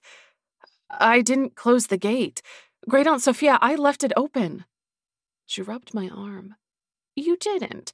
When you left that memory, when you unraveled the connection between your memory and that physical place, then everything went back to exactly how it was before. I blew out a relieved breath. Training was looking more and more like something I needed, even wanted, if it kept me from fumbling along blindly and making uninformed choices that had me and my friends experiencing one near disaster after another. When the group of us approached Milo and Rex on the patio, Milo had his arm crossed and a stern eye fixed on his captive. Rex was in cuffs, looking not even a little repentant. I'd have shot him, Milo said without taking his eyes off Rex. Sort this whole mess a lot faster. Funny, that's what Delilah said. When he nodded as if he expected no less, I wondered yet again what was going on between the two of them. Probably nothing romantic, given Delilah's very recently widowed status, but there was just something tense or off between them. Something was going on. Bastian shook hands with Milo and thanked him. As Milo passed by me on his way inside, he said, Delilah wanted a quick word with you before you leave. I nodded, because why not? Why not have a mysterious conversation discussing who knew what after my near-death experience? I could tick it off my to-do list. But also, I owed Delilah. We all did.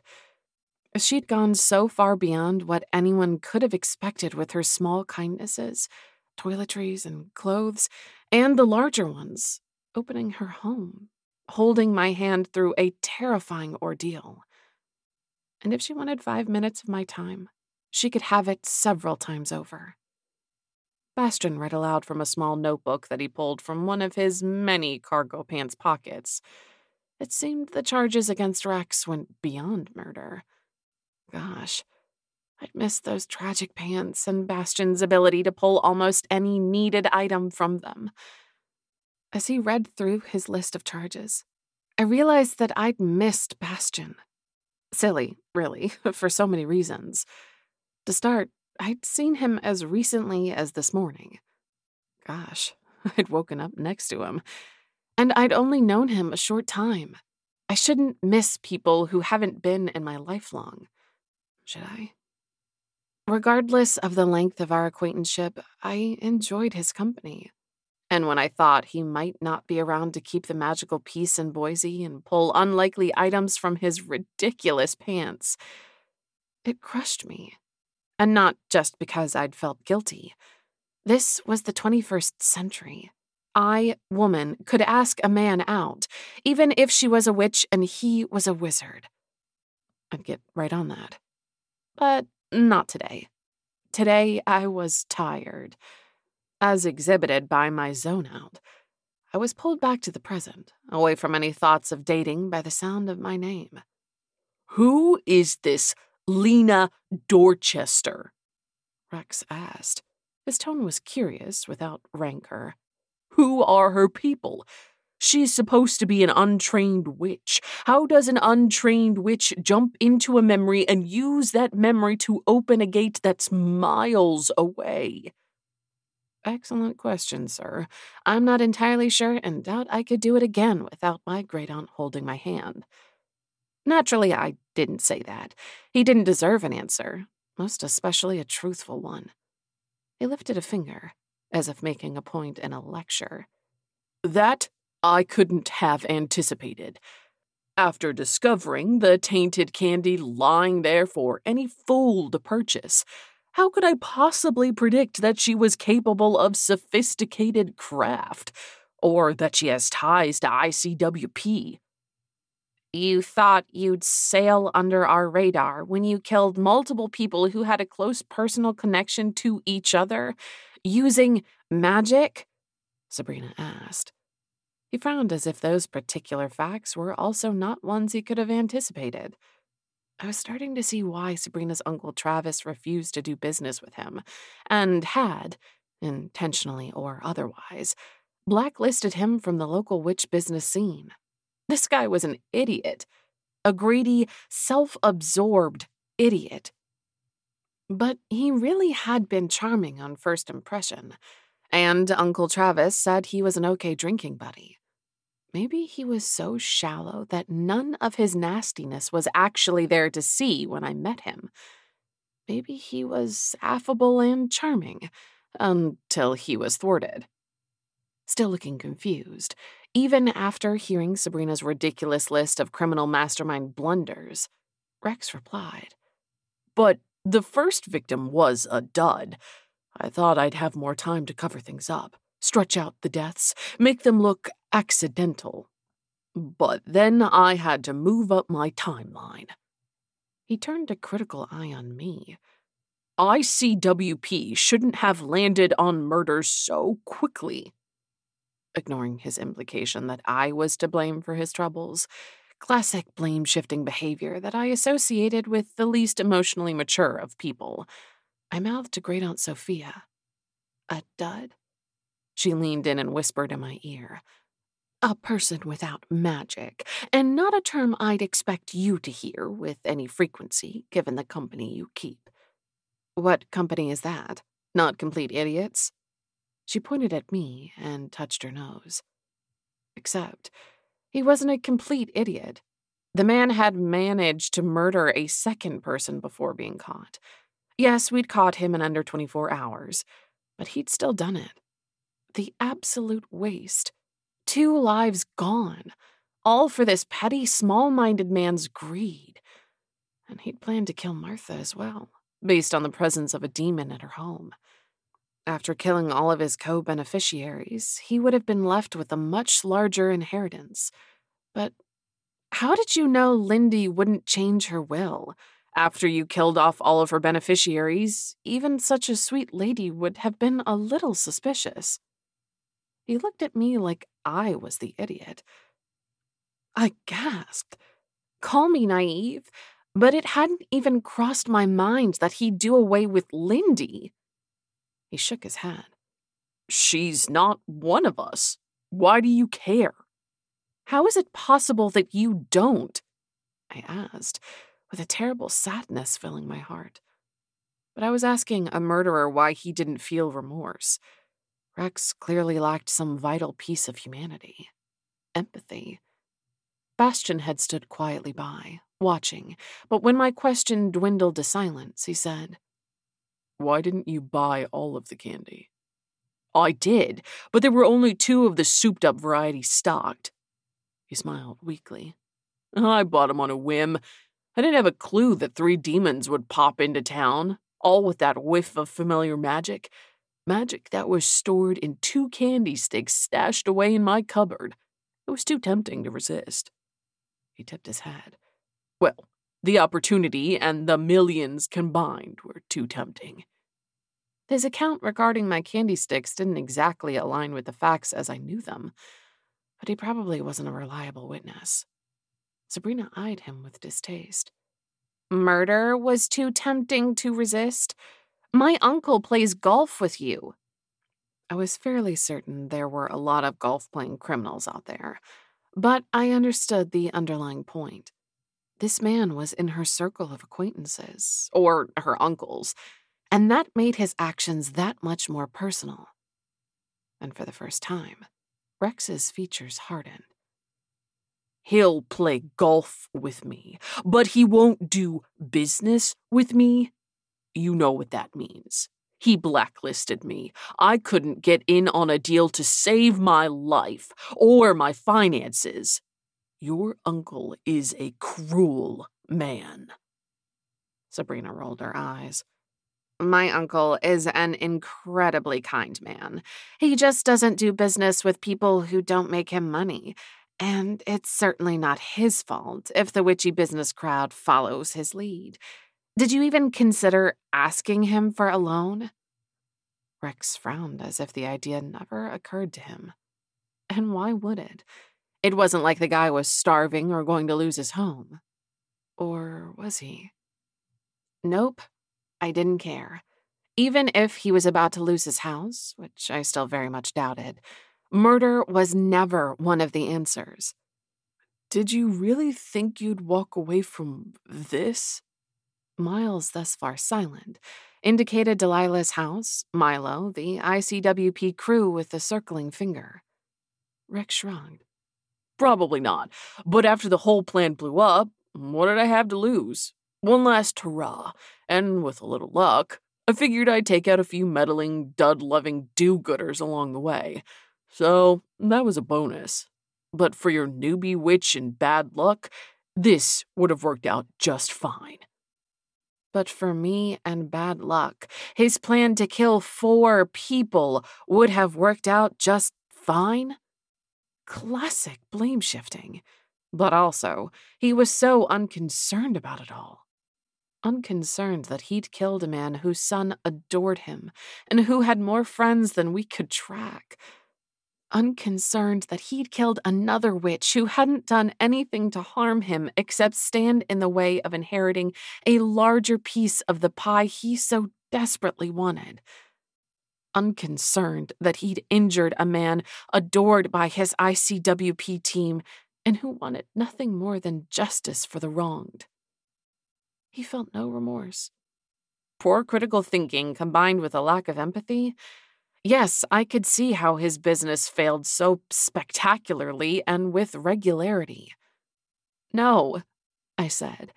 It was never going to work out fine. Pretty sure Milo would have shot you before he'd let you leave and get away with it. I couldn't resist, because this guy. Yeah. Sabrina and Miles both agreed. Bastion was taking the high road, but I saw my great-aunt nod her head as well. I think it's past time for you to head to lockup, Bastion said. Miles, you're with me. Yes, boss. Sabrina, you'll get Sophia and Lina home? Bastion caught my gaze, held it, and when he seemed satisfied by whatever he saw, he turned to Sabrina for an answer. Will do, she replied quickly. I leaned over to Sabrina and whispered, Where exactly do Boise's ICWP prisoners go? Holding cell. Then she smiled. It was her scary smile.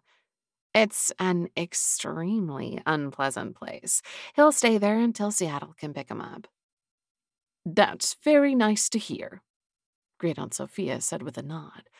What a disagreeable, nasty man. Disagreeable was one word. Nasty was a better one.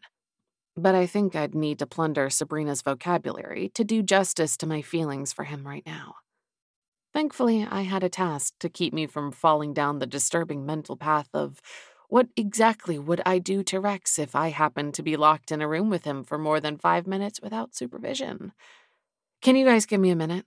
I asked. I just need a quick word with Delilah. After we made arrangements to meet at the Suburban, Sabrina needed to run over to the neighbor's house and fetch it anyway. I made my way into the house. I found her in the kitchen making tea.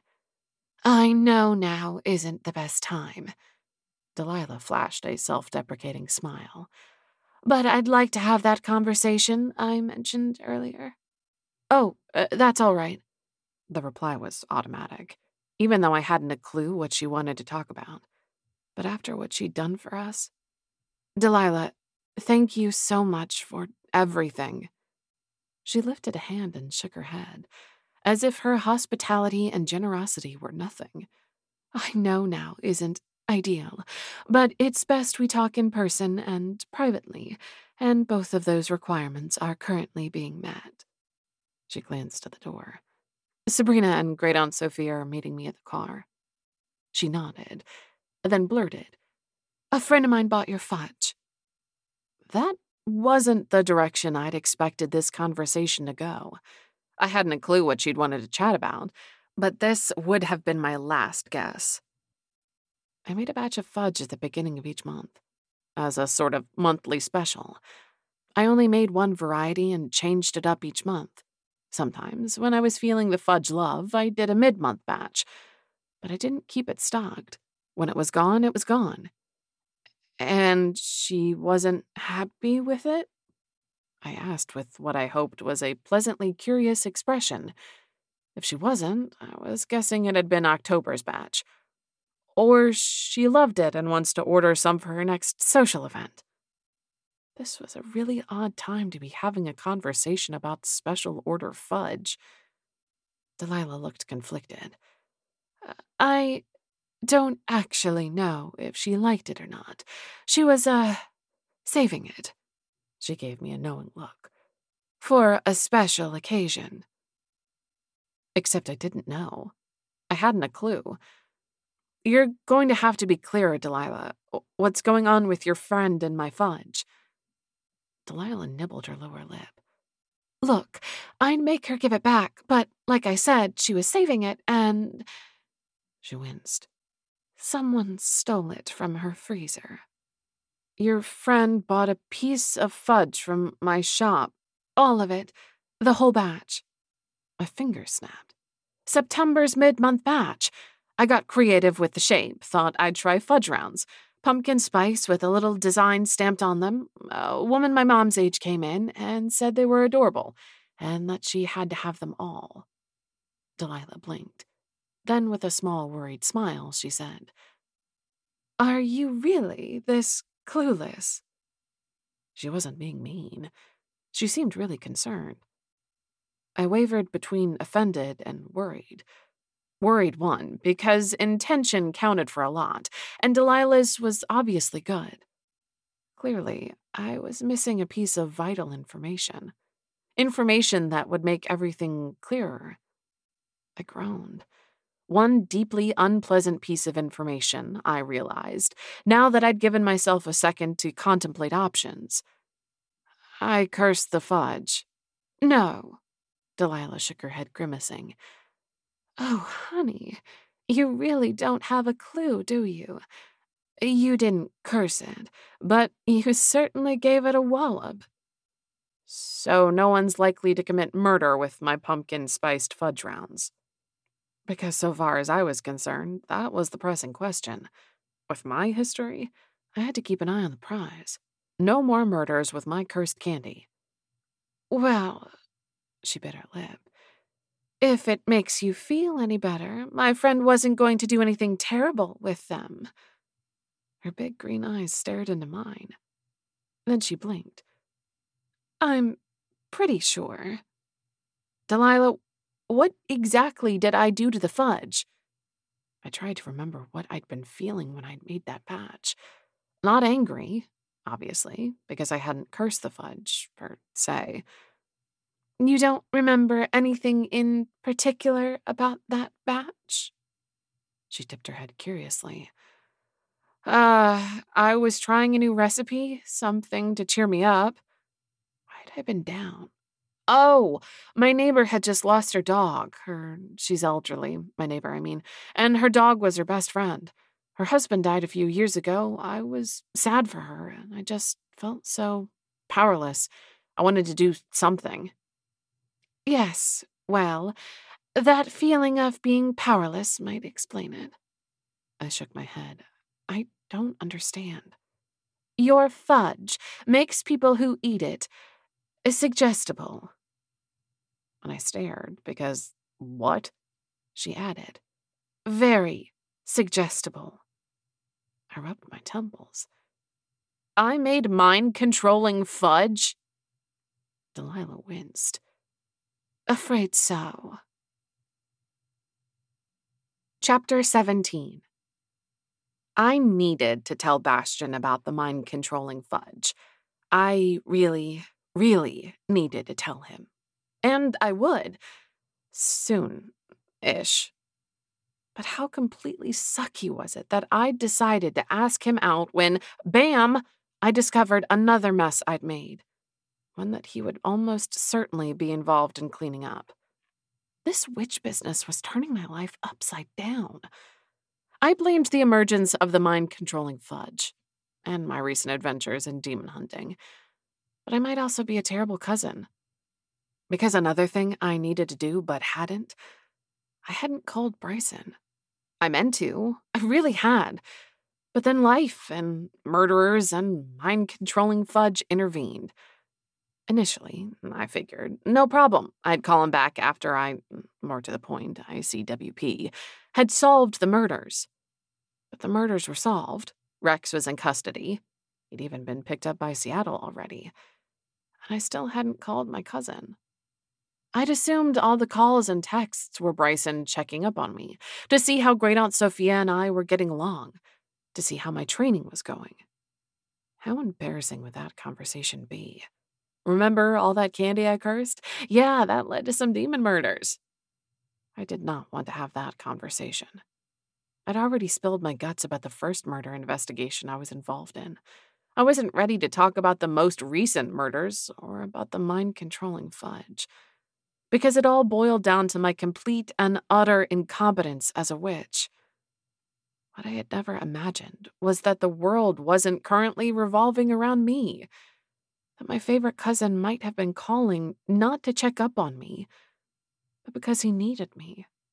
And if I'd bothered to clear my inbox, the same inbox that routinely received email alerts regarding my semi-famous cousin, I'd have known exactly why he was calling and texting over and over again. I answered the loud knock at my door to find Bryson, my favorite cousin who was like a brother to me, on my doorstep, propped up with a pair of crutches. Tears welled as I realized what I'd done. Oh, geez, don't cry. He hobbled closer, leaned a crutch against the doorframe, and gave me a one-armed hug.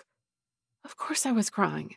Not only was I a self-absorbed ass and the worst cousin ever, but injured. Bryson was a professional athlete. Injuries were huge, massive, maybe career-ending. And on that thought, I went from crying to bawling. I'm so sorry. Good grief, it's a sprain, you idiot. I'll be fine. As he rubbed my back, I calmed down, enough to catch sight of a very full carry-on out of the corner out of my eye. I'm thrilled you're here because I'm always happy to see you. I leaned back and looked him in the eye. Always, but, What am I doing here? He grinned. I knew that grin. That was a trouble-making grin. Or maybe it was his charming I'm about to ask a favor grin. They were kinda similar. Come on in. His grin widened. I grabbed his bag and handed him his second crutch. Once he was settled on the sofa with his leg propped up on my footstool, I said, Great Aunt Sophia must have known. I frowned at him. What with her having a smartphone and all, and she probably Googles you every morning for kicks, just to see what shenanigans you've been up to. She knows, because I called her. I asked her not to say anything. He shook his head. Don't give me that grumpy look. I tried to call you several times. Heck, you hung up on me, and I still tried calling you again. I wanted to tell you myself, because I wanted to ask a favor. I did hang up on him, and I felt bad about it, but I had a really good excuse. Just not one I wanted to jump into the second he walked through the door. What favor? I looked at him, waiting for the punchline. Too late, he grinned. I'm already here. Oh, the favor was his visit.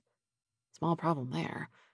You do know that I have a teeny tiny house and a house guest already in residence. You also have a huge shed with electricity and everything. I could see where this was going, and it wasn't as crazy as it sounded. The shed he was talking about had a finished interior, heat and AC. It was built as my office and perfectly habitable minus a bathroom, and I had a half bath on the back of the house that he could use. But we'd have to share a shower. I wrinkled my nose. Are you still a pig in the bathroom? Hey, I'm an adult. I can clean up after myself. Not actually an answer, but I wasn't going to say no. He knew I wouldn't say no. How could I?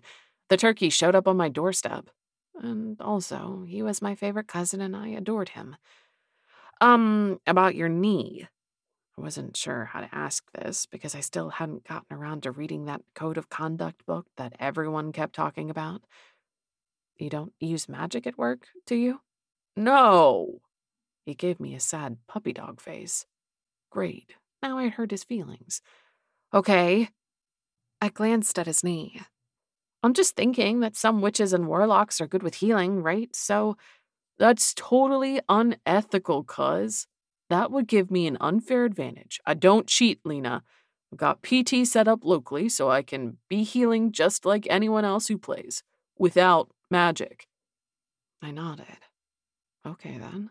That probably meant he'd be here for the duration of his injury, which meant I had to fess up. So, I guess I should tell you about this batch of fudge I made. Chapter 18. There was a lot going on in my life. Business was booming, and I was playing catch-up after shutting the shop down for a day. Thankfully, Sabrina had offered to cover on Tuesday, the day after our showdown with Rex and his demons, but that meant I was catching up on 2 missed days.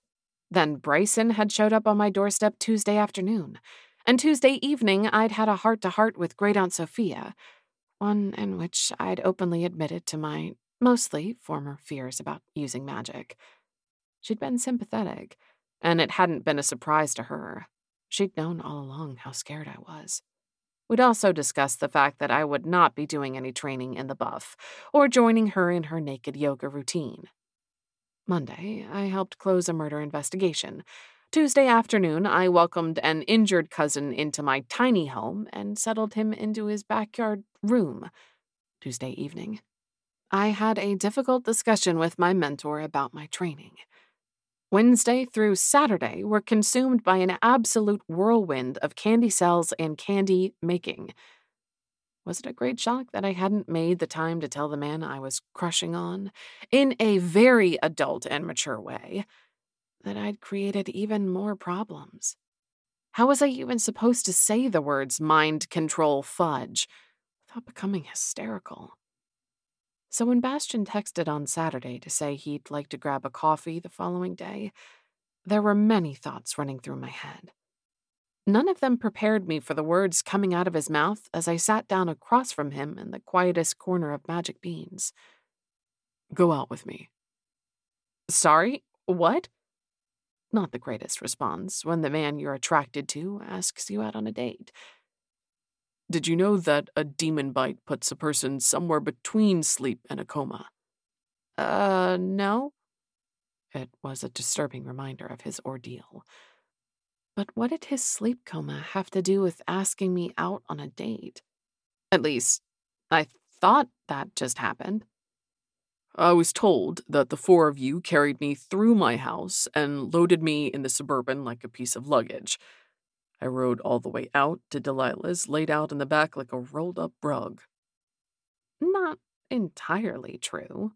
We had unrolled him from his duvet for the ride, but I nodded, still not getting where this was going. And Milo slung me over his shoulder and hauled me like a sack of potatoes up Delilah's stairs. It's called a fireman's carry, but basically yes. I don't remember any of it. Not being carted around, not the drive, none of it. The intensity of his gaze increased. But I remember you holding my hand. I blinked. Then I blushed. Not because I was embarrassed. Why would I be? He was amazing and I liked him. Nothing embarrassing there. It was more a question of the intensity of my feelings. I'd clung to him in his unconscious state, terrified that he wouldn't wake, wishing that I could offer him comfort, but also taking it as I held his hand. He'd recognized my touch and remembered. Maybe you dreamed it. It was one explanation for the impossibility he described. No, it wasn't a dream. He took my hand and simply held it. Not a dream. Go out with me. What about your Nan? Not that I actually cared about his grandmother. I was definitely all in for a date with a kind, considerate, oh yeah, and incredibly handsome man who was sitting across from me. My Nan doesn't actually get a vote in my dating life. But better than his answer was the hint of amusement in his eyes. He definitely hadn't forgotten that his family strongly disapproved of witches and wizards mingling. He just didn't care. Yes, Bastion Heisman, it would be my pleasure to go on a date with you.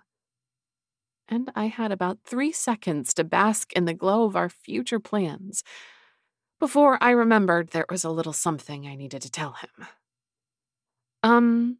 Bastion, you remember how you went through my entire stock and picked out all the cursed candy? After a quick squeeze, I tugged my hand free from his. I needed all my brain cells firing for this conversation. And that might be hard if I was making physical contact of any kind with the hottest wizard in Boise. The same wizard who just asked me out. I would squeal with excitement, but for the fact that I wasn't 12 and had a teeny tiny bit of dignity buried within me still. He nodded. The cupcake topper and the 2 candy sticks, all now accounted for. Yes. Well, small problem. We hope you have enjoyed this unabridged production of Twisted Treats, Cursed Candy Mysteries Book 2 by Cate Lawley. Copyright 2020 by Cate Lawley. Production copyright 2021 by Cate Lawley.